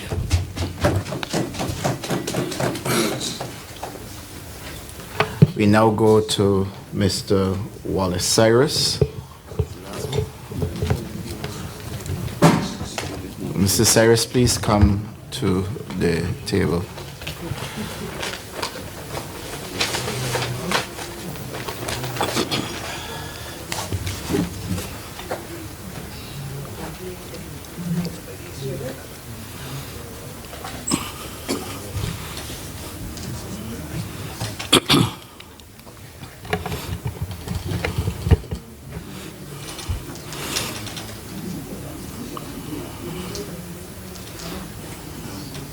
Good afternoon, ladies and gentlemen. My name is C. Wallace Cyrus.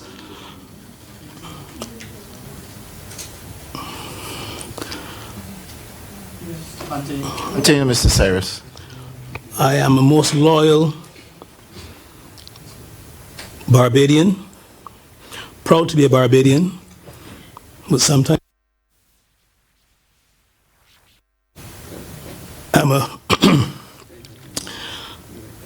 I left Barbados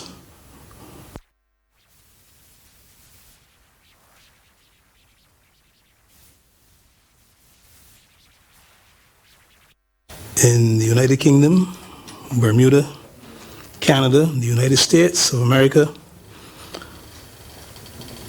and Sweden. I did sabbaticals in South Africa and Jamaica. I'm a proud and distinguished alumnus of the Modern High School.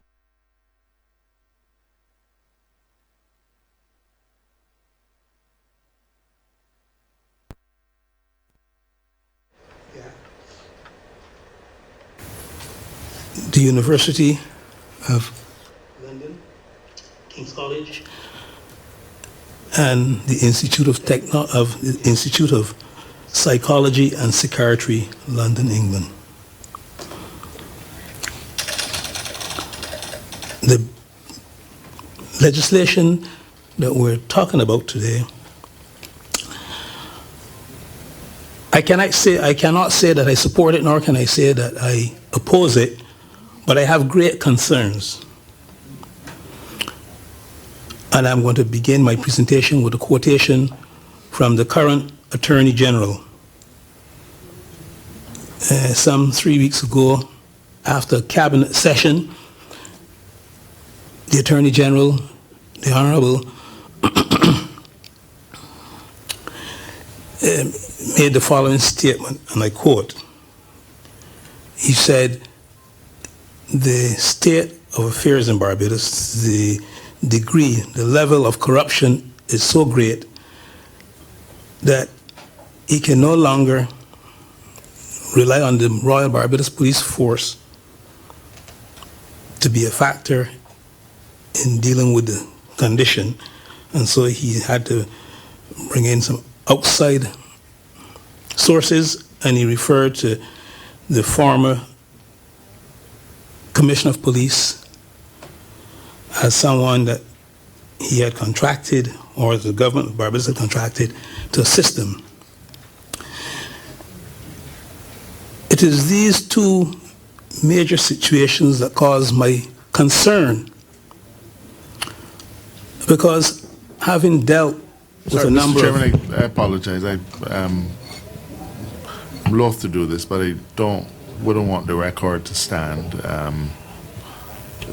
The former Commissioner of Police is not engaged by my ministry to deal with any corruption matters. So I really, perhaps Mr. Cyrus didn't quite grasp or get what I was saying, but I certainly would never have said that, because that's not within his terms of reference. Have you not engaged Mr. Darwin Dottin to assist in some capacity?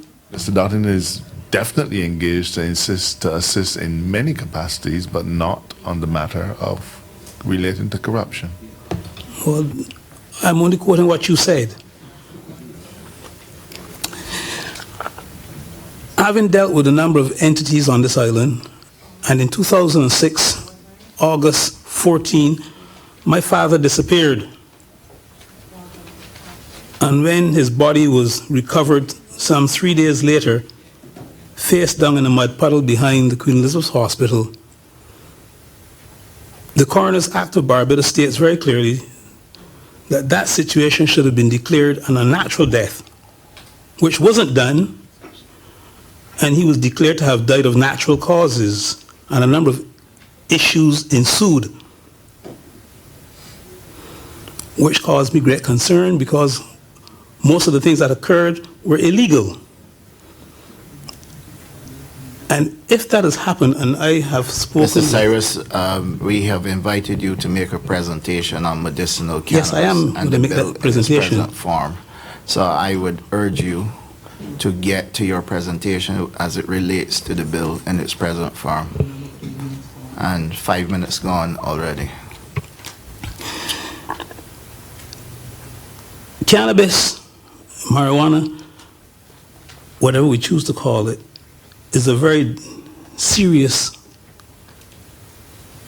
product, and it raises a number of issues, and it has damaged and it continues to damage the society, significantly so.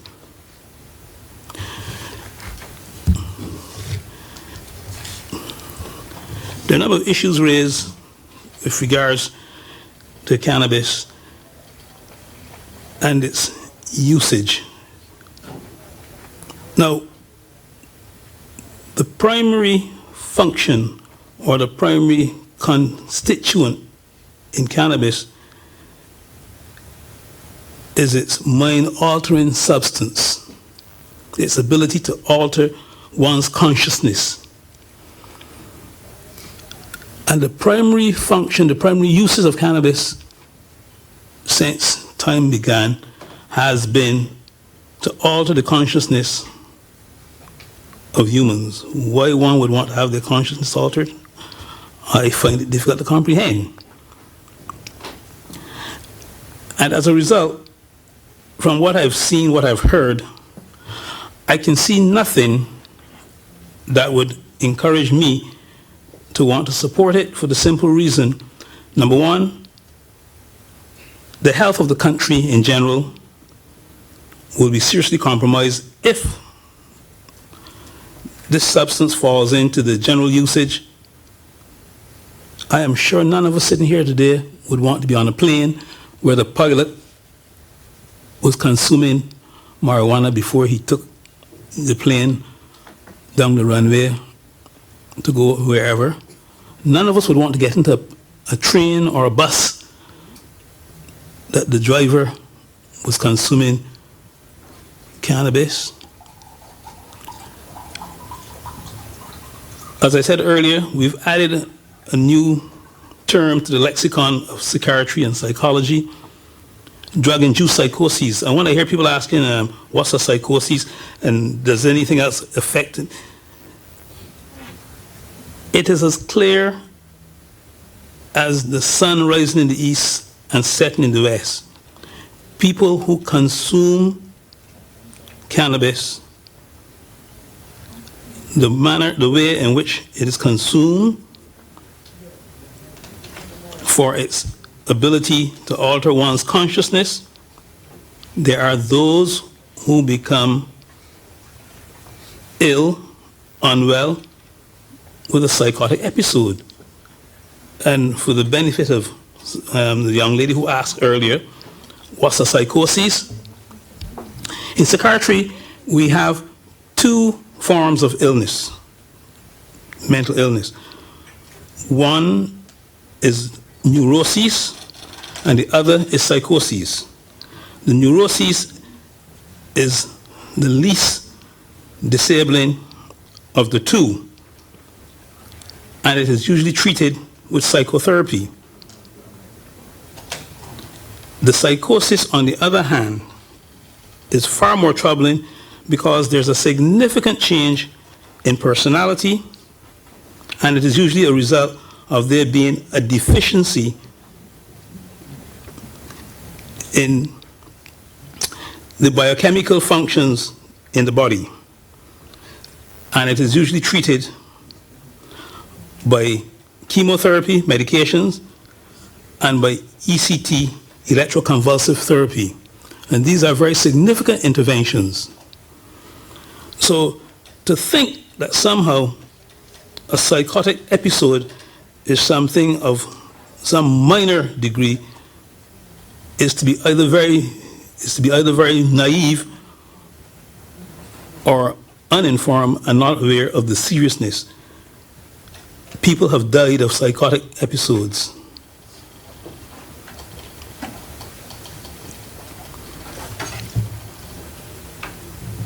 I spent my last 10 years in practice in England, and I was responsible for the rehabilitation of persons from an institution called Broadmoor.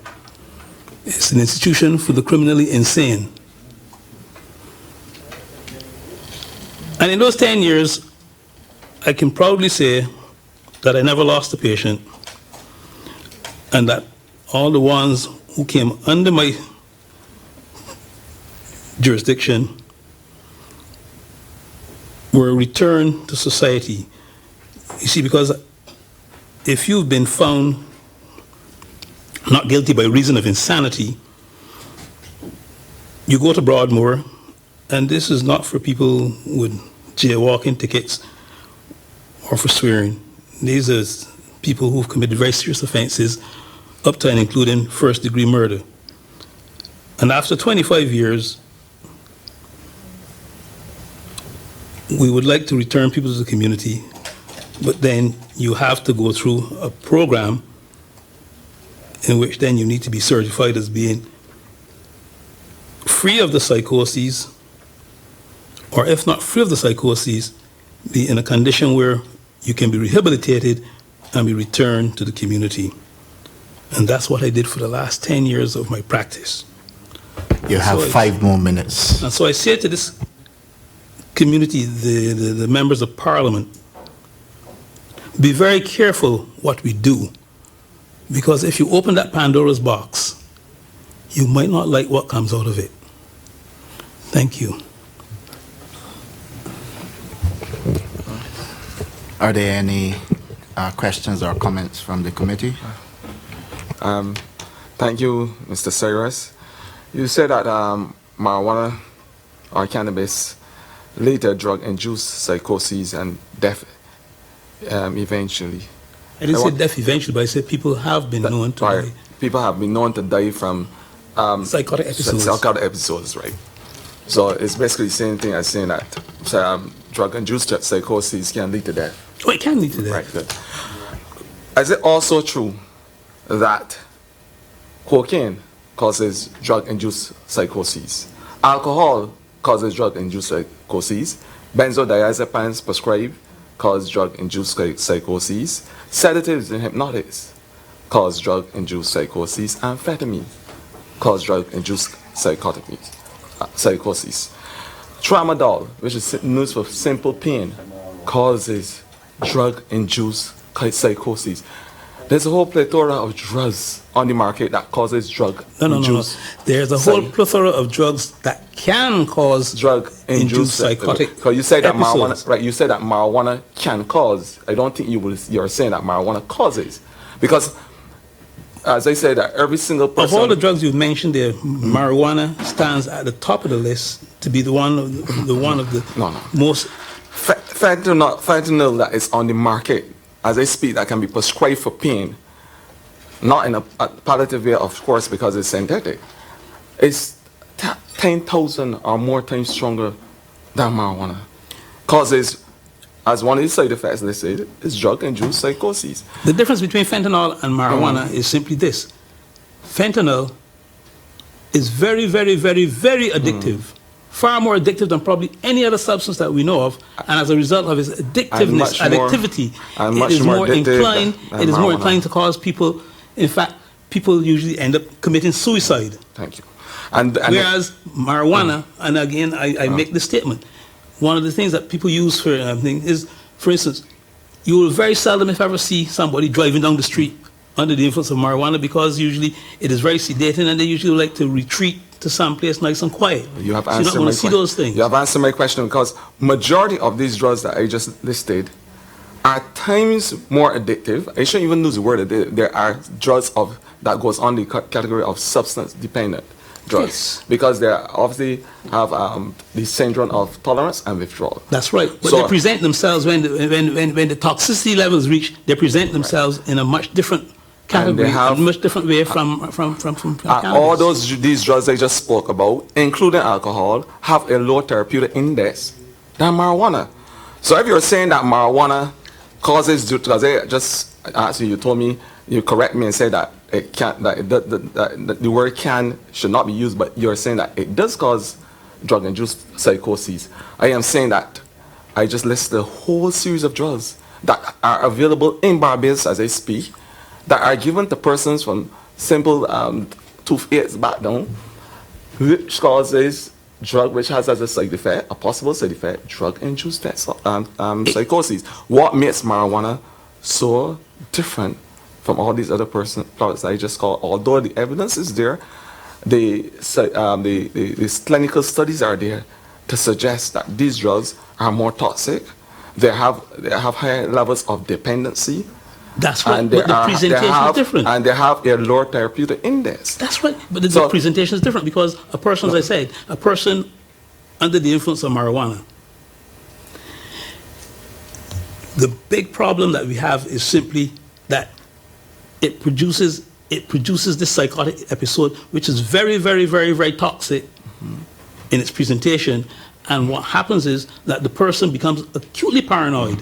That's a feature that is not seen in any of these other drugs that we talk about. All these drugs I just called to you, their toxicity levels are much higher than marijuana. So if their toxicity levels are much higher than marijuana, how could you say? But the presentation is a whole lot different. And the presentation, I think the thing with marijuana is that it is a new frontier in terms of it being used and now seen and now accepted as a medicinal drug to treat illnesses in a palliative way. I think that we have to recognize that on the market as we speak, there are drugs prescribed every single day that is much more potent, that have a lower therapeutic index and more harmful side effects. I am not condemning marijuana or writing it off as a medicinal for its medicinal purposes. What I'm simply saying is that there are some problems associated with it which we don't see in other medications to that degree.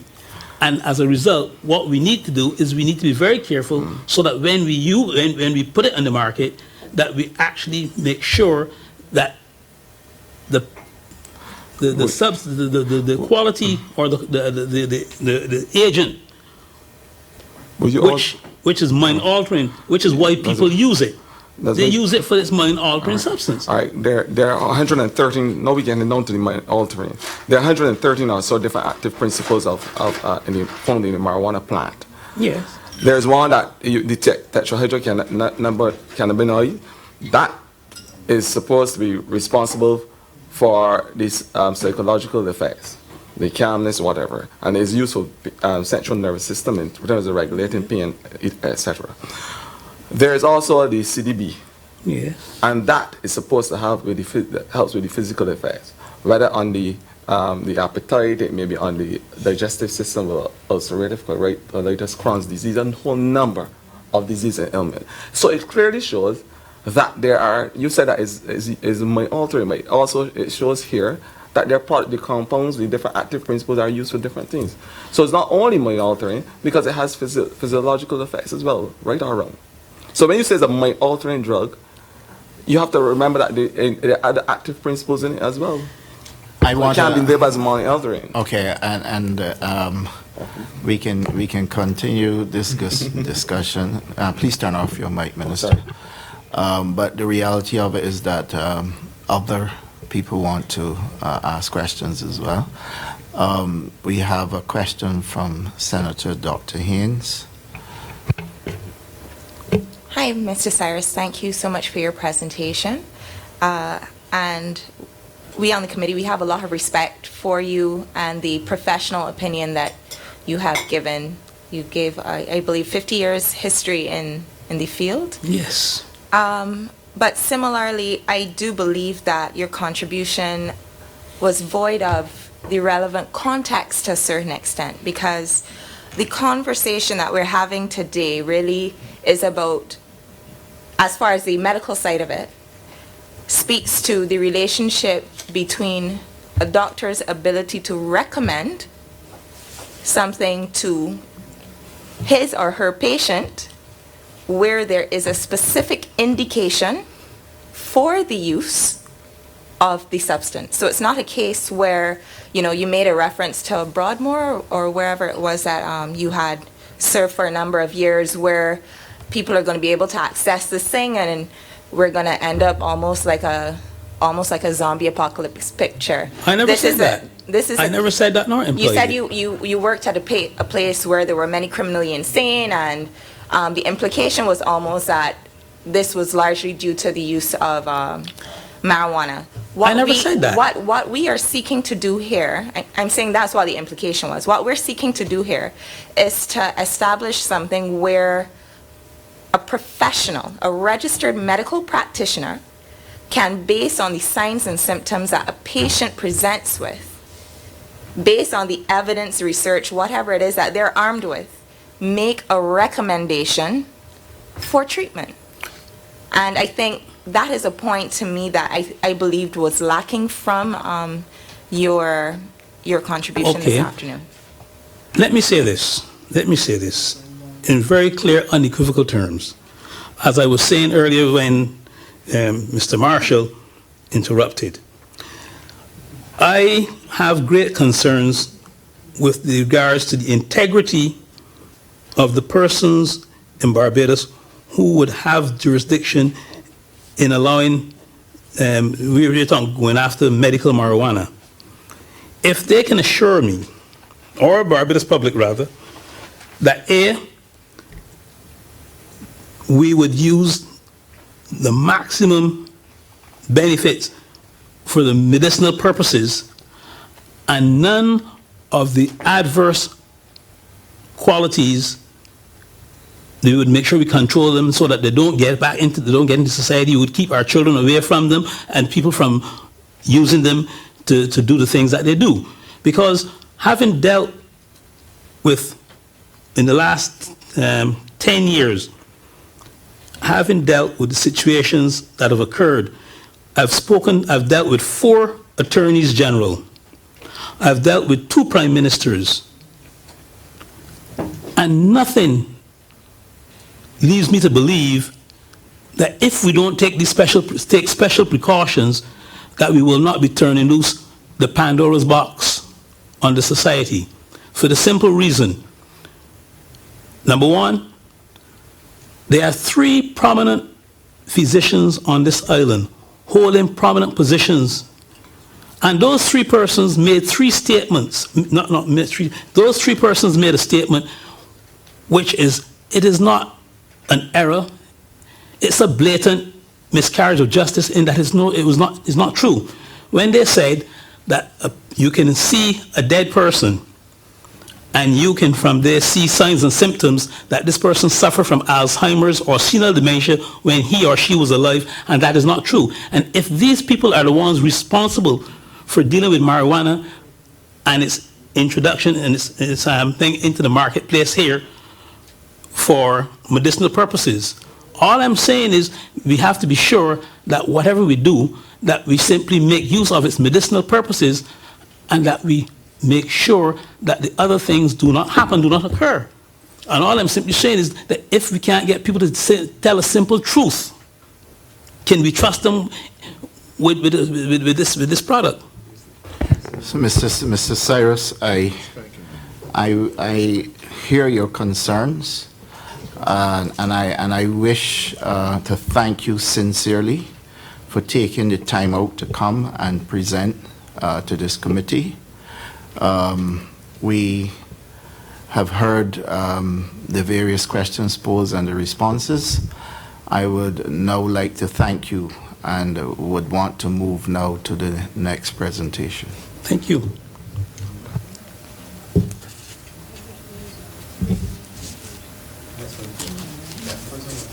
We have one final presentation from Mr. Cyprian Latouche.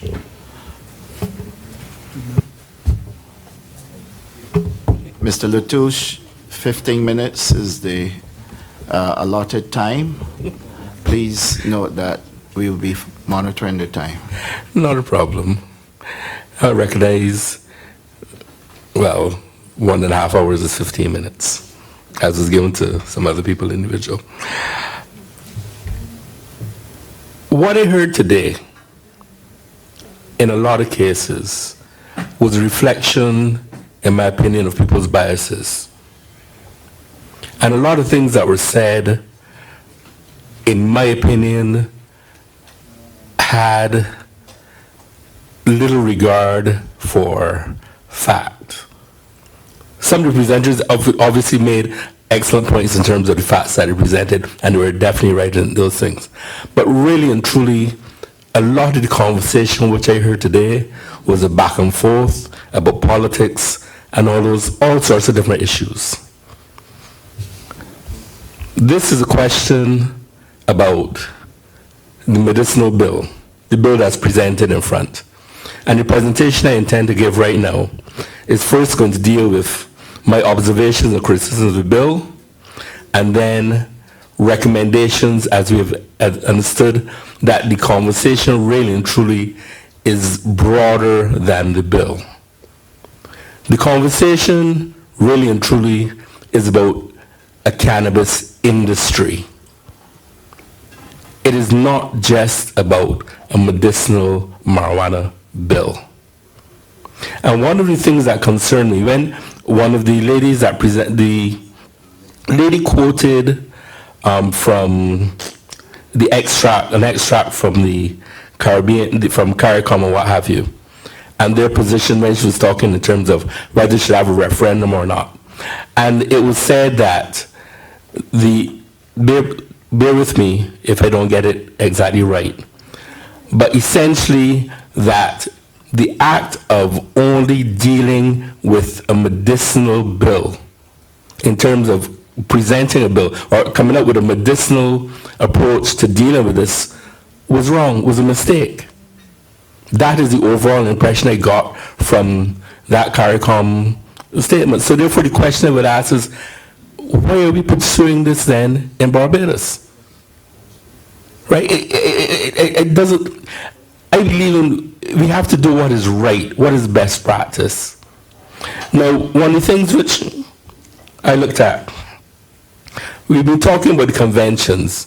The minister spoke last week and spoke about the challenge we have in terms of negotiating certain things that have been negotiated in terms of how we have to deal with cannabis and those sort of things. The United States, there are two conventions which we're dealing with. The 1961 convention and 1971 convention. Now both of them schedule cannabis. The first one, the 61 convention, schedules cannabis as a Schedule 4 narcotic. The 1971 convention talks about THC, okay? The chemical within the cannabis that is the psychoactive element. And that then schedules it as, it puts it on a schedule, but the schedule is reversed from the 1961 convention. So it gets confusing, okay? But the main point which I want to get across here, well, two main points actually from that. The World Health Organization in January recommended to, let me read it properly for you. On the 24th, 2019, the Director General of the World Health Organization recommended to the Secretary General of the United Nations that cannabis and associated substances be rescheduled in the International Drug Control Network. The stated intent being to facilitate the cross-border trade of these substances and for medicinal and scientific purposes. The two conventions really and truly deal with trade, cross-border trade. What happens within a country is a different thing, okay? Is a different thing. And that is one of the reasons why Canada and a lot of other countries around the world have been able to do as they do when it comes to cannabis and the subject of cannabis and treat cannabis differently, because what happens within their borders does not necessarily violate what the UN's convention says, which is about trade. That's the first thing we want to get across to you all.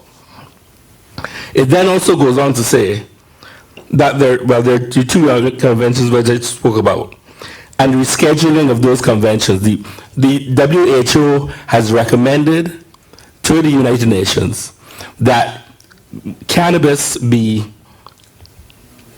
where is it? Right, the WHO recommends cannabis and cannabis resin be removed from the Schedule 1, be removed from Schedule 4, but remain in Schedule 1. This is in the 1961 convention. 2, the terms extract and tinctures be removed from the 1961 convention to be placed in Schedule 3 with a new entry that refers to medical preparations of cannabis and that to be replaced in Schedule 3 as medical preparations of cannabis that do not pose a public health risk. Okay? They do not pose a public health risk. Now, the third thing goes on to say is Delta-9 THC and THC isomers be removed from the 1971 convention and put into the 1961 convention. Where am I reading? To be put into the 1961 convention as Schedule 1 along with cannabis and cannabis resins. Okay, so what happens is that you had a confusing and different treatment of cannabis, and I'm going to put in here marijuana, because when we talk about the THC, you're talking essentially about marijuana. And they're saying that in the two schedules, they're different, and you have to bring them one into the schedule, into the 1961 convention.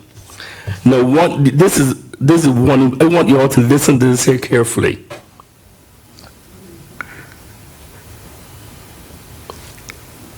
Well, sorry, where did I put it? At the end of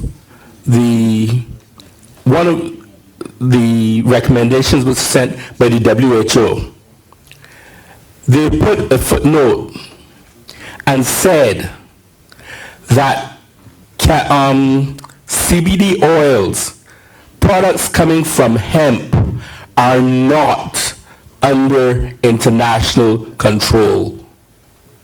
Okay? They are not under international control. And that is why you can see all over the place people producing hemp oil and selling it and trading it all over the world. Because people get confused, and this is all about definitions. All marijuana is cannabis, but all cannabis is not marijuana. There can be two distinctions essentially. There is marijuana, and which is the cannabis plant that contains THC, and then there's hemp, the cannabis plant that does not contain any appreciable levels of THC. Medicine can be made from both. So CBD can come from hemp, and that is not under international control. Okay? Now, I don't know exactly what the legislation says in Barbados. But if that legislation is based on... Latouche, Yes? and that's where we want you to come. No, because that's my point. We want you to connect with Because that's my point. If the legislation is based on the international convention and the UN and the UN treaties, then you cannot say that hemp, CBD oil produced from hemp is illegal. Okay, if it is based on the UN conventions. No, but hold on. That's my point. You have read the bill, haven't you? Just a sec, but that's what, hold on. The medicinal bill is talking about the medicinal bill itself. That does not talk in terms of whether or not the legality of hemp oil, of cannabis, of medicine produced from cannabis should or should not be legal. And don't forget, I made this distinction. This whole bill and every conversation which you have today is with definitions. And people have been using definitions, using hemp and marijuana, marijuana and cannabis more or less in the same vein. And you can't do that. That's the first thing. Yes? I just want to ask you a question. Certainly. Does the hemp come from cannabis plant? Yes. Is it the stalk, the dry stalk of the cannabis? No. Just a second. Cannabis is the plant family. Right. Okay? Now, cannabis contains 115 different cannabinoids. One of them, or one set of cannabinoids, is THC. I know that. The other one is CBD. Marijuana is the cannabis plant that contains THC. Okay? The marijuana plant, it contains everything else as well. But hemp only contains at most about 0.03% of THC. In short, you can sit down, you can smoke a field of hemp, and you can't get high. Right. Because of the so that is the distinction you have to make. A hemp field is not a marijuana field. Right. But a cannabis plant. Yes. You can get hemp is the hemp is the whole plant. No, hemp. So, just a second. You got to talk about cannabis. No, just a second. Hold on. Understand again. When you talk about marijuana, you are talking about the chemical component that is found within the plant. It's the exact same plant. That's what I'm saying. Right. So therefore, when we talk, but medicine can come from both. And what the UN Convention says is that medicine produced from the hemp plant, from the hemp, is not under international control. Right, because it doesn't contain THC. Right? But this is my whole point. The conversation which we've been having here, and which you all have all been having in terms of cannabis and talking about the cannabis industry, you all have been bringing legislation to deal with something that is not under international control. Because you're not just talking about the marijuana, you're talking about hemp. And what the minister did... Mr. Latouche, yes? I'm not sure if you're saying that you read the bill or that you didn't read the bill. I have read the bill and I have the recommended criticisms of the bill. I appreciate that. That says on the bill. And I'm just wondering if you had an opportunity to look at the definition of cannabis in the bill, where it says cannabis means all parts of any plant all parts of any plant right of the genus cannabis. Yes. So all this is parts of so any which plant. part? So the minister asked me about that just now. Which part did they say that wasn't the plant? No. I'm trying to find. No, but again, you're getting confused. You're saying that hemp is cannabis. And this says cannabis means all parts of any plant of the genus cannabis. Good. So I'm not sure, are you saying that this definition that we've used is wider than necessary? I really would like you to focus on the bill and not, I mean, I'm happy for your erudition, but we are here to discuss the medicinal cannabis bill and not to discuss. And I started by saying, I started first by saying that this conversation really and truly is about a cannabis industry and the discussion of the cannabis industry. Okay? And then it went on to try to define and say that you're bringing a bill. We've had all this discussion as the reasons why we need to have these controls of the particular drug or what have you. The particular drug in this case being marijuana. And we've had discussions about the medicinal properties of the cannabis plant. And I am saying that the medicine, which is CDB, which we find, which is hemp oil essentially, okay? The hemp-based CBD is not illegal under international law, trade law, under the UN Convention. And we are bringing control, okay? We're bringing, setting up policies to, I don't want to even say legalize that. Okay, but that is what I am getting at here with this. There's a distinction between the two. Okay, you have 2 more minutes, Mr. Little.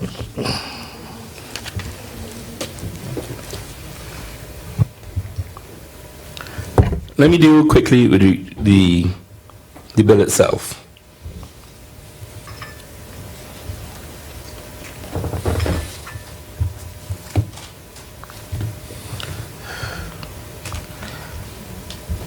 All right, first thing I would ask, the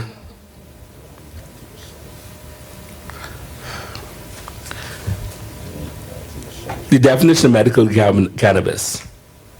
Because what differentiates medical cannabis from recreational cannabis?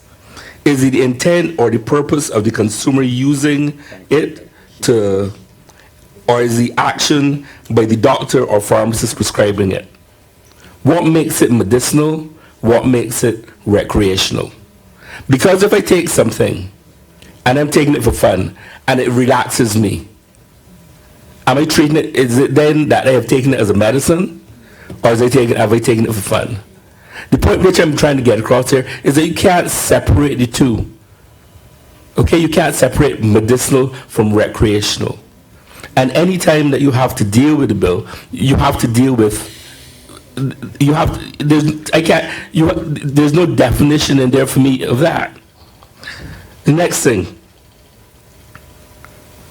but be that way, if you're a Rasta, you're telling me that as a Rasta, that I can't smoke it or what have you, as part of my sacrificial, my religious experience, and we've dealt with that already. Now, one of the things which the AG has talked about is we need to come up with things that work.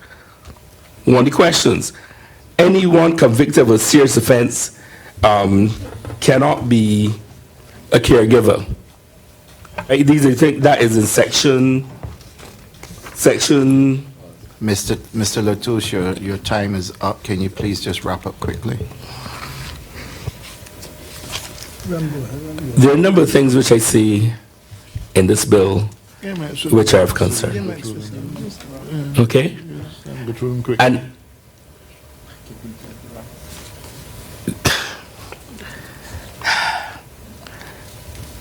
okay. The idea that we can criminalize people for consuming the bill, for consuming marijuana with the exorbitant fine, I believe makes no sense.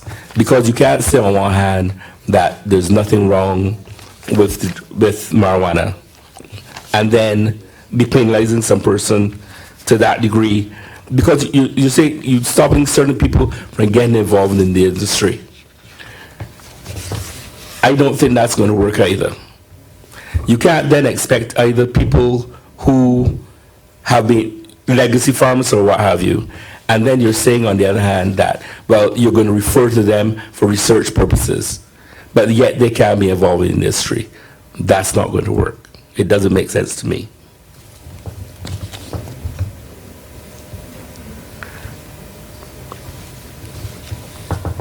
Right.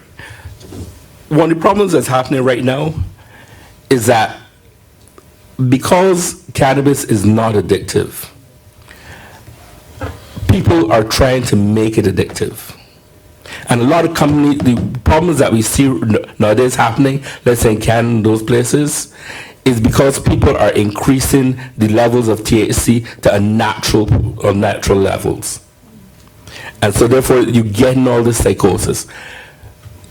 Using the plant in its natural form, okay? Not in synthetic, artificially high level of THC or what have you, but the natural balance that exists between the CBD and the THC in natural form is a safe way to use the plant. So therefore, one of the problems I have is that because we're trying to force it into this category of becoming a medicine, and the challenges that I have, one of the things I want to say quickly too, why don't we simply make a legal definition of what a recommendation is and what a prescription is? Because a prescription to me has to be something which is written and which is issued by a doctor, which will have specific doses and that sort of thing on it. A recommendation should be something, like a pharmacist can't write a prescription, but he should be able to go to a pharmacist, and if he suggests to me, okay, you can use this here or what have you, right? Then to me that's a recommendation, which is acceptable. And that recommendation then could be pointed, a pharmacist can recommend things over the counter. And this is one of the problems we have. We're trying to force cannabis into a controlled drug behind the counter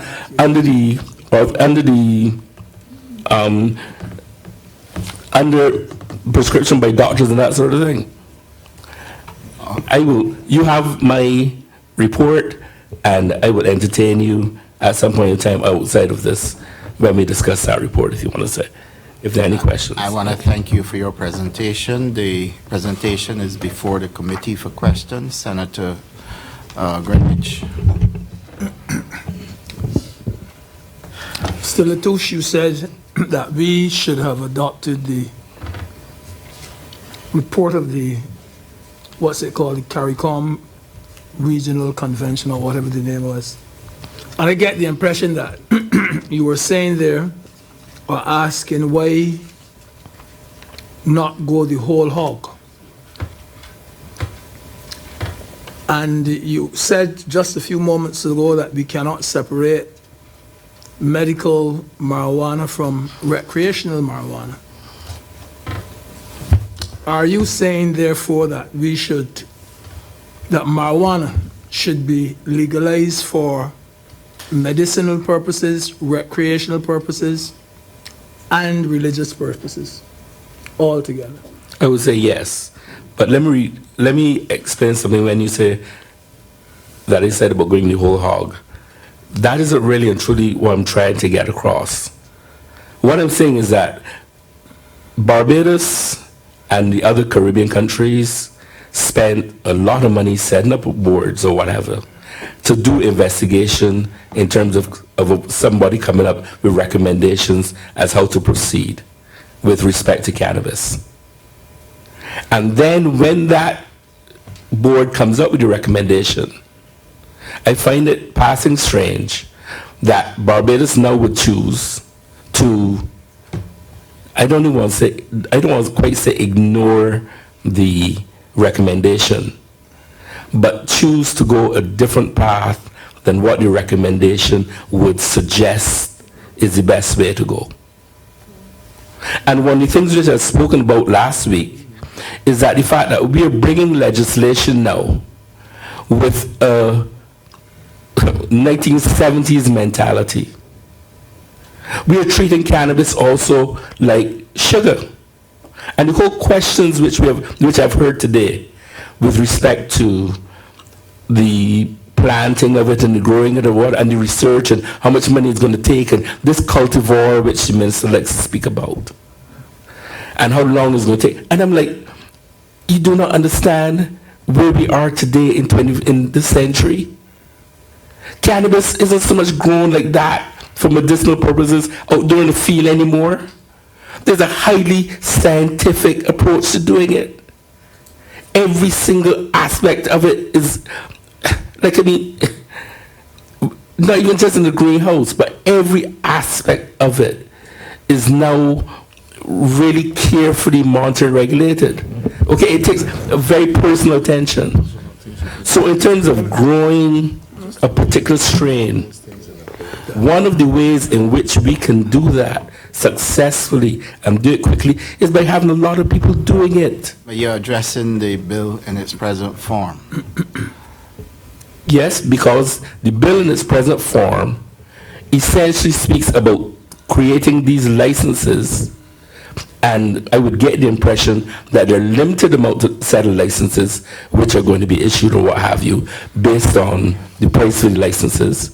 And my suggestion has been is that if you open the whole... Hold a sec. Your question No, was... my pertaining to question was whether marijuana should be legalized for medicinal purposes, recreational And I answered that, purposes. yes, I said yes. And you said yes. So I'm glad to hear that that is your view, because that's why it wanted. But just as a follow-up, you made statements such as you can smoke without getting high. Cannabis is not addictive. Using it in its natural form is a safe way to use it. My question to you is, are there any negatives at all in cannabis use? There are negatives in the abuse of anything, okay? But the greatest danger right now, let me rephrase this here. Cannabis has been used by every single culture across this world for thousands of years, okay? That is established fact. And I'm not talking about now the physical aspect of it. I'm talking about, we strictly talk about the chemical use of the cannabis plant, whether for medicinal reasons, whether it be cannabis-based, whether it be hemp-based or what have you. We're strictly talking about the medicinal aspect of it now, okay? And over all of that time, again, the minister, the English language is a very serious thing, you know. And it really upsets me because I went to the same school as this minister. And I cannot understand how he cannot understand clearly when people say nobody has died. And then start talking about psychosis. And how it always gets linked. The one that's sitting right there in front of me with a big smile on his face. Okay?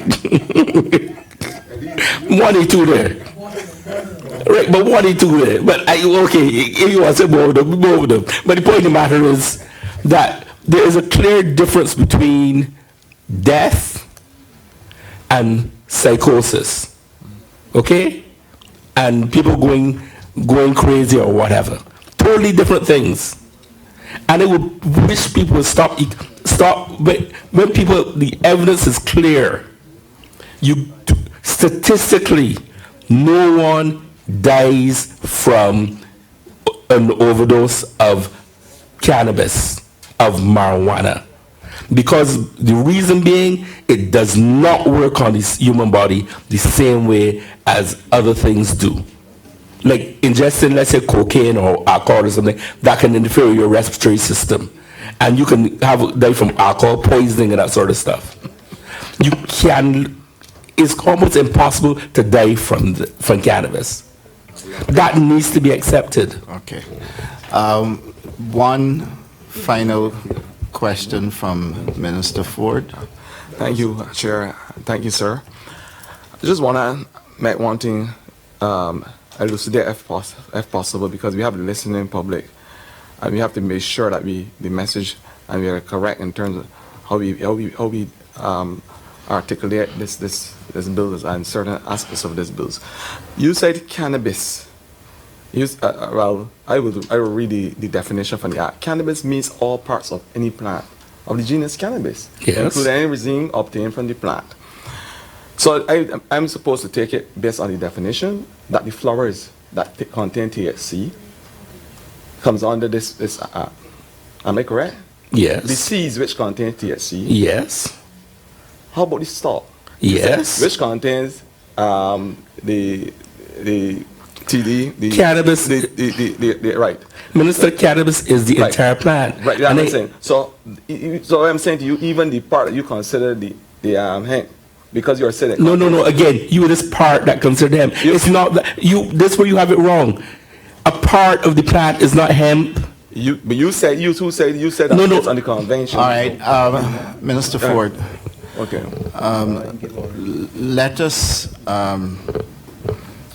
Let us give Mr. Latouche a chance to do a final comment, and we will then thank Mr. Latouche for his presentation.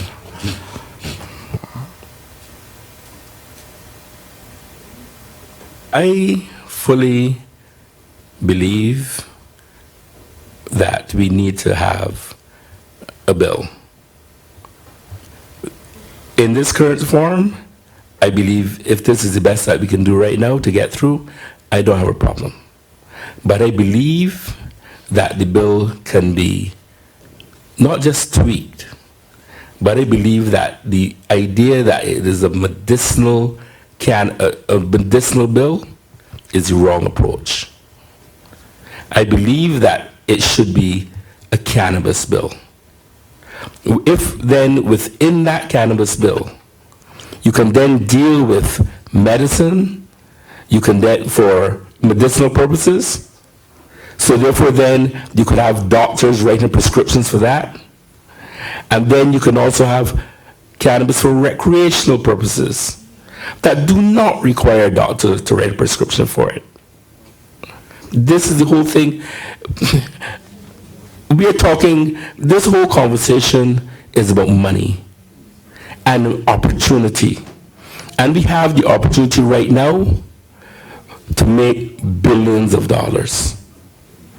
And what we're doing is watching people fly past us and think that the world waits until we are ready. And that is a problem. We need to change our attitude. And that's a very positive note on which we will want to thank you for your presentation. This brings us to the end of all oral presentations for the day. We have concluded our hearing on oral presentations.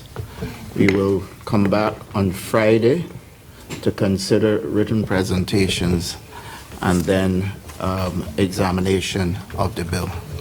May I, with your leave, ascertain from you and perhaps the clerk, Mr. Chair, did we accede to all requests for oral presentations? Did we accede? All requests that are before me were heard.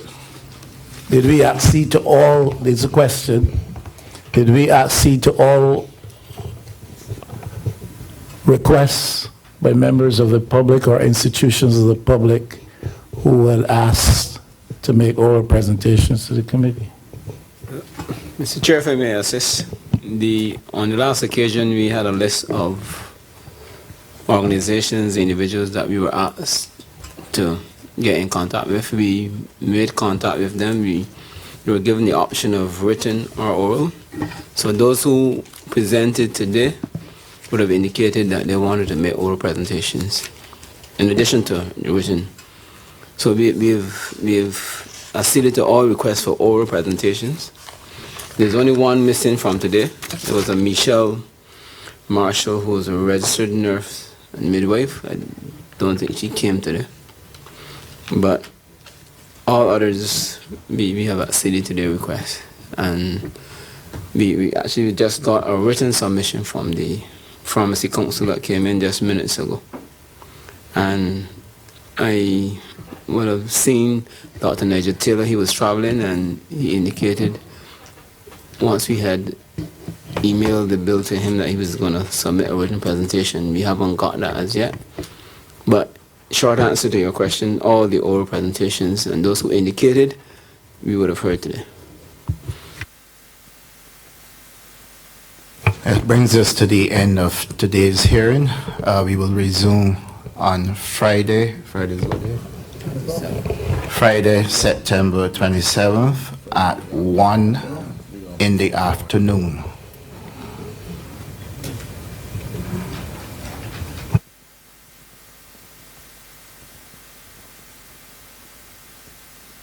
On procedural point, though, Chair, in relation to the members of the public, I'd like to reaffirm that all of the written submissions are going to be posted on the website, and in the event then that we don't have any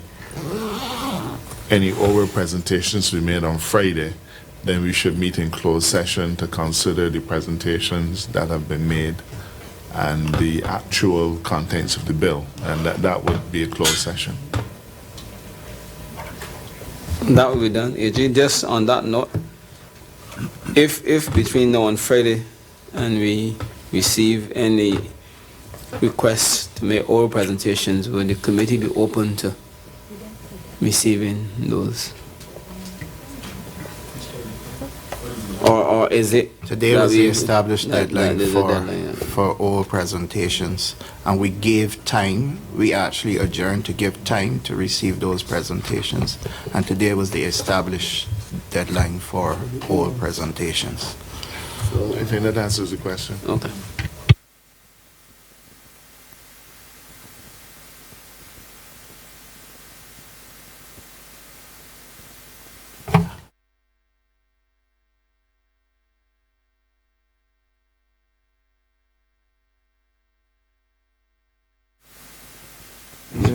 Okay, we are adjourned until Friday. Again, repeat the time. Friday, September 27th, 1 in the afternoon. We just said the intention is that we adjourn if anybody want to have their answers. So that Those who are in favor say yea, those who are not say no. Methinks the ayes have it.